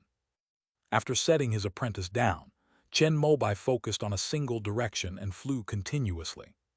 He didn't know how much time had passed, but he finally arrived at a mountain range. Following the guidance, he flew in and found an inconspicuous mountain among the endless mountains, where he landed. "Is this the place?" After landing, Chen Mobai took out the piece of soul-nourishing wood, and a dim, silver-gray figure immediately appeared. After looking around, he nodded. "Holy Sun, at midnight today, when yin and yang intersect, a portion of the Yellow Springs Road will be projected here. Your disciple is hidden by me in the void between yin and yang." Grandma Ming dared not hide anything, and revealed Luo Yixuan's hiding place. "We still have to wait until midnight." Upon hearing this, Chen Mobai's expression changed slightly. It has been almost 10 years since Luo Yixuan disappeared. Although he appears calm on the surface, he is more worried than anyone else deep down. However, the closer he got to success, the more nervous he became. But you can't let others see it. Chen Mobai calmly surveyed the surrounding mountain ranges. There was also mid-grade first-level spiritual energy here. If this were in the immortal sects, it would have been occupied and developed long ago. However, in the eastern wilderness, because of the high mountains and thin spiritual energy, no cultivators come here. After all, even for a chi-refining cultivator, it is not easy to reach this high mountain if they cannot fly. Foundation establishment cultivators, who could easily pass through, wouldn't even bother with such a small amount of spiritual energy. Chen Mobai, however, thought the scenery here was quite beautiful. Standing on the mountaintop, he looked out and saw that the distant mountains seemed to stretch all the way to the horizon. Between the mountains, like thousands of screens, the sky is cut into different patterns. Fluffy white clouds drift over the peaks, like the flowing skirts of fairies, light and graceful. Beneath the white clouds lies a verdant expanse, where forests and streams intertwine to create a natural landscape. With the movement of the insightful eye, one can see tiny figures, no bigger than ants, carrying medicine baskets as they climb and walk through the mountains. No one would have imagined that there was a rift between the yin and yang realms on this mountaintop. How did you recognize the ground-leaving flame light escape technique? Since there was still some time before the ionization process started, Chen Mobai chatted with Granny Ming. "Holy Sun, can you spare my life?" Granny Ming asked cautiously. Although she had told Luo Yixuan whereabouts, she had not yet explained how to enter the yin-yang rift. Therefore, she wanted to get a guarantee before she would feel at ease revealing the whole story. "I'm a man of my word." Chen Mobai spoke righteously, but Granny Ming only trusted the oath of the Tao heart. The cultivators here are far too vigilant. Chen Mobai thought to himself, then pondered for a moment, weighed the options and nodded. "I can swear, but you must also swear to tell me everything you know without any concealment." "Holy Sun, after I was resurrected in the Yellow Springs, I cultivated for more than 300 years, and after my reincarnation, I cultivated for more than 200 years. In addition, there are fragments of memories from my previous life, which can be up to 1,000 years. I know a lot. If I were to tell you everything in detail, it would probably take several years or even more than 10 years without sleep." Granny Ming said something that surprised Chen Mobai. Do you have such a powerful background? Not at all, not at all. Compared to you, holy son, I am nothing. Granny Ming's words made Chen Mobai even more curious.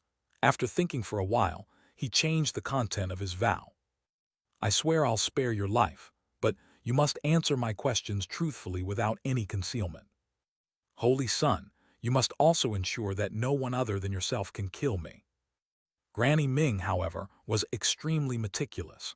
As a cultivator who had lived in the eastern wilderness, she was very knowledgeable about these things.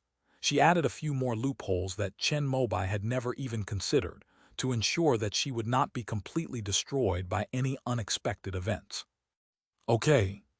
After weighing the options, Chen Mobai confirmed that Luo Yixuan and the answers he received from her were more valuable than her life, and thus entered into a contract with her. Now you can tell me, right? Where would the Holy Sun like to begin listening? Let's start with the flame light escape technique. No one in the eastern wilderness should know about this technique. Chen Mobai did not forget his initial doubts and brought the topic back to the beginning. Your Holiness, in my previous life I was also a member of the longevity cult and one of the candidates for the 6th Holy Maiden. It's a pity that his cultivation and talent were both average. He was eliminated in the 3rd round and ultimately only managed to reach the peak of core formation. He failed to form his nascent soul and died at the end of his life. Before I passed away, I used the sect's secret method of corpse dissolution to become an unconscious wandering soul and enter the underworld. After wandering in the Yellow Springs for an unknown period of time, I finally recovered some memories of my past life. Then I began to slowly cultivate, improving myself while trying to regain my memories. More than 200 years ago, a mysterious cultivator broke into the underworld, disturbing the ghost king who was sleeping in the deepest part of the underworld. The two fought fiercely, breaking through the barrier between yin and yang, thus creating a connecting road to the Yellow Springs between the underworld and the mortal world, which should not have interacted in the first place. It was during that time that I came to the eastern wilderness and used the Yellow Spring reincarnation technique to cultivate a female cultivator from Giyuan Mountain into a ghost child embryo, which has remained hidden until now. Grandma Ming's candid words took Chen Mobai by surprise. She was actually a member of the longevity cult in her past life.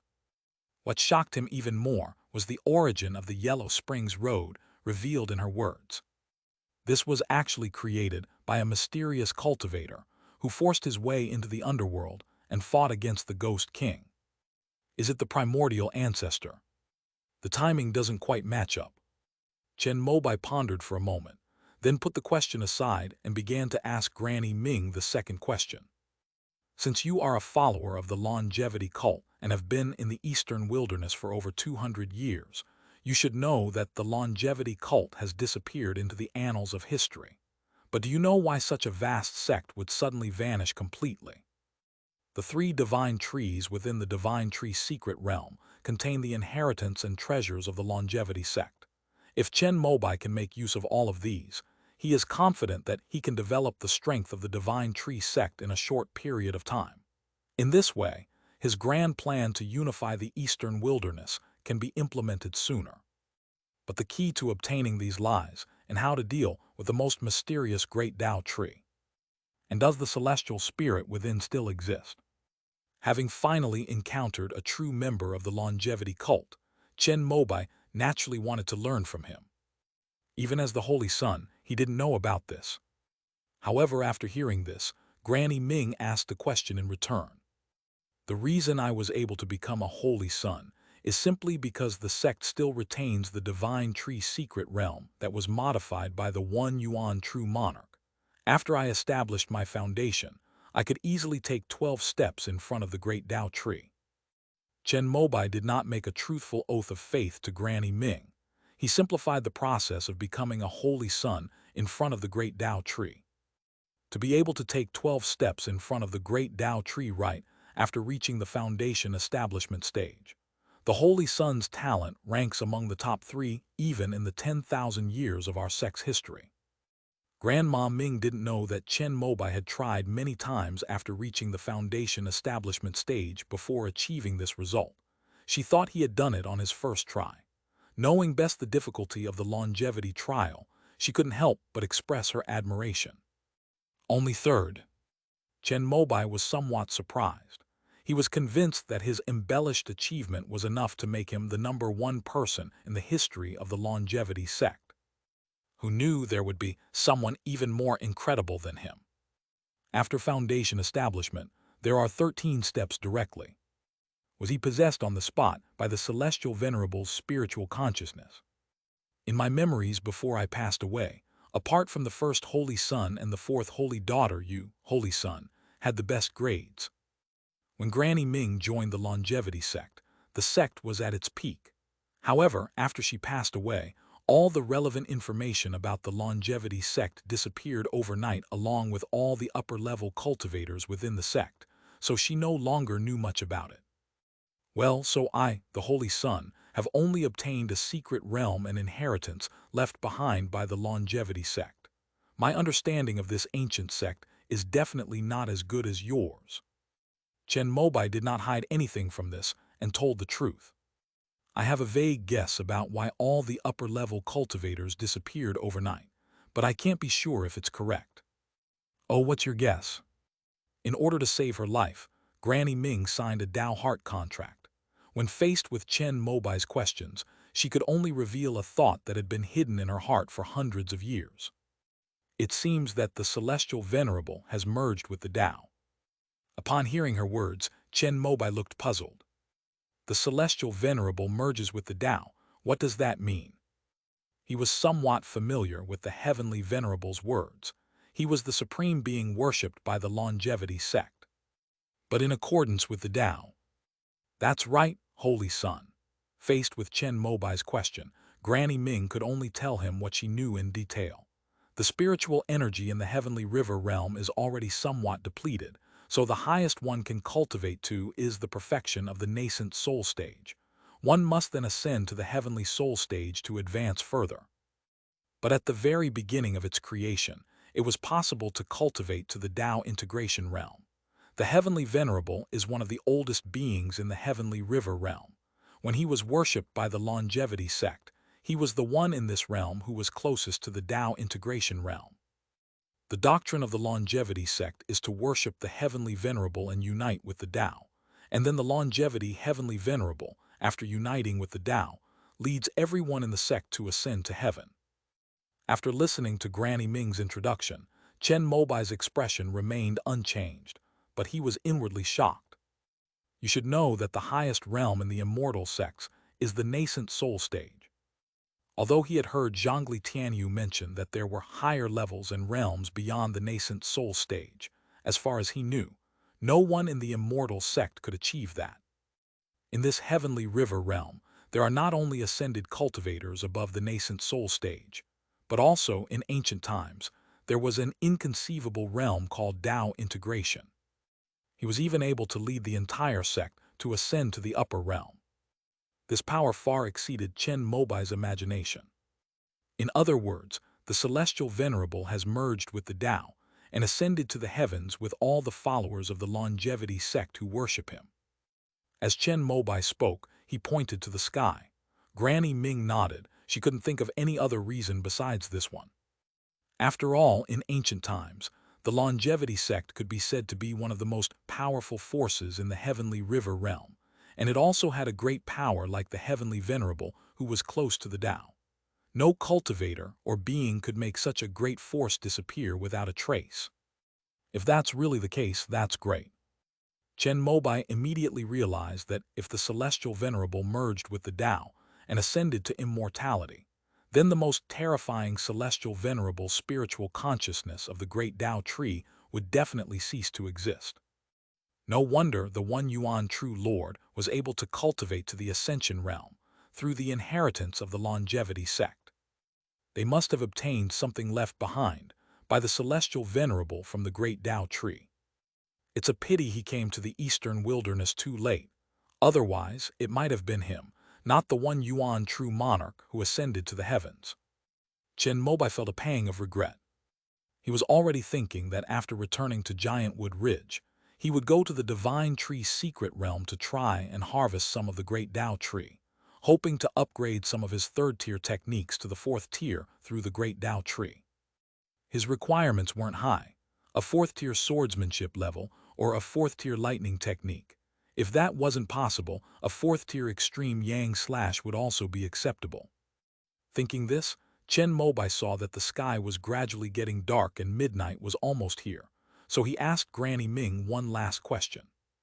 Now that the underworld and the mortal realm have been breached, and the Yellow Springs Road has been established as a path connecting the two realms, why don't you ghost cultivators come to the mortal realm on a large scale? After hearing this, Granny Ming shook her head and smiled bitterly. It's not that I don't want to, it's just that I can't do it. End of this chapter. Chapter 567, Finding the Disciple. Chapter 567, Finding the Disciple. If a cultivator in the mortal realm wants to transform into a ghost cultivator, she must completely destroy the physical body she has left in the mortal realm before she can enter the underworld. Correspondingly, if a ghost cultivator from the underworld enters the mortal realm, he will trigger a heavenly tribulation because he has no yang energy. The higher his cultivation level, the stronger the heavenly tribulation. The so-called yang line is lifespan. Therefore, we ghost cultivators who come to the mortal world through the Yellow Springs Road need to use the Yellow Springs reincarnation technique to find a body whose lifespan has not yet ended and possess it, so as to avoid the heavenly tribulation. Grandma Ming gave a detailed explanation. Some of the ghost cultivators who came to the mortal world through the Yellow Springs Road were unaware of these heavenly rules. Not long after they rushed out of the Yellow Springs Road, they were locked by heavenly tribulations and turned into ashes because of their unrestrained release of ghostly energy. Granny Ming, who came from the longevity cult and knew this, did her best to conceal herself. Only after successfully cultivating the Japanese embryo and possessing it did she begin to gradually reveal her strength and whereabouts. Even so, these ghost cultivators were still hesitant to go all out. Even a body cultivated from a demon's embryo will not be 100% compatible with one's own, and because of the erosion of lifespan by demonic energy, the loss of one's yang energy will be twice that of an ordinary person. In other words, although Granny Ming's previous ghost embryo had been cultivated to the level of ghost core, it actually only had half the lifespan of a normal core formation cultivator after she possessed it. That is why, after more than 200 years, her yang energy was about to be exhausted, and she needed to prepare another new body to help her avoid the heavenly tribulation. Ghost cultivators generally do not seek out the primordial embryos of ghost children near their secluded dwellings. Granny Ming's previous targets included a female cultivator from Huishan Valley, a concubine's daughter from the Lu family of the Spring Kingdom, and a rogue cultivator from Yunming's who had reached the foundation establishment stage. Each of these three has its own advantages and disadvantages, and Grandma Ming was still struggling to decide which one to choose. At that moment, Luo Yixuan appeared before her, which was truly a perfect match. Luo Yixuan alone is better than the three people she chose combined. After making some inquiries, it was learned that she was a cultivator from the Divine Wood sect, with a master who was known as a genius in swordsmanship. Her family only had one foundation establishment cultivator, and her background was unremarkable, so Granny Ming felt at ease and kidnapped her. However, while Luo Yixuan was being trained, news arrived that Chen Mobai had reached the core formation stage. This surprised Grandma Ming a little. She had heard of no fewer than 100 so-called genius cultivators in the eastern wilderness, but only a handful were ultimately able to form their core. But since she's already taken the Yellow Spring sacred fruit, she'll definitely be stuck on this path to the bitter end. If Chen Mobai really comes looking for his disciple, Granny Ming is confident that she can take him down in one move, even if he is just a sword cultivator in the early stage of core formation. Later, news came that Zhou Shenking might have reached the nascent soul stage and had killed 3 ghost cultivators and 2 others who had reached the core stage, which shocked Granny Ming. She was even thinking about leaving the eastern wilderness. However, after waiting for a while, they found that Zhou Shenking, who was supposed to be forming his nascent soul, had stopped moving. Although according to the Divine Wood sect, he was in seclusion recovering his vital energy, Granny Ming, who came from the longevity sect, immediately thought of a forbidden technique. Reverse longevity technique. Once she realized this, she was completely relieved. As long as nascent soul cultivators don't appear, she's invincible in the eastern wilderness. Then she encountered Chen Mobai, who had cultivated the pure Yang scroll. Full of confidence, she used all her supernatural powers and magical artifacts, but was still refined until only a wisp of her soul and spiritual light remained. How many ghost cultivators are hidden in the eastern wilderness? Chen Mobai, unaware of Granny Ming's inner thoughts, asked another question. As the overlord who aims to unify the eastern wilderness, he needs to know how many obstacles and rivals he faces in the shadows. As far as I know, there are 6 people at the core formation level, including myself. 3 of them have been killed by your Shenmu sect. 1 is hiding in the desolate ruins near the northern part of the eastern wilderness, and another is on an island in Yunmeng Marsh, pretending to be a demonic cultivator. Well, not exactly pretending. He was a demonic cultivator in his previous life. After hearing Granny Ming's explanation, Chen Mobai felt relieved. Of the 6 ghost cultivators, 3 were killed by Zhou Shenking, and Granny Ming fell into his hands. As for the remaining 2, he would find their whereabouts when he had time and let them witness the power of the pure Yang scroll. There shouldn't be any nascent soul level cultivators, right? However, just to be on the safe side, Chen Mobai asked another question. There aren't any ghost cultivators like them in the eastern wilderness, because their yin energy is so strong that if they show themselves in the mortal world, they will almost immediately trigger a heavenly tribulation, which is difficult to avoid. Moreover, if they want to unleash their power, they need to possess a body at the nascent soul stage, and the strength of such beings is even greater than theirs. Grandma Ming's words put Chen Mobai at ease. However, deep down, there was still a slight regret. He was still wondering if his pure Yang scroll could overcome the major realm barrier and subdue the ghost cultivator. But that's just a thought. If he were really facing a nascent soul cultivator, he would definitely run as fast as he could. Just as Chen Mobai was thinking this, the bright moon hung high in the sky, and the world suddenly became cold and gloomy. With the arrival of the midday cold wave, it's time to open the gap between yin and yang. Granny Ming's divine sense transmitted a strange and inexplicable incantation into Chen Mobai's mind. After reading it through once, Chen Mobai carefully consulted her again to ensure there were no unexpected issues. The Holy Sun cares so much for this disciple. I hope that after they meet, he won't blame me. As Granny Ming was thinking this, Chen Mobai had already cast a spell. A ray of light shone from his right index finger like a sharp blade and pierced downwards towards the front. Suddenly, a pitch-black rift was sliced open in the void above the mountaintop. After the crack opened, it spread outwards to both sides, and in an instant, a doorway large enough for a person to pass through appeared. A chilling aura emanated from within, prompting Chen Mobai to take out the 6 Yang Divine Fire Mirror. The road to the underworld is located in the gap between yin and yang. Both the living and the dead can enter, but they will all feel uncomfortable. Just as Granny Ming was thinking about how to persuade Chen Mobai to let her in so that she could help bring Luo Yixuan out, the latter took out a wooden figure from her storage bag. After her consciousness split, she had already ridden the Qingyang puppet into the Yellow Springs Road. The longevity puppet. Granny Ming recognized the wooden figure at a glance. It was the puppetry technique of their longevity sect. The Holy Sun is actually dabbling in this art. He is truly multi-talented. Just out of interest, Chen Mobai didn't say that he was an expert in this area. His divine sense was already observing the Yellow Springs Road through the Qingyang puppet. This is a realm where heaven and earth are shrouded in thick fog, as if it will never dissipate.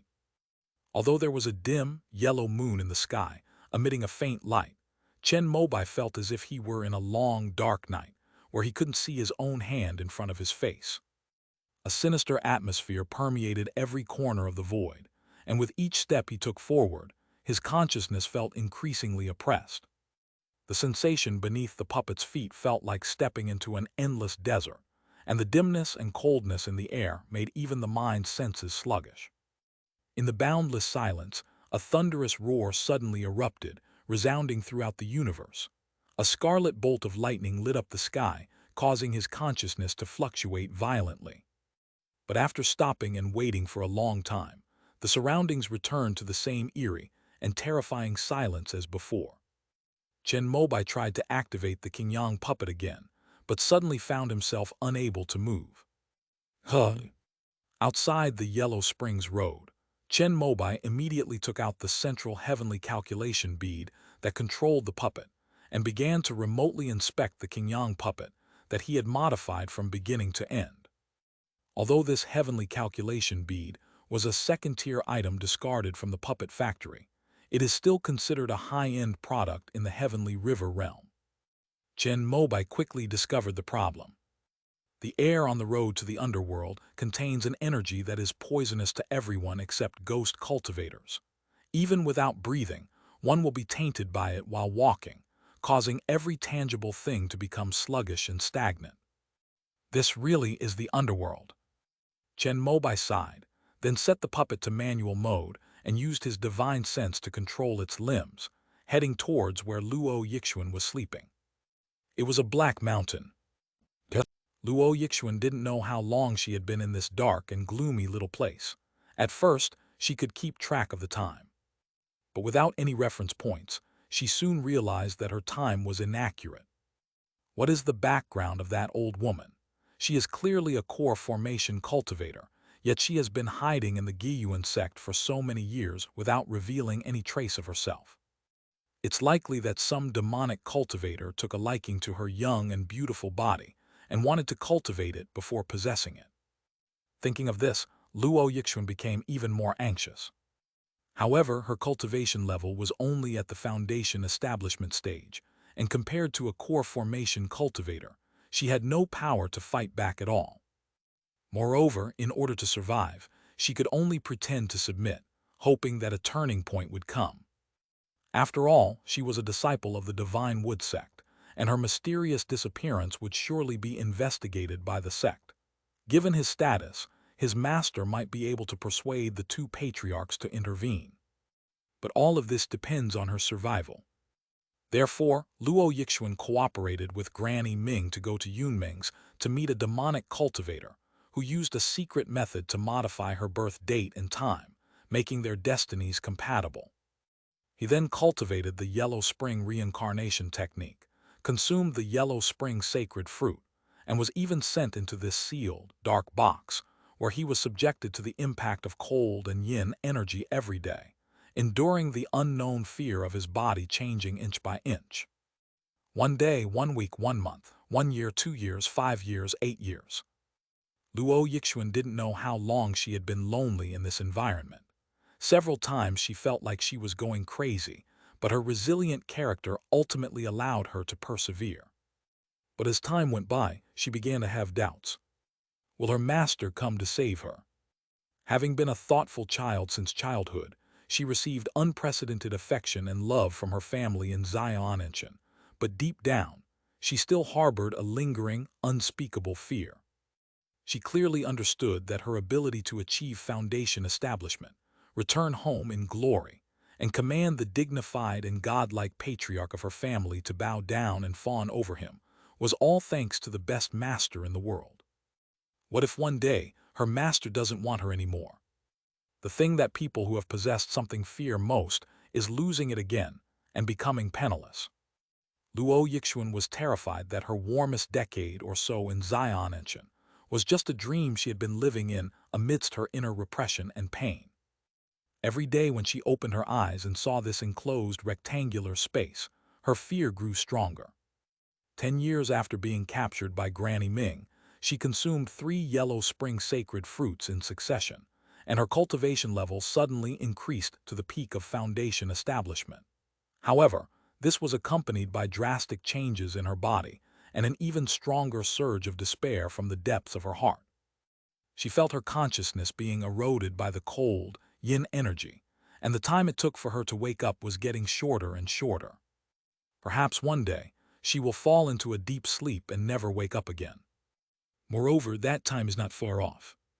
As her cultivation level increased, Luo Yixuan felt her impending death more and more clearly. Mother! Before falling asleep again, Luo Yixuan's mind began to flash back to all her memories from childhood, including the only family members she cared about.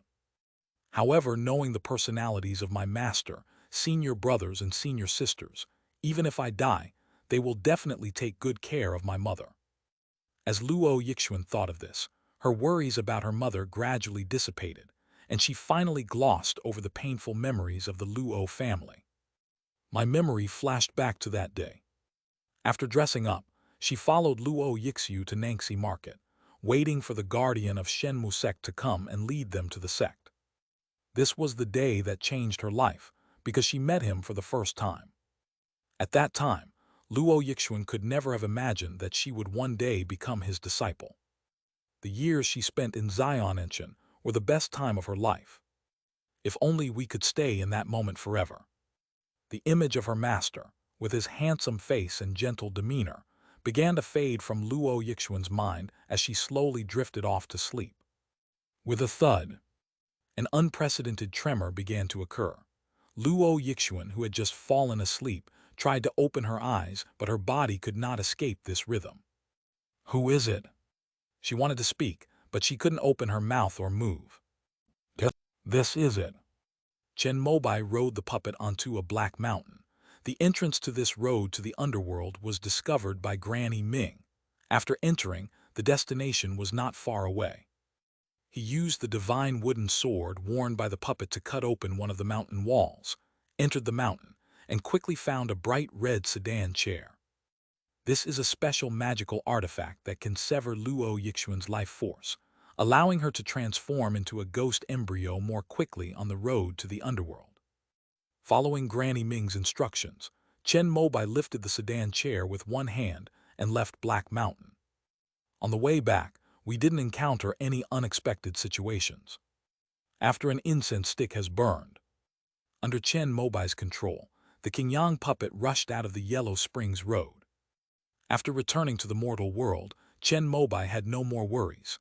He reached out and lifted the curtain of the sedan chair. A girl as white as snow appeared in his eyes. End of this chapter. Chapter 568, The Celestial Venerable's Law. Chapter 568, The Celestial Venerable's Law. After yet another deep sleep, Luo Yixuan's consciousness awoke once more from the void and emptiness. Her eyelids twitched slightly, and she slowly opened them. She had expected it to be dark and quiet like before, but a ray of dazzling light pierced through the gap between her eyelids and fell into her eyes. The long-awaited light was so dazzling and painful. This made her close her eyes again. At this moment, she finally sensed something different from before and remembered the strange vibrations that preceded her slumber. Is I finally going to be possessed? Luo Yixuan's heart suddenly sank. She was imprisoned in that dark and gloomy place for 10 years. The only times she was released were when the old woman fed her a kind of pitch-black fruit. After each dose, her cultivation level would advance by leaps and bounds, breaking through the bottleneck in a short period of time. Today, she has reached the foundation establishment perfection realm, a level she never dared to dream of. Even a master hailed as a peerless sword genius probably wouldn't have progressed this quickly. It was after reaching the peak of foundation establishment that Luo Yixuan increasingly felt her body absorbing the eerie cold energy from the dark space, changing in a direction she could not stop. With her intelligence, she naturally considered the worst possible consequences. Once the physical transformation is complete, that's when the old woman will possess him. Although she tried her best to stop it, after consuming 3 yellow spring sacred fruits, all the spiritual power in her body had been transformed into a kind of cold energy, which was completely beyond her control.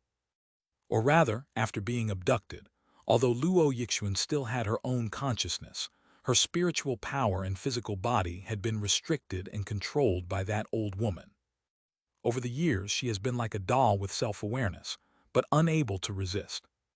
In the final moments of her life, all of Luo Yixuan's inner strength and pretense were overwhelmed by the surging fear. The fear of death and loss of consciousness made her unable to control her instinctive fear. "Master, please come and save me." Tears streamed down her pale cheeks, her lips trembled slightly, but she couldn't utter a sound. The sound of footsteps approaching from afar reached her ears, and Luo Yixuan felt utterly hopeless. "Since you're awake, why are your eyes still closed? Is the sunlight too strong for you to open them?" Suddenly, a familiar voice that Luo Yixuan would never forget rang in her ears. A warm palm gently touched her eyes, and a gentle spiritual energy formed an invisible barrier before her eyes. "All right, I've set up a pair of spiritual energy glasses for you." As Chen Mobai spoke, he released his hand from Luo Yixuan's eyes, only to find that his little apprentice's eyes were already brimming with tears. After Luo Yixuan's eyes adjusted to the glaring sunlight, she finally saw the outline and facial features of the person in front of her. He was the only person she longed for day and night, the only one she could count on in the endless darkness. "Xuaner, please forgive your master for only coming to save you now." When those words, tinged with a hint of guilt yet incredibly gentle, reached her ears, Luo Yixuan's fear vanished completely, leaving only pure joy and happiness. Tears fell even more profusely than before, and amidst her sobs, all the emotions she had suppressed deep inside for who knows how long erupted. "Waya." Although she was still unable to speak or move, and could only cry in the most basic way, it was the first time in her life that Luo Yixuan cried with joy. All right, you're not a child anymore, why do you just cry?" Chen Mobai was at a loss. The last time he encountered a girl crying, it seemed to be Qing Nu. What did he do back then? Chen Mobai thought for a moment and felt that it was a bit inappropriate for a teacher to hold his apprentice. However, seeing that Luo Yixuan seemed to be crying without stopping, he hesitated for a moment and then extended his right hand. It's all right. He reached out and placed his hand on his little apprentice's head, just like when he comforted his little crybaby cousin Wang Xinying when they were children, gently stroking her cool yet smooth, jet-black hair.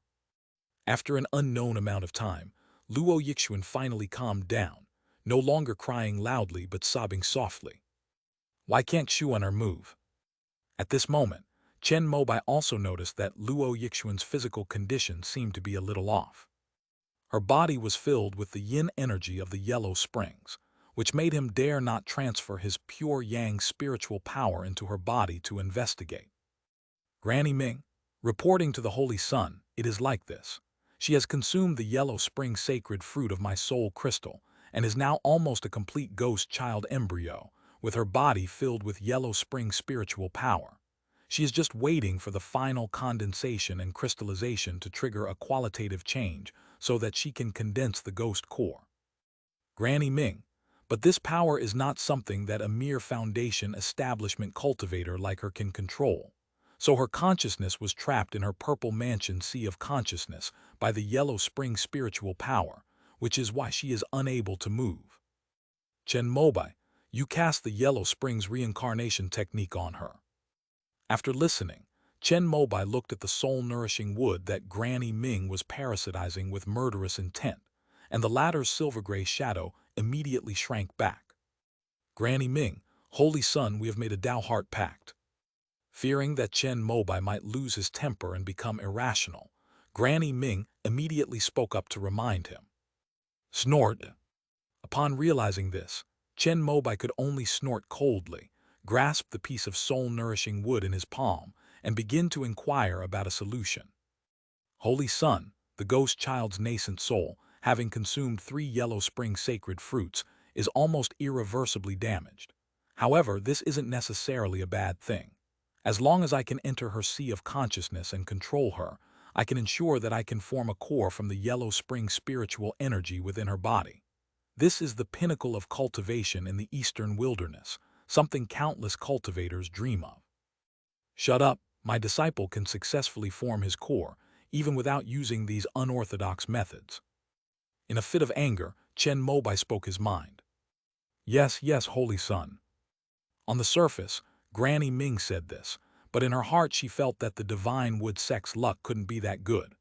Apart from you, the Holy Sun, there couldn't be a second genius who could cultivate to the core formation stage.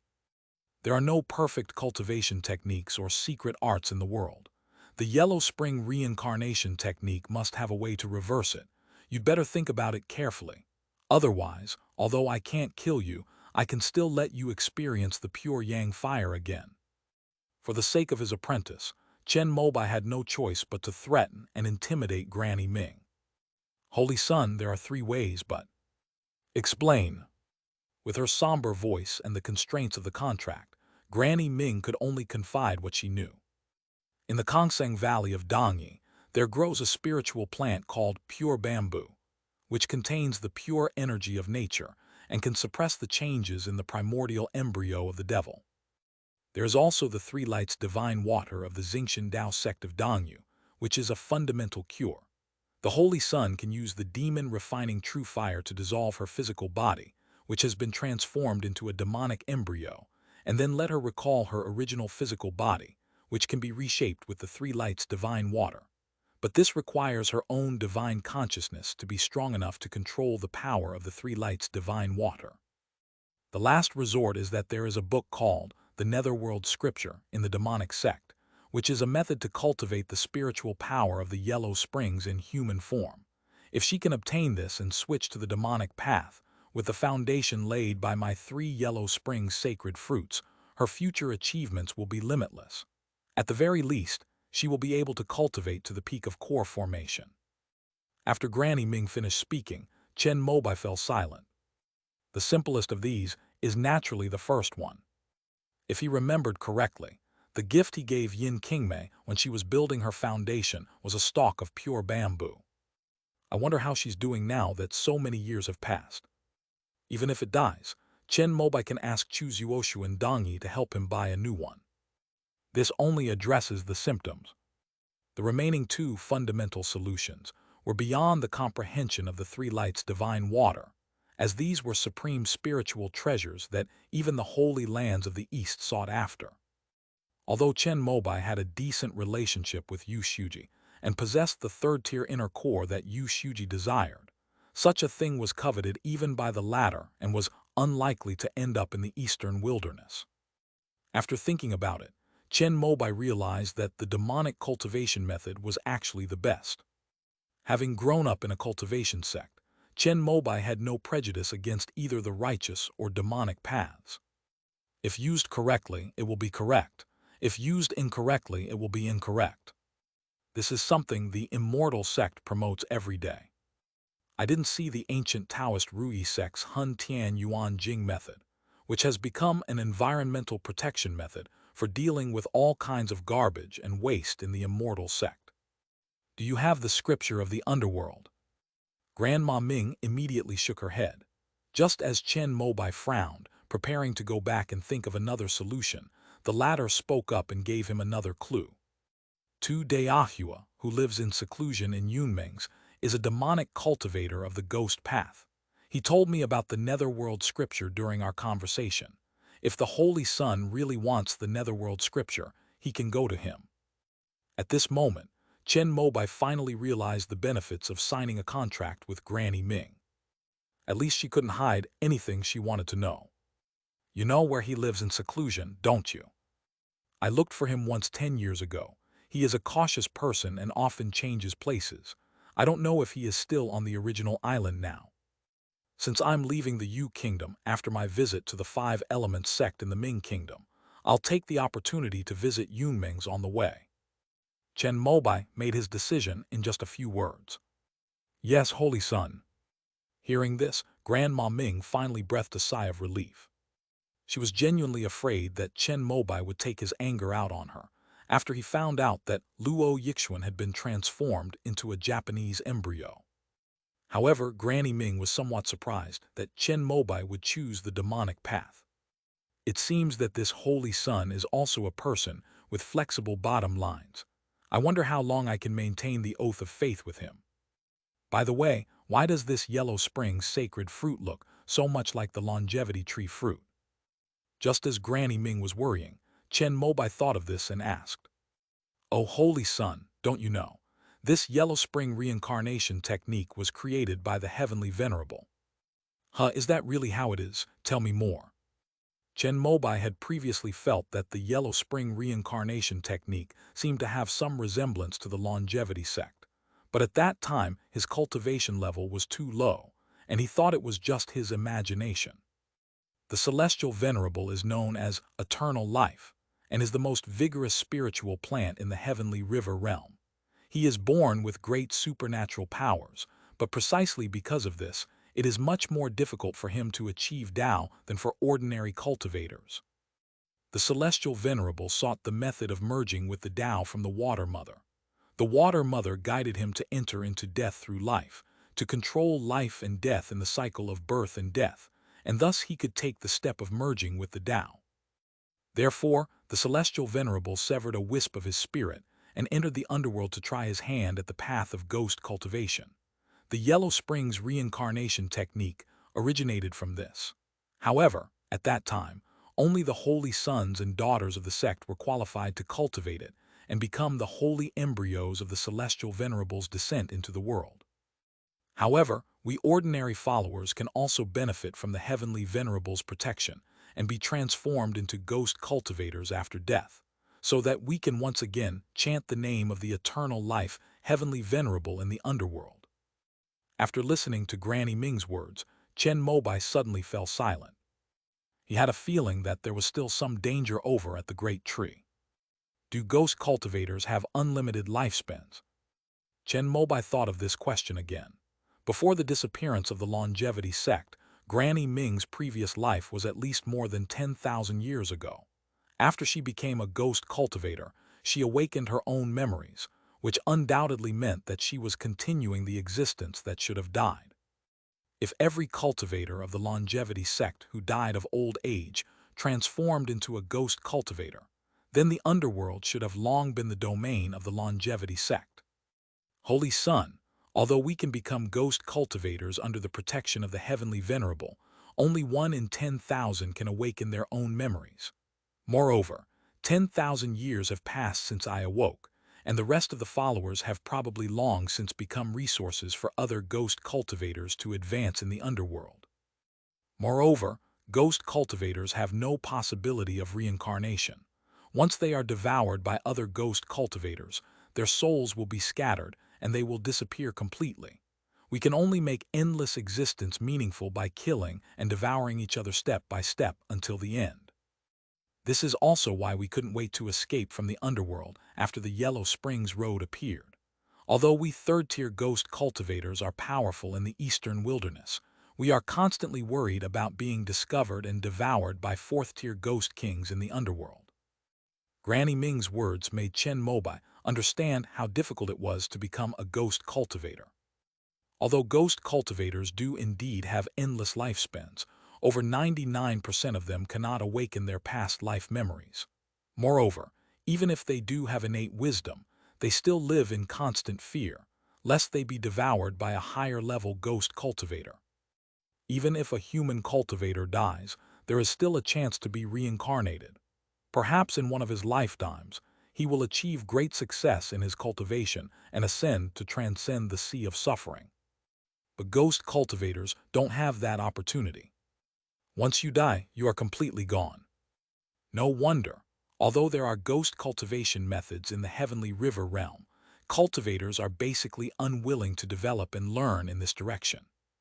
Similarly, the immortality of turning into a zombie should follow the same principle. After figuring this out, Chen Mobai felt it was better to maintain his human form for cultivation. Master. Just then, a faint but trembling voice came from beside my ear. Chen Mobai turned his head and saw Luo Yixuan's pale lips trembling slightly. She stopped crying, her eyes filled with excitement and joy at the reunion. End of this chapter.